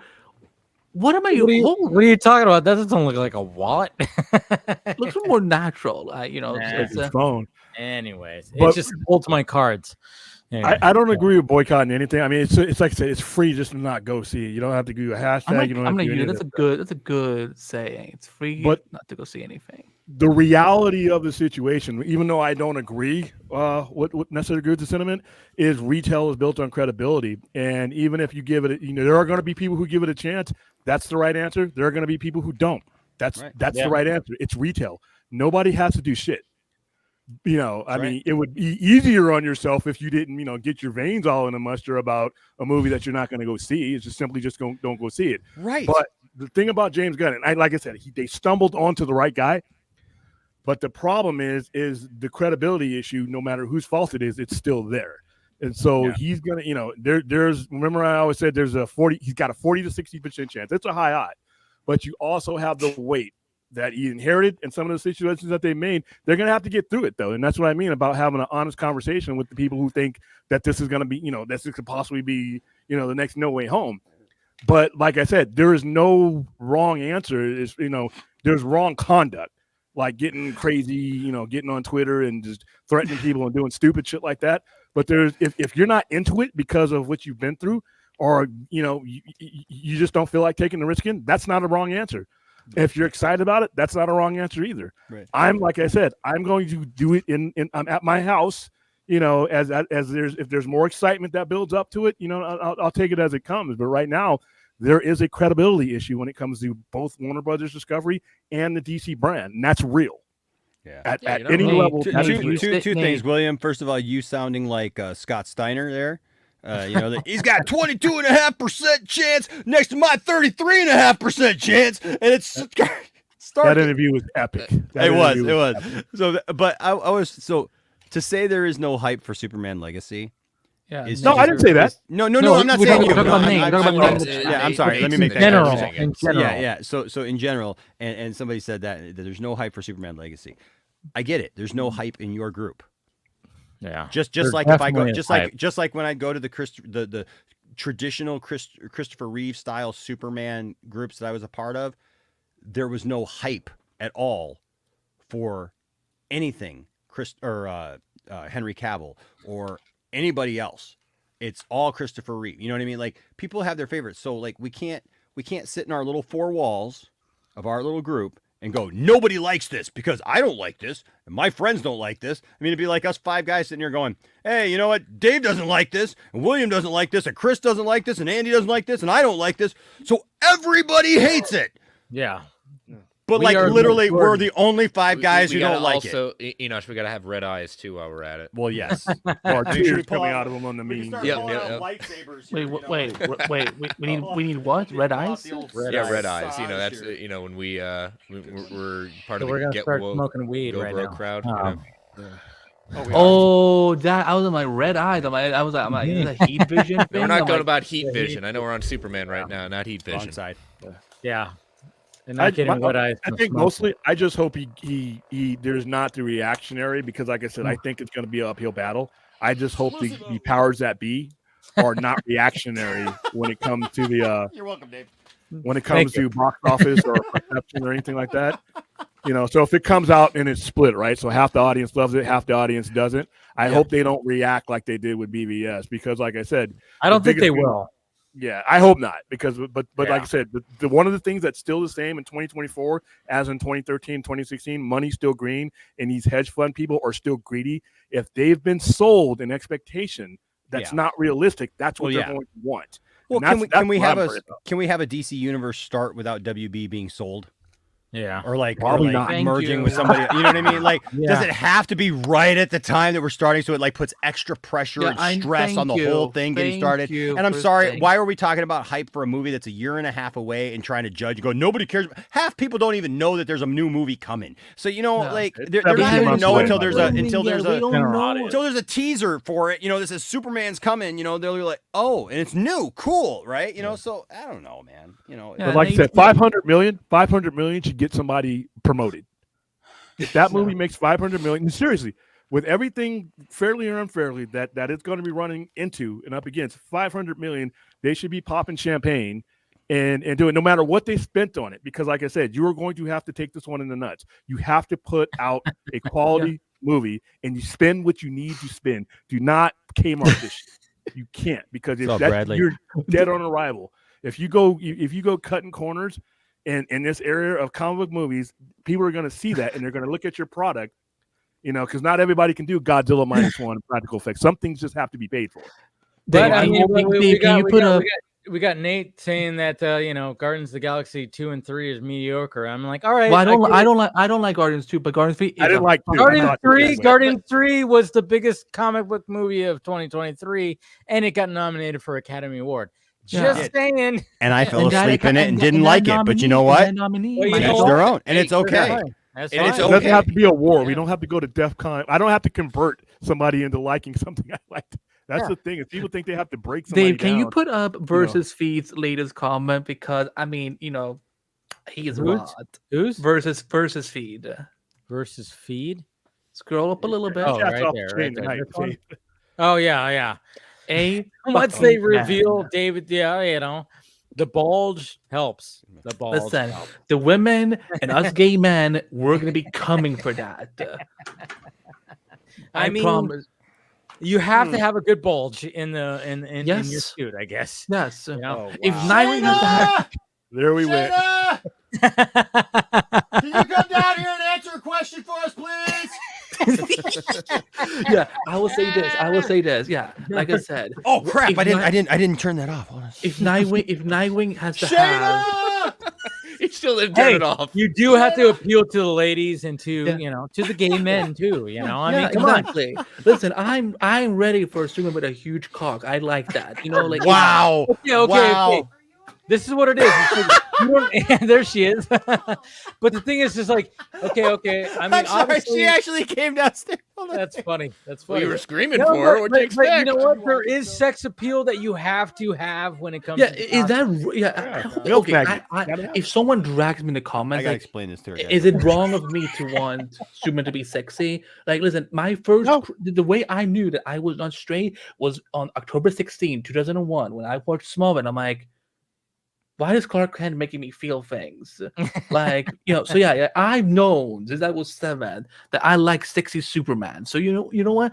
Yeah, I hope that Superman feels that bulge. I mean, I get it. I mean, yes, there has to be like a okay. So I mean, there is that. There's got to be a little bit of something, but of course it can't be over too much, because then it's just gonna. I'm not asking for 10 inches, Dave. Calm down. Yeah, you get like a totally like, hey, look, it's going down his leg. Yeah, I get that, but I get both. Where it's like, yeah, you have to have a sex appeal when it comes to. Oh wow, Nate! Nothing. No one drug Annie into anything. That was a Oh wow. Okay. What happened? Now look what he just said. Now Nate, are you okay? I would have timed that guy out. Yeah. Yeah. Nate, I just saw what time. Attention to people who just want attention. Nate, I just saw what time it is. Your mother's breast milk is now ready for you to drink. Just ignore him. He's just trying to. No, but I'm excited because I love that also James Gunn's that costume designer he's brought on. Like I cannot wait to see what she has made. Yeah. I think I'm wondering what the conversation is. What's going on with Enoch right now? You turn the sound off. Let's put him full screen and just make commentary. I know, right? I mean, seriously. They please do it. They please do it. I mean, like, what's going on right here? I mean, he's explaining the poll. No, you took too long, Dave. You're muted. You gotta turn your mic on. You gotta turn your mic on. You're muted, Enosh. You're muted. You're muted. Okay, so all is well. It's actually great. She's going to I don't know. She's going to put something on or something, and come in and say hi. She's my new co-host, so she might as well come and say hi. She's going to be on the channel a lot. Hello. Nice. Whoop, watch broke out. a bunch of my toys. Is she okay? And now that she's gone. Thank you so much. All right, we're out of Is here. she okay? Is she okay? Is she okay? That's what those toys are on their way to Vegas. Please don't trip over. Okay, sit on my lap. Sit on my lap. Okay. Hi. Hi. This is Hi. I can be. Hi, Shayna. I can hear. This is Shayna. Nice to Hi, meet guys. you. You guys are so cute together, by the way. Oh, thank you. You know what? We share the same birthday. Wow. We do. Okay, that is fucking destiny right there. She was almost the singer in my band 12 years ago, and she found me. She found me at probably my lowest point in all of this, and was just, I don't know. You say hi. You say I'm meant to talking. be. You say hi. Meant to be. But okay, were you explaining what we were just talking about? Right? Yes, because I was watching upstairs, but it's about 2 minutes behind. Okay. So I hear yelling downstairs and someone screaming my name, and I had no idea what was going on. So I'm up to speed now. I mean, we were just having like both. an interesting conversation, and we didn't know that he was actually going to be yelling to you about it. Well, but, you know. I figured I'd be fair because we know that William doesn't have anybody who could measure his bulge, man or woman. And so I figured, First of all, and he's so old, nobody's been up there for so long. Indiana Jones would have to go and examine that bulge to see if it's even feasible. This was not on the bingo card. My junk being measured by Enoch. Again. I you think know what? most I of gotta this bust your conversation balls. was on anyone's bingo card. Come here, I George. want you nowhere near my balls. By the way, this is George McFly. Oh, he's adorable. And you know what? George is packing. I'm telling you what. He goes after George could be Superman. He could be Superman. He goes after Harley Quinn, my dog Harley Quinn, all the time. And Okay, this is I fucking love this family already. I got a Harley Quinn. Today was Wookie's birthday. It was Wookie's birthday. Wookie's 6th birthday. Yep, it was his 6th birthday. And so we celebrated Wookiee today. But I got Harley Quinn, and I've got Marty McFly. And then it was funny because I had 3 of my own that all got left with me and abandoned. And we were all just, all these poor dogs living together. And like the dogs are pooping and peeing all over everything, and I couldn't keep up with them all. And then Shayna comes by, and she's just like, hey, so I got a Chihuahua. You know that one dog that you don't like? But you know what? But George won me over in such a major way. Adorable. Absolutely adorable. Can you buy him a red cape and he can be your crypto? Yeah, he does look like a little mini crypto. Yeah. Huh? You're like a mini crypto. He's also a very good nose cleaner. Very good nose cleaner. I'll tell you what, my nose has been extremely clean ever since George came around. Isn't it? Yes. Goodness gracious. Probably like my favorite Vodka stream ever. Dogs. I know, right? We're getting all, See, What brings happened? the Feels heat. tonight to Enos make brings you, the Enosh. heat. Smoke some pot, drink some vodka, and then I make it wholesome again. I love Bradley's chat. I love Bradley's comment. Give him a little hoverboard and some kicks. Oh. I got that mini hoverboard. I do have a mini hoverboard. Oh, you of course you have a mini hoverboard. Come on, dude. it's Enosh. Well, So what is the question that she's here to answer for? Well, I mean, it's all about the okay, so because it's all about the sex appeal of Superman in the costume. So obviously, the naturally we're talking about, okay, we have a little bit of like, all right, so you have a little bit of like the bulge going on down there, but not too much. You can't be too much. I don't know. That's what they said about Christopher Reeve, that his we're bulge getting had to like be the just we're getting the it ladies' had to be- opinion on Right. the sexiness of a Superman costume. Right. guess. Is it I don't is the Okay, bulge important? Because they made a so- big deal with Christopher Reeve that the bulge had to be like just so. It couldn't be too big and it could be too small. Like it either had to be all there or nothing at all, and it was what they was. So what is it to you? Okay, so speaking for women around Yes. the world, I'm I like- will say that it is not a deal breaker, but size matters. Yeah. We look. Superman's We look. in tights. We're gonna look. I mean, We're g- so it all adds to the So there overall needs to be appeal. something there to be like, hey, but it doesn't need to Right. be like, something too where it's like, holy shit, like Jesus Christ, what is this guy It can't packing be- right well, here? it can't be pornographic. You gotta like- keep Yeah, it PG-13, pornographic. So like, Like you mean you can't have like the outline of the penis going down his leg, Exactly. You I'm can't. here to save the day, It's not, Lois. it's not, in more it's not ways the than boys one. on Amazon. Yeah. Right, exactly. Now, you know what? That would be an interesting Superman. Like that forgot to wear his underwear. That's why he started wearing the That's pretty briefs, funny. right? I like that would be that. hilarious because he goes out in just that and like it's too much.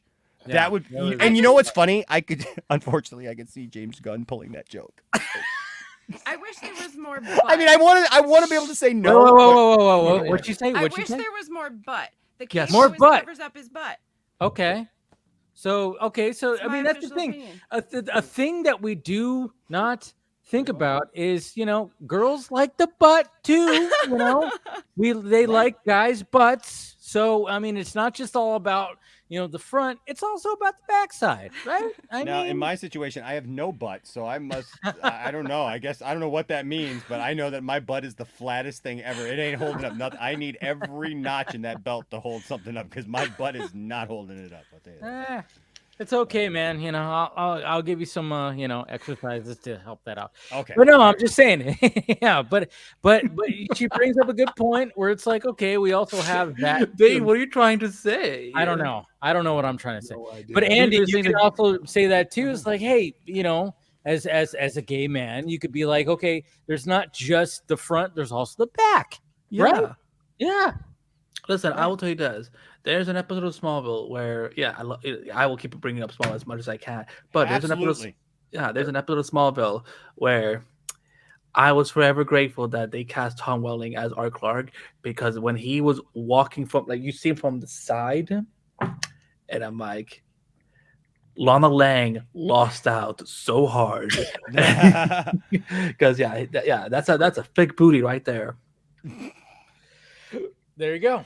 Yeah, I mean, And I wonder what David Corns with too. So yeah. Well, because I would say the same thing to what you said. Like if they cast a Supergirl, for example, right, and she's large-breasted, or a Wonder Woman that's large-breasted, for example, right? Everybody made such a big deal about Gal Gadot, right? That like she can't be Wonder Woman. She's not large-breasted enough. She's not big enough, And now look, if I was casting Wonder Woman, I would look more for the classic like Lucy Lawless kind of look.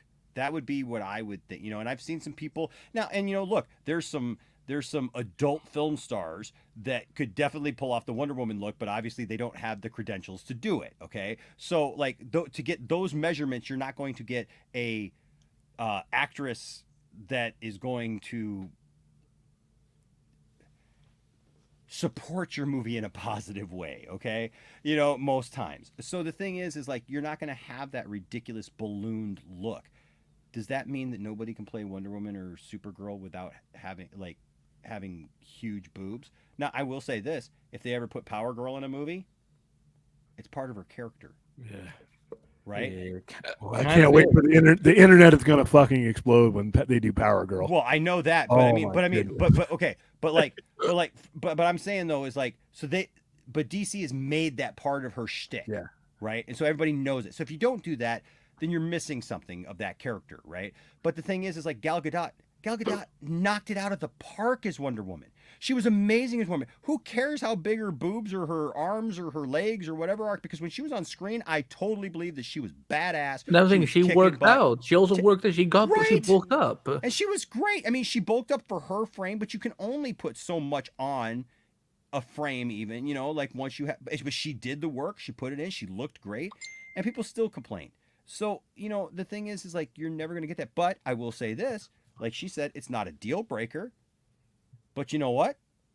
When you see a beautiful, as a heterosexual man who sees a beautiful woman, like you notice the things about them, right? So yeah, when you're casting certain characters, you take that into account. They should be taken into account. Like what is the LGBT community how are they going to react to this character, right? It doesn't mean that you have to change, you know, the character or make them, you know, a certain way.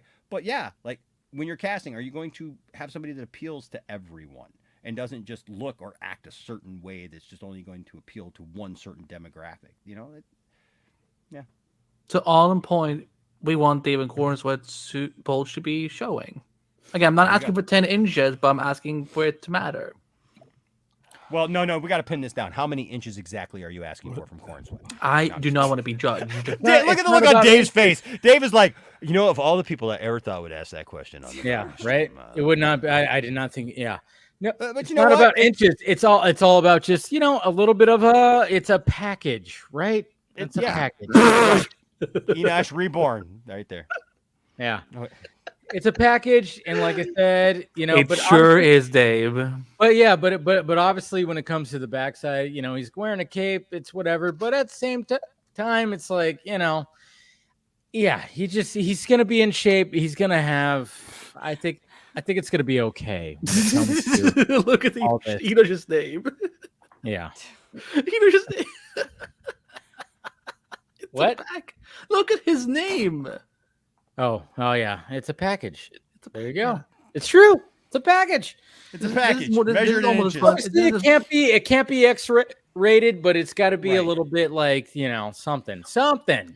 Right. Also, I'm just saying when those set photos starts coming, because we know that there's going to be set photos when they're on location of him in the suit.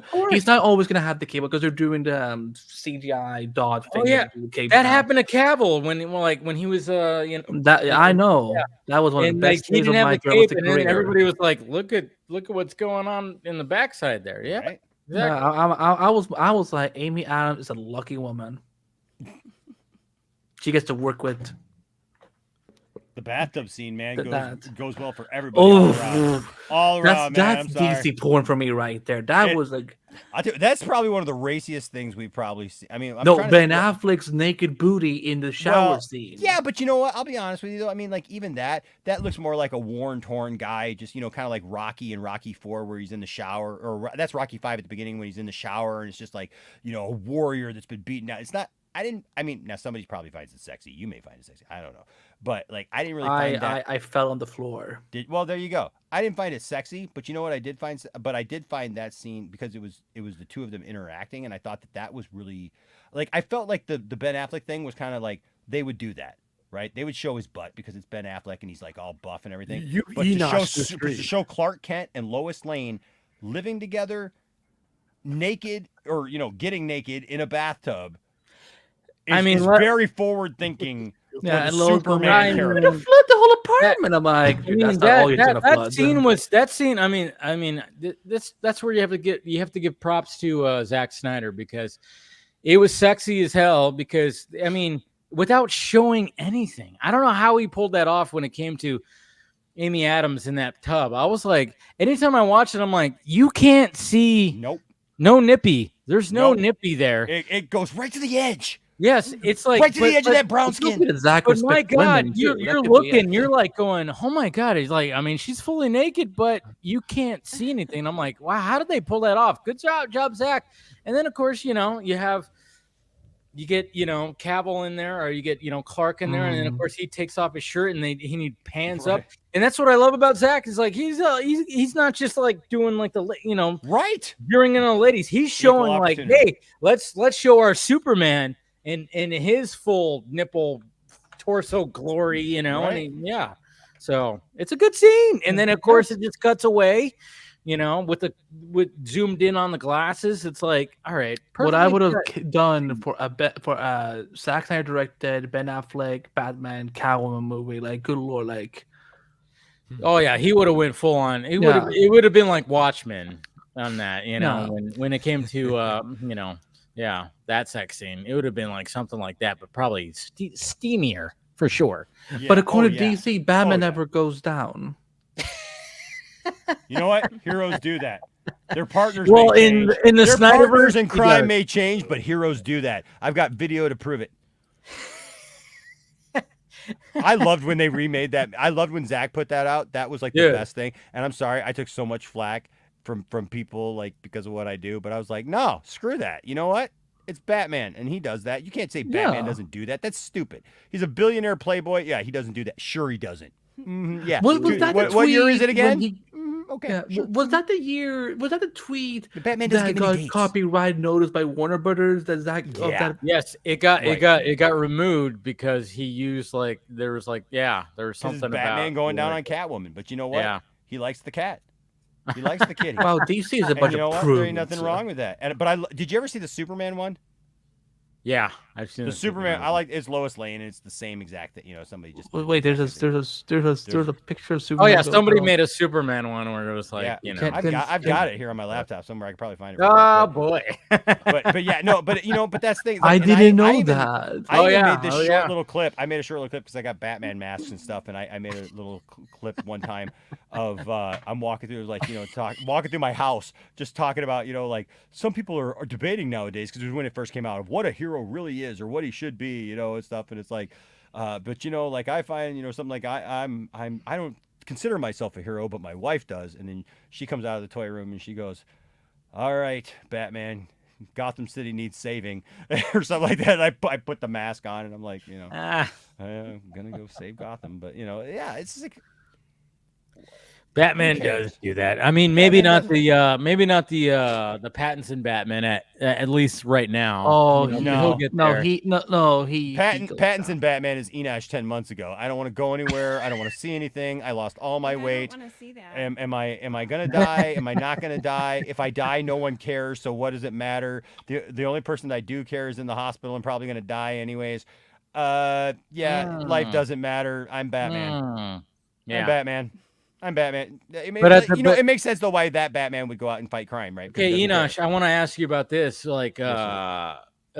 James Gunn did confirm that the Black Superman J.J. Abrams Elseworlds movie is still in development. Yeah. Do we need that? We don't need that. We don't need that. No. We don't need that. And like I've said all along, and I still stand by this, and I have yet. I mean, William's my friend. William, look, William gets called a racist on my show in the past more than anything I've ever seen in my life. Like, and William is like told people like, do you not watch the show? Do you not see who I am? Like, I mean, it's just stupid because we get in these conversations. We've talked about stuff like that, and look, we have Black Superman. Yeah, Val Zod. Black Superman is established. We have 2 Black Supermen that would be great for a movie. I agree. We got Calvin Ellis. We don't need a Black Clark Kent. We do not need in any continuity, just for the sake of pulling it out of our ass, a Black Clark Kent that doesn't serve anybody, that doesn't help anybody, that doesn't further anybody's cause, that doesn't speak to anybody's pain or hurt or anything that you're trying to do by doing that. And I say that passionately because you know what? The thing is if you do a Val Zod or a Calvin Ellis Superman Elseworlds movie, then you know what? The people who go to that movie and relate with that movie, and I say this not because white boy Enosh is saying this. I say this because, believe it or not, Enosh grew up in the hood, and I have a lot of friends who would relate with that movie, okay? And they've all told me the same thing. No, if I go see a Superman movie that's Black Superman, I want to be able then to go and then see what other adventures has that character had? Yeah. Right? Can I go to the comic book store and buy a comic book of Calvin Ellis? Can I buy a comic book of Val Zod? Yeah, I can read stories about them and how they came to be and everything. And then what DC could expand on that because they just had a movie and reaching up to the movie. And then after the movie being able to say, hey, if you liked this, you can see more of this character instead of going, hey, so we took the white character and we turned him black and we put him in Chicago and there's nothing else about this character because he's never existed. There's no history. There's no nothing, but we made him up because we're just trying to make a Black Superman movie. That is not the Black Superman movie we need. That is not a movie that needs to be made. That's why I was so excited when there was another Michael B. Jordan was producing a show for and I'm still hoping somehow that show happens. Me too. I hope something happens like a combination or like, hey, like can we? I was talking. Yeah, I remember because I talked to one of my good friends who happens to be black, and he made a really good point. He made a really good point, which was that if we get Black Clark Kent, that is Warner Brothers telling us as black people that Calvin Ellis and Val are not good enough to get their own projects, and I'm like, ooh, we'd rather make up a whole new one. Yeah, like you're or like we have to race Ben Clark Kent. You know, it's like yeah. Well, and again, because I know there's going to be someone out there being like, this panel is racist. No, if they do Black Clark Kent, great. But I am so here for Calvin Ellis, like fucking Black Superman president. Lawrence Fishburne, best Perry White ever. Of course, they switched his race, and you know what? It didn't matter because Lawrence Fishburne was Perry White. Anytime that happens with a character, I go make it make sense. Right. And they made it make sense when it came to Perry White and Lawrence Fishburne. Right. And his race wasn't paramount to his character. No, it was not. You could make it a different. But if you do a black, black Superman, Val Zod, or Calvin Ellis, or even if you made, third option would be a Disney option to make a brand new one, but not Clark Kent, because Clark Kent's story is rooted in what America perceives Superman to be. And we just spoke earlier before about what a superhero was to the people of that era. It did not include people that look like us. So if you're going to go back and tell that story, you don't need to. I don't want you to supplant another character just to give me representation, because you're going to have to tell some pretty ugly shit that I don't think a lot of people are going to be comfortable with. Somebody in the chat says James Gunn wouldn't let that happen. That's not a James Gunn decision. That's above his pay grade. So if he wouldn't let what happened. A Black Superman movie being made. People got to realize there's a chain of command in any company. There's employees, and then there's the boss. And the boss, the current boss, I don't know if he's going to be around in a couple of years, is a little bit above that. And just the same thing with Constantine. They just got control of that character back. If that happens with Keanu Reeves, that's going to be happening however those people want it to happen. And that's going to be a company head to production company, like J.J. Abrams' Bad Robot. I love Keanu Reeves, but that stuff, and I love the Constantine, but I don't understand that movie. I don't understand. Neither do I, but it has a wide appeal. I don't understand that move. Matt Ryan is my Constantine. Yeah, and also because of John Wick. John Wick has reinvigorated a lot of people who come on to Keanu Reeves are saying a lot of them are seeing him just now in John Wick, so they're going to go back and watch his catalog. Let's make another John Wick. He wants to do Constantine. I mean, I saw this week that what's his name is now talking about that they're. I can put this back on now. That they're They're starting to write Bill and Ted 4.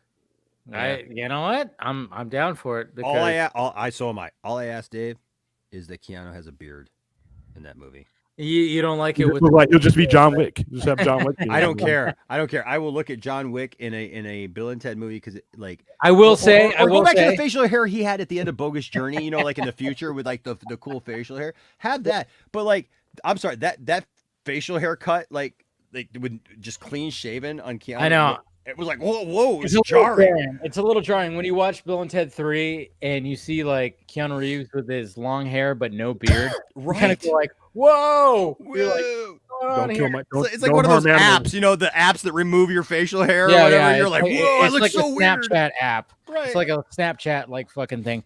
No, I get that. But yeah, maybe they will. They'll be like, grow the beard, I don't know. Who knows? Rock it out, man. All the rock stars nowadays have short hair and beards anyway. So we're all turning into dads, for God's sake, So, I mean, come on. He's pushing 60 and doesn't look it, so.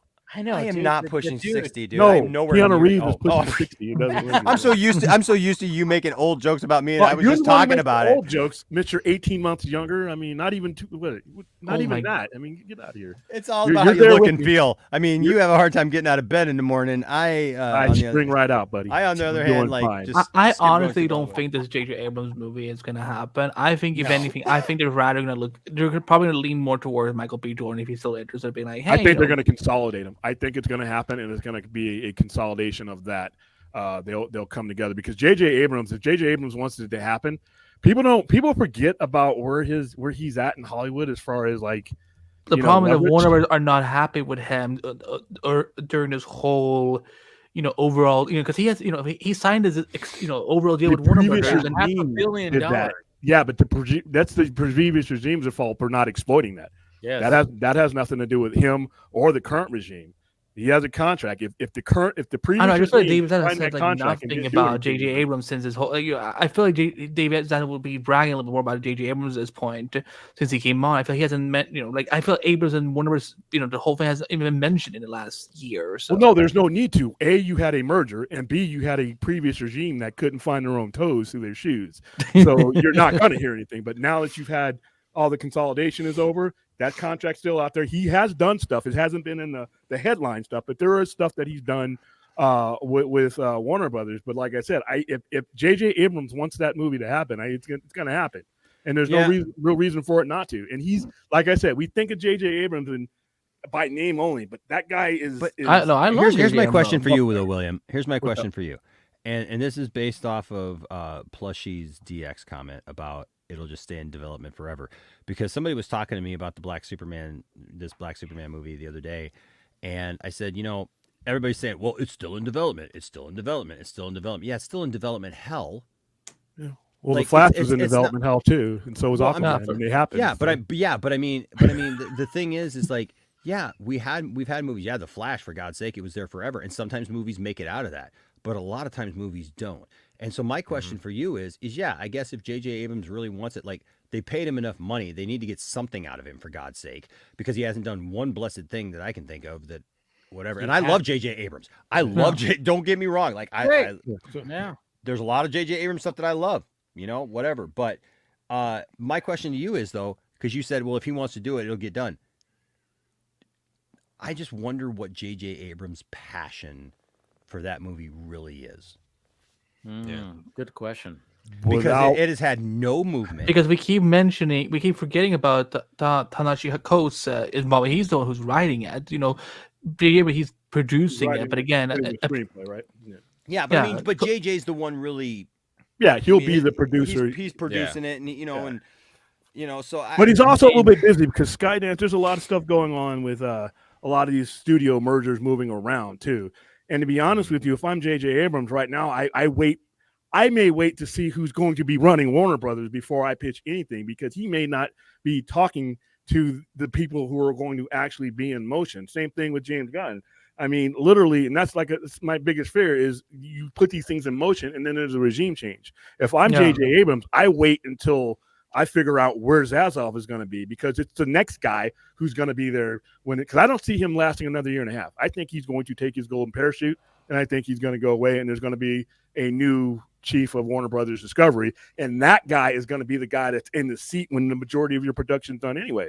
So I would bide my time, still develop it, but it's not just the development hell, it's the what the fuck's going to be going on with Warner Brothers Discovery hell. Yeah. And that's everybody. That's James Gunn, that's Peter Safran, that's anybody coming to Warner Brothers right now, unless they're like so huge, like a Tom Cruise type of deal where he can sign that thing. But you really have to know who's going to be running the company in the next 18 to 24 months to really make a leverage move like that. So I say take your time, develop it, Yeah. And when the next guy who's going to be there for the next 6-7 years comes in, then you flesh out everything, once we find out what's going on. But like I said, that company is $29 billion in debt.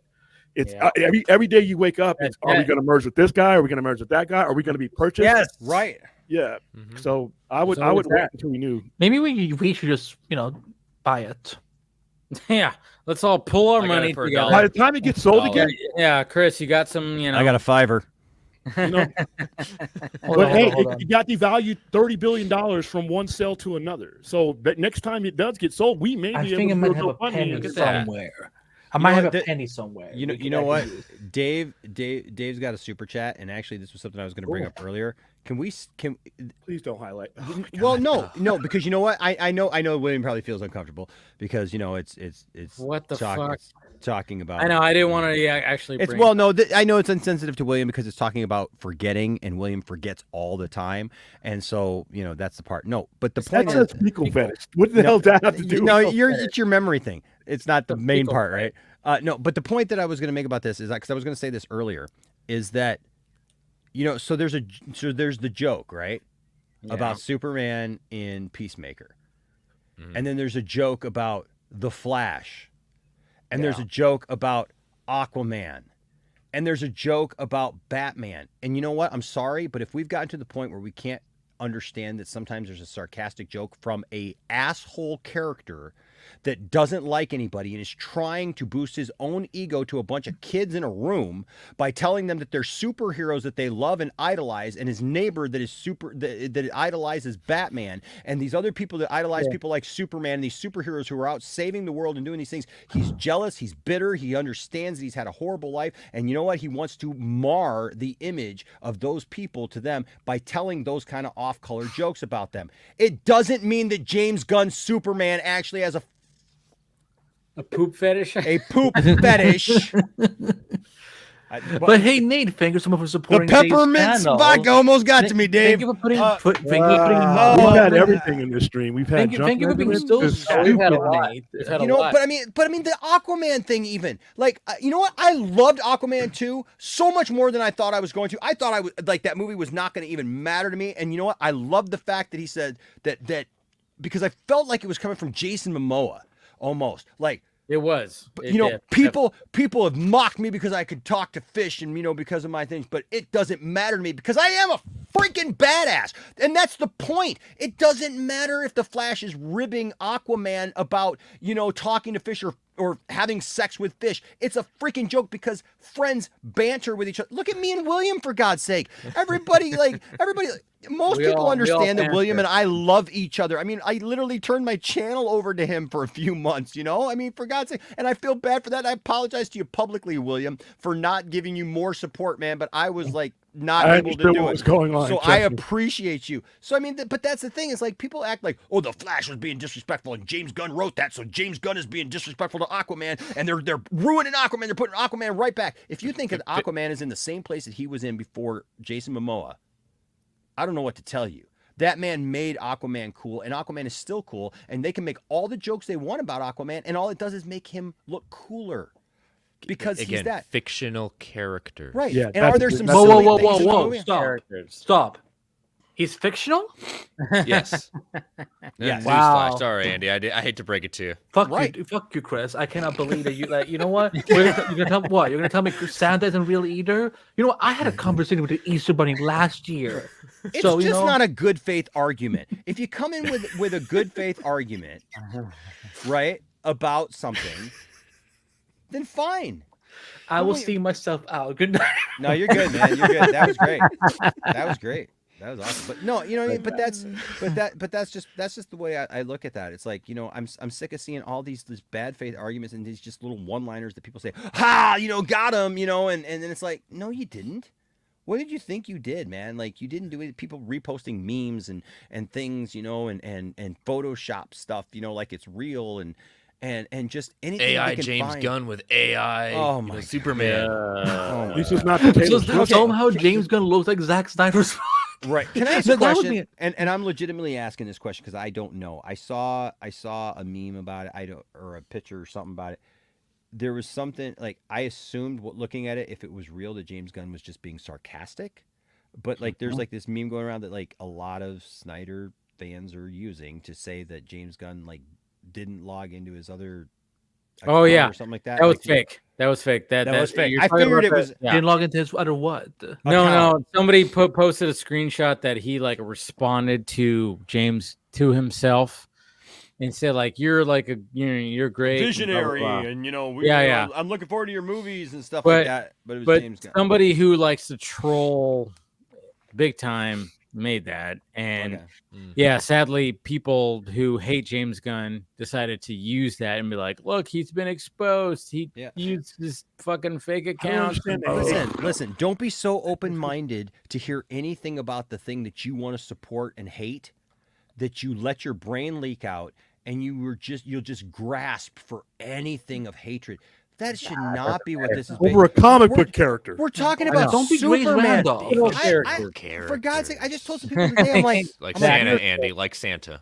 We are talking about Superman. We are talking about a character who is about, truth and justice and good and the American way. And I always said, I know people nowadays, they have a problem with the American way line. But I said, you know what? When Superman said truth, justice, and the American way, he wasn't talking about some idealism of personal, things that we have like today where everybody's offended about every freaking thing every day and everybody's mad at each other and you can't be happy for one day. And God forbid you even look at Twitter or even look at the app on your, the icon, because somebody's going to come after you, and it's just stupid. When Superman said, I fight for truth, justice, and the American way, Superman was saying, I fight for truth, what's right. I fight for justice for all, because that's what America was. The idea was based on was justice for all. Does it get there all the time? No. What is the new Absolutely saying not. that he has now? And the American way was people coming together, that melting pot of everyone, because he was the ultimate immigrant. They literally created him for that. And he was saying it's the American way of people coming together, like working hard, like Americana. Doesn't mean that we have to be one religion, one, accent, one this. No. It just meant that. And so now it's truth, justice, and what is it? Truth, justice, and I don't even know. A better tomorrow. A better tomorrow. Truth, justice, and a better tomorrow. Which is fine too. I'm not bent out of shape about that either. But it's like it's Superman. You got people. You're a fake fan. You got people dying on boats, right? Drowning. I'm not bent out of shape about it, and but it's like, yeah, I agree with William. I don't think it's necessary. I don't.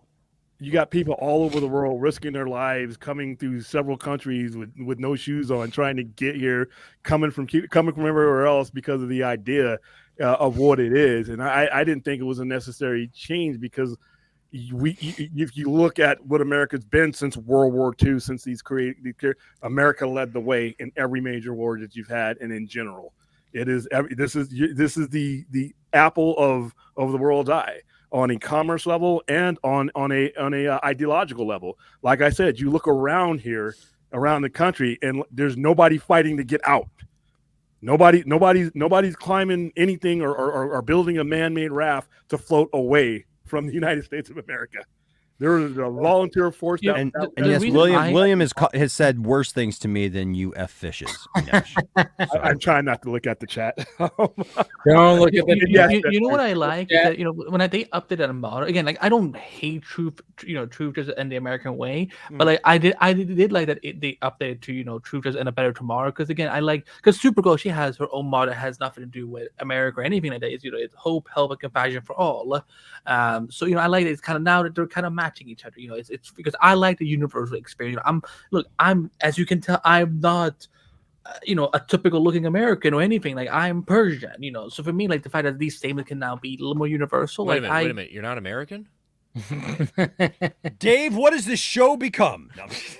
I'm just here. I am the diversity hire. So. You have friends from different backgrounds, Dave, and different belief systems. No, listen, what? Dave's what's happened with Dave's mom and my mom. Dave, I'm all out of vodka, man. I only had a couple in there, dude. You're killing me. The American way can include you too.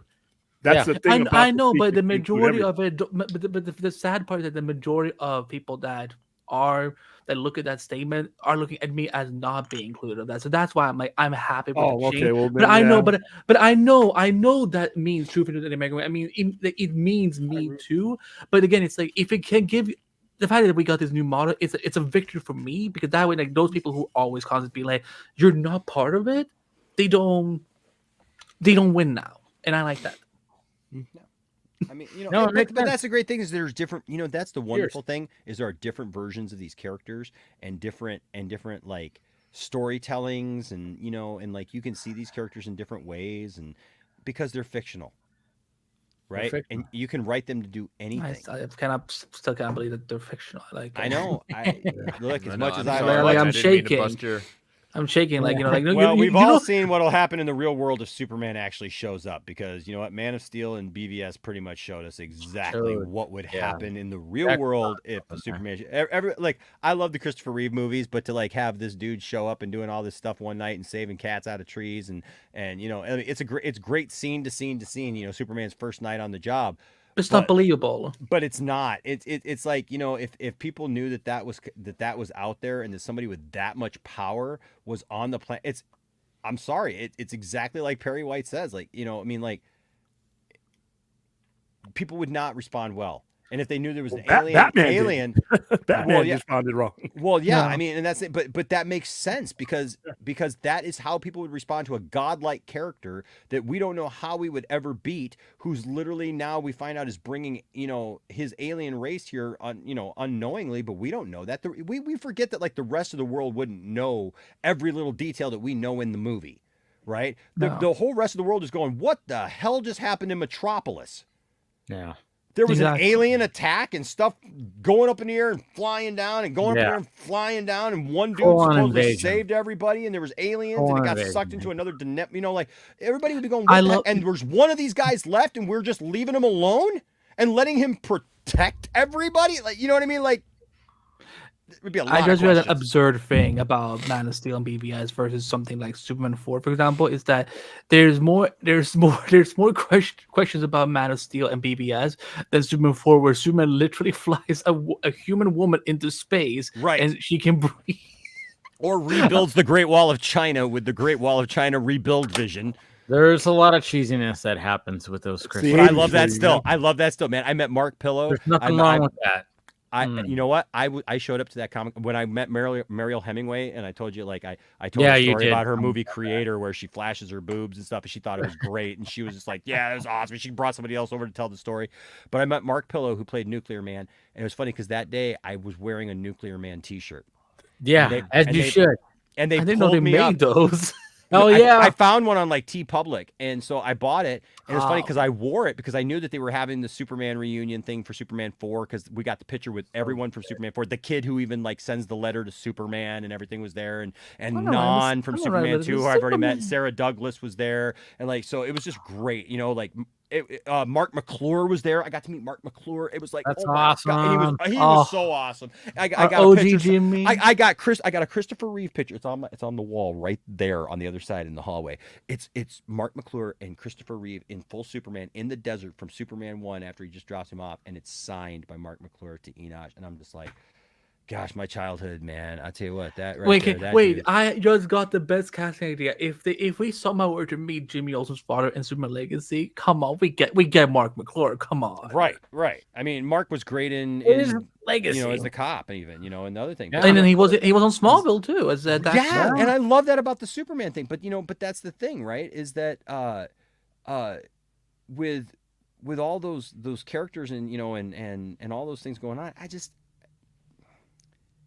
I don't know. I kind of lost my train of thought there for a second, but I'm just being honest. I'm just being honest. No. This is the new Enoch. It's the love. It's the love that you have for the character. Yes, it's the love that we have for the characters, and it's just that these characters can be different. They can explore new things, and everything doesn't have to be so cookie cutter. And we don't have to curse something just because it's different. Yeah. Enjoy what you can from it. If you can't enjoy, there's Star Wars projects, like. That I'm not super excited about, but I watch them because I like the overall story and I want to know what happens next. And if at some point there's something, pop culture wise, how dare you be curious? I know, then I'll check out. There's been plenty of shows that I've checked out on because I didn't like them. Doesn't mean that you're one of those people who just likes everything because you're a shit. No, you like what you like.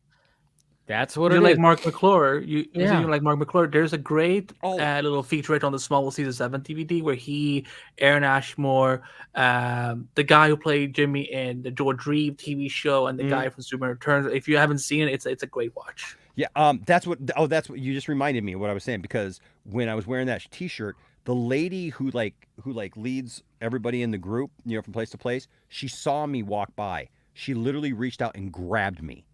And she pulled me over. She goes, "You're wearing a Nuclear Man T-shirt." And I said, awesome. "Yeah." She goes, "We've been doing this tour forever." She goes, "As long as I've been a part of this group," because it's there's a group of people from those Christopher Reeve movies that travel together, of course. And all stuff, right? And it's great, but it's really funny because she's like, "I've never seen anybody in a Nuclear Man T-shirt. Come here."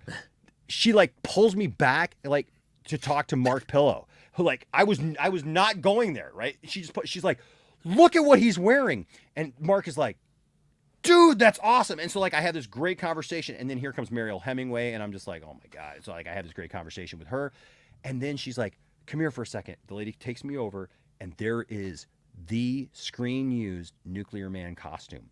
Oh, wow. This woman wanted to take. I had no press passes. I was not Poindexter Lounge that day. I was just dude walking by in a Nuclear Man t-shirt, and she's like, I need to get a picture with you with the suit. And I'm like, well, okay, that's cool. She's like, no, I want that for us, for me, because they were taking the suit on display with them. And so I was like, sure. So like I stood there, like, and I got the picture, right? And it was really funny because then I asked somebody right next to, because she walked away for a second. And when I did, I was like, well, heck, I want a picture with this, I want a picture with the suit. So, but I'm not going to pay for a picture with the suit now. I mean, they just took my picture, right? So I didn't even ask about that. But I was just like, hey, can you take my picture? And the guy goes, well, no, man. He's like, you can't just take a picture with the suit. Like, you can't do that. Like, and like, the lady comes back. She goes, he can too. He can do anything you want. I just took his picture. He can get a picture with all these people. Like, look what he's fucking wearing on his chest. And it was just like, it's one of those things that you just fall into, and it was just so great. And then later we saw them when we did the group picture with all of them. And fortunately, somebody was off at the very side, so I think I can make it a little smaller picture. But it was great, man. It was great to be in that environment and that energy. Yeah. And I don't care if Superman 4 was a misconceived thing that got ruined by Canon Films because of Masters of the Universe. Still enjoyable. I watched it more than Superman 3 when I was a kid. I'm just saying. And it's a great concept for a Superman movie, by the way. It is. Christopher Reeve nailed that plot point of Superman in the 80s fighting nuclear weapons. You can't get more relevant or real. It was right in the middle of the Cold serious. War. So. Right. You can't get and more also than nobody called that movie woke. So that's, I think that's interesting. Well, because we were living in the Cold War. It was reality. No, but today I think it's funny how nobody calls it, woke, and back then, people, like they're gonna make Superman Legacy woke. I'm like, Christopher Reeve also made Superman woke. Thank you very much. Yeah. So woke is a new term that people, like I said, I call it the Cro-Magnon tool, because it's basically anything that's different or you can't comprehend, it becomes woke, even though most of these things have been woke since before you even knew what they were. You call Star Trek. It's like when people Star Trek, William. Star Trek. Star Trek has always been the wokest, most progressive, most like forward-thinking out there. Whatever. It cracks me up, man, because obviously, for those of you who don't know, like I'm a pastor, okay, and so I take a lot of flack for a lot of things and a lot of opinions that I have, but like. It cracks me up to see people who are like these good Christian people. They go to church and everything, and then they find out like they love Star Trek. They've watched Star Trek their whole life, and for some reason it never dawned on them that Star Trek is about an atheistic society that is, like this utopian society in the future that is based off of everything that like that you don't connect with, but you don't have to. You know what I mean? Like you can escape it and be like, I love Star Trek. But it's really funny because a lot of those people, they'll hear something or they'll see the new movie or the new TV show or like Discovery, for example, right? And they're just, nowadays, we're just, like William said, it's just a catchphrase. It's woke. It's not what I like. It's like, how can you not understand that Star Trek has always been progressive? Always. What's going to be so, what was funny when they announced the new, they were doing X-Men 97 and the new showrunner they had was talking about, like the things they're going to do. And they said, they're going to make X-Men woke. You dumb fucking ass. Wait a minute. Have you read Cliff Claremont's run? Yeah. Have you watched X-Men the animated series? Have you watched any of the original X-Men movies? Like, there's a black woman leading the group. So yeah. Friends because of humanity. Yeah, like believe it or not, Storm was not some white woman that they suddenly turned black in like 2019. Like no, like this is like X-Men has been woke since the beginning of time. Whoa, Andy, what are you ruining? What? Are you ruining something for me now? Yeah, you know how does it feel? No, Bradley, don't you know Sarah Connor and Ellen Ripley are different because they're from a time when we were, most of the people complaining were my age and they were kids. They were kids, and so they grew up loving those characters because they had not yet built up this hatred and this animosity towards people and this weird bigoted misogynistic idea that women couldn't be heroes now, and if women were heroes, like they can only be heroes if they're super sexy, right, good looking, attractive, and do exactly what I want them to do. I saw, you know what? Like some of the Star Wars groups that I'm in, I've left so many Star Wars groups because it's just gross now. Like I hated it when to the be prequels, sexy and awesome. I hated when the sequels were coming out because like I saw like I get it, man. There's memes and there's gonna be, you know, sexy memes of Daisy Ridley and stuff like that. I get that, but you know, it's like when you're in a fan group, you know, like on Facebook, right? That's got like all these people, and you're posting these like sexy, big, bodacious booty pictures of Rey that are like what the heck is that, you know? And then recently I saw somebody, they posted an AI thing of Luke Skywalker sitting there and Rey making him a sandwich. Yeah, and they said this should have been like, you know, like all. It was kind of a joke. And it was funny. It was like, okay, yeah, I get it. But the comments. Of course, the comments. The comments to that. And I think that's the problem with that, right? Is that if we could, I think there's a lot of things in the past, right, that were very controversial. Yet it's kind of funny because the people who were experiencing those things in the past, William and I have talked about this a lot, about the 70s and TV shows and different things that were in the past that were very racially charged and had a lot and dealt with a lot of racial issues. But you know what? It was weird because those shows they weren't just mocking a race or a group of people. Like they were a group of people who were talking about it together, and it was a social commentary. Like Archie Bunker would not happen. Right. Which spun off into the Jeffersons, right? And so you had this very edgy, very on the edge comedy and things like that. I mean, somebody just was talking to me about Blazing Saddles the other day, right? And people, Blazing Saddles. You know, Holy Lord. Right. But the thing is that it's different than what we see nowadays. It is. It just is. It was funny, and everybody was in on the joke. Exactly. It's why I love things like South Park, because people look at South Park and they'll go, "How can you like South Park? You know, with what you do?" Because South Park is honest. Yes. It pokes fun at everybody. It does not leave anybody unscathed, because you know what? Nope. We're all human, and we all get stupid sometimes. Yeah, I love Family. I fucking love Family Guy. Same with Family Guy. Family Guy is the same way. I love Family Guy, dude. So yeah, I mean, yeah, it's. Just, I literally had someone unfriend me because I was liking Family Guy. They're like, how can you, as a queer man of color, like, I'm like, but they actually have a thing. Unfriending people for a different. Well, I have yet to block anybody on Twitter. I've muted some conversations, but we got to mute them sometimes. You know, but yeah, because you carried on in conversations that sometimes I'm not even a part of. But I've never had a conversation to where I clicked the unfriend button because I had a disagreement with somebody online. What kind of shit is that? That is like. Well, wow. they were claiming that I was supporting homophobia and stuff like that. I'm like. That's ridiculous. I'm look at me. Listen to who I am. Yeah, exactly. You're talking about this in culture. It's ridiculous. Yeah. You know what? I'll tell you this, man. I have been so happy and proud, Dave, that in the same streams that I've been in talking about stuff, and and I think this goes back to Chris's point, and maybe this is just like more about who we are as people, right? Not even as fans, but who we are as people kind of comes out, right? So if we're the type of people who are rational, even though we're passionate, even though we can get passionate. Look, I could argue with somebody all day long. I've had many debates, but at the end of the day, I want to be able to look at that person, shake hands, and go away. I've unfortunately talked to people sometimes who just want to yell and scream at me and tell me how wrong I am, and I don't know anything about Star Wars. And then I just say, okay, then you reached me too late, because I've already spent way too much money on something I apparently know nothing about. We've had people on our show tell me I don't know anything about comics. Right, and that's one wall, right? So like don't give me that BS. So my thing is that I don't want to listen to the bad faith arguments anymore. Stop that, because it's about who we are as people. And like Chris said, if you're being rational, and that's the thing, because I try to be rational in my own life, but what we have right now are a lot of people in our world who just they've lost that ability, or they never built that ability. They never had it. I work in a middle winning. School. It's about I have to win. Right. Yeah. I work in a middle school. Okay. And I'll be honest with you. This gave me when I started working there a couple years ago, it gave me a lot of perspective for being online, and it gave me a lot of perspective for being a YouTuber, because I give people, always seem to lean on the side of like people are making good faith arguments, right? That like they're coming from a place that like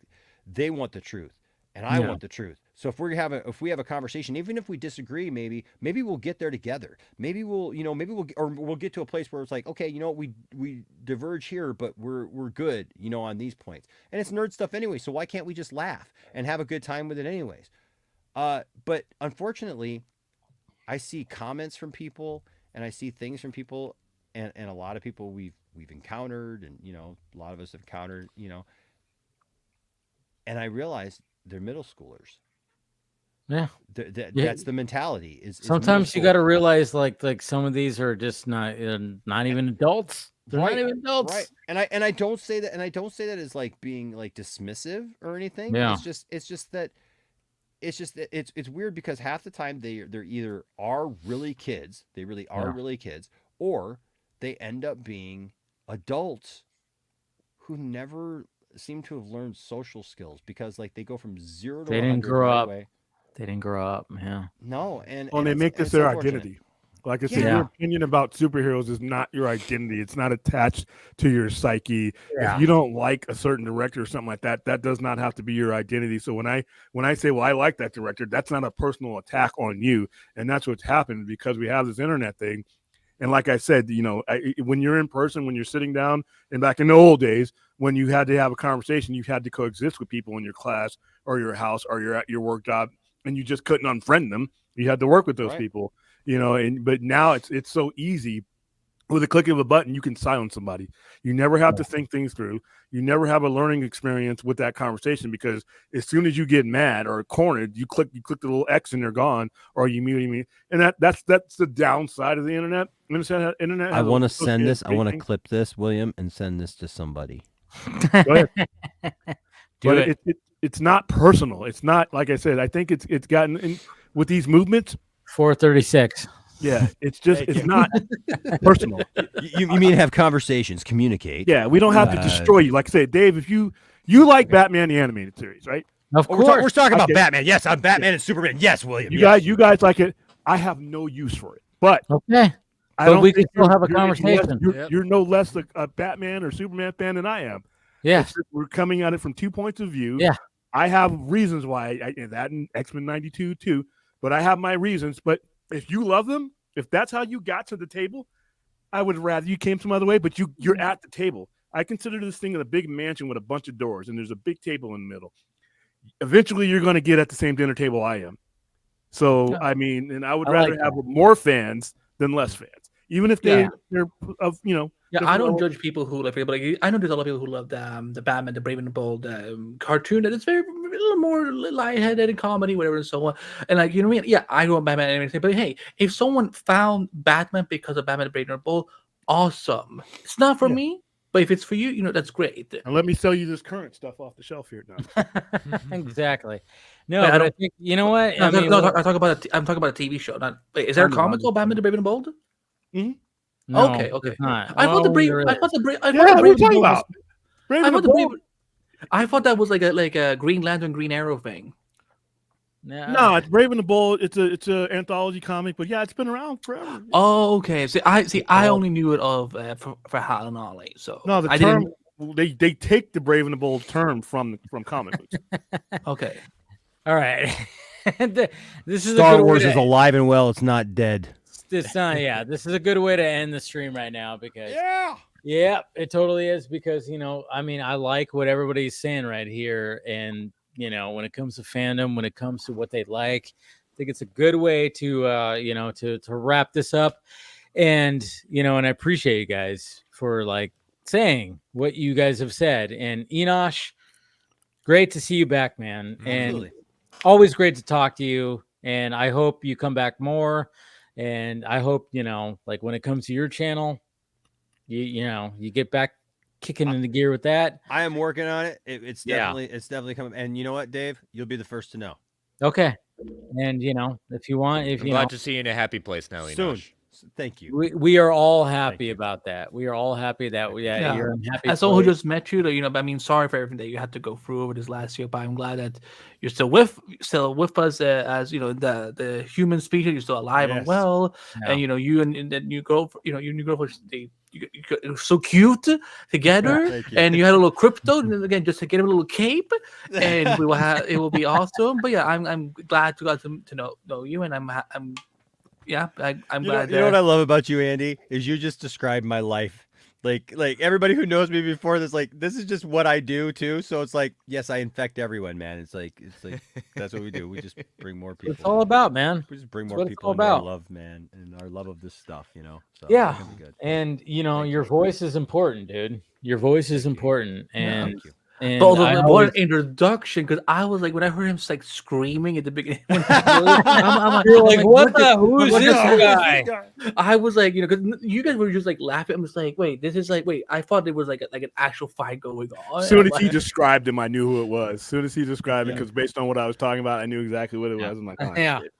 Yeah, I was waiting. You know, I almost didn't come, William, because my computer started updating, and I was like, because we were talking earlier, and I was gonna come in, and I was like, crap, it's updating, and then so I pulled it up on my phone, and you guys were talking Superman. I'm like, dang it, I have got to get in some. Like I'm messing with. I know Superman. I have comments. I love Superman. I gotta get in there right now.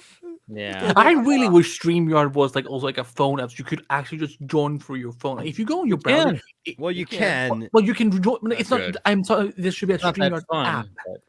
Yeah, like no, it drains my phone of battery. Like I was on. I recorded one episode of 5 Pocket on my phone for StreamYard because my internet went out, and by then I had like 15% left. Dave's up over here going like, I was trying to stop the show, and now all of a sudden, well, yes, we've divulged, and now we're talking about our battery lives. He's not gonna invite me if in the future, anyways. It's fine. I'm just saying what I can. What are you talking about? No. I mean, I know I'm getting to the point where I'm like, oh man, I've been up since 5. So William, I will say this. William didn't say anything about this beautiful thing that I purchased here. Yeah, what is that? What is it? Full screen. I know, we'll do it. Oh, I know what that is. Ooh. Oh, Jesus! Is that a John? Is that from the John Byrne era? Oh, yes, it is. It's Man of Steel #1, the cover. That's awesome. And it's all matted. Where are you gonna hang it? So I don't know yet. It's already matted. I've got to get a frame for it. What's the measurements? 36, 24? Yeah, it's 24 by 36. Yeah. Okay, cool. It'll look great here. We're such nerds. So good. Guess what? This is the only way you're gonna see it, buddy. Right there. It's the only way. No, yeah. So I'm glad to see you again because I can do a better updated inventory of my stuff or our stuff. Was that a Titan's tower in the background? No. You're adding another hour to your show, Dave, because if you go to the inventory, it's gonna be a while. I'm sorry, I get distracted. That's all my GI Joe stuff. That thing down there is a Death Star play set. I don't know. I wish you would say the proper terminology. Our Death Star. What did I say? What did I say? You said something about it being yours solely, and we're just not there. That's my dad's. Dude. Imagine using the M word in 2024. I could not. Right. I don't even know what to say to you, man. I don't even know what to say to you. All right. It's all good, but yeah, we're gonna. I know exactly what to say. We're gonna go ahead and oh, what do you got? What do you got? Kiss the mole, William. You were worried. You were generally worried about what he was about to pull out, weren't you? You were generally terrified of what he was going to pull out. I was like wondering. I was wondering for a minute there. I was like, now Enosh is really unhinged. So like Dave's like, you know, at least Enosh was contained before, and we like had an idea. Now he's like, whoa! I'm ready to buy one of those. Anything could happen now, man. Anything could happen when it comes to that. But anyways, we're going to go ahead and wrap up the stream right here. This has been fun, super fun when it comes to this conversation right here. And of course, thank you to Travis. I think Travis was the only one that left, right? That was it? He said he hopefully would be back by. Yeah, but I figured he wasn't going to be back, you know, family and stuff like that. But let's go around the horn and, let's promote our stuff. And William, go first. You can find me at just Google the Sci-Fi Center tomorrow, 2 p.m. Pacific time. We have another fundraising leg. That will be Army of Thieves. So if you want to donate, you can go to my site. The link's already over there. Right now we are at $5,760, and we hope to reach $6,000 tomorrow and $10,000 by April 19th. I love it, man. I know. I saw that, and I was like, good. Like, I love that it keeps going up. So, Chris. Yeah, you can follow me on Twitter at Chris Malaga, Marvel Alliance at Marvel 8 Podcast. That celebrated our 200th episode last night. So let's talk everything about Daredevil. Nice. And then my other show, World's Finest True Believers. You can find that on the Geek Ultimate Alliance Network. Dropping a new episode Sunday morning looking at Batman Eternal, 52 issues. And that was a long one, but a fun one. So yeah. All right, Andy.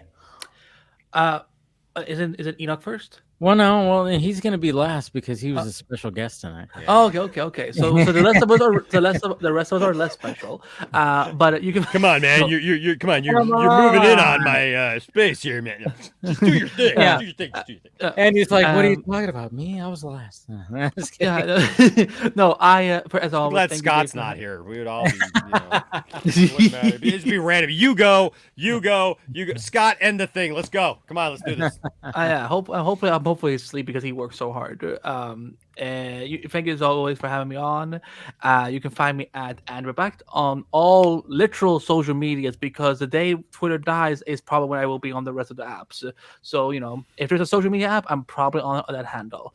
I work for Screen Rant, and as they mentioned, I did some Crisis interviews recently. Go check them out. I also run the Flash podcast. I don't know what we're going to talk about this year because there's no Flash TV show anymore. But that's where you can find me. I also run Multiverse of Color. And for anyone who has been following me on social media, I'm teasing something that's coming that it's almost been 2 years in the makings now. So I'm hoping to have it announced very, very soon. But I'm giddy. I'm excited about it. And I hope the rest of you will be too. And find me on Twitch and Kick where I will cuss at people for not playing Counter-Strike properly. There it is. And then Enosh.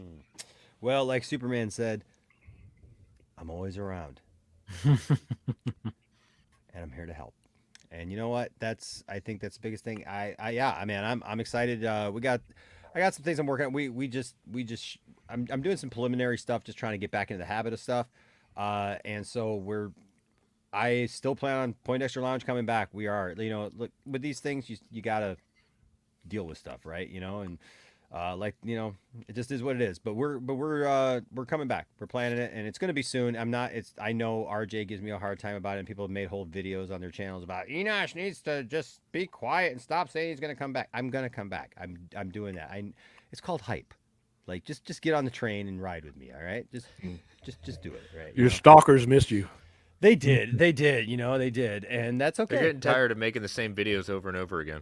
That's just fine with me. So go over to Poindexter Lounge. We got a lot of great fun stuff over there that's still relevant that you can watch and have a good time. And like I said, we're relaunching new logos, new promo stuff, and everything, and that'll be coming soon.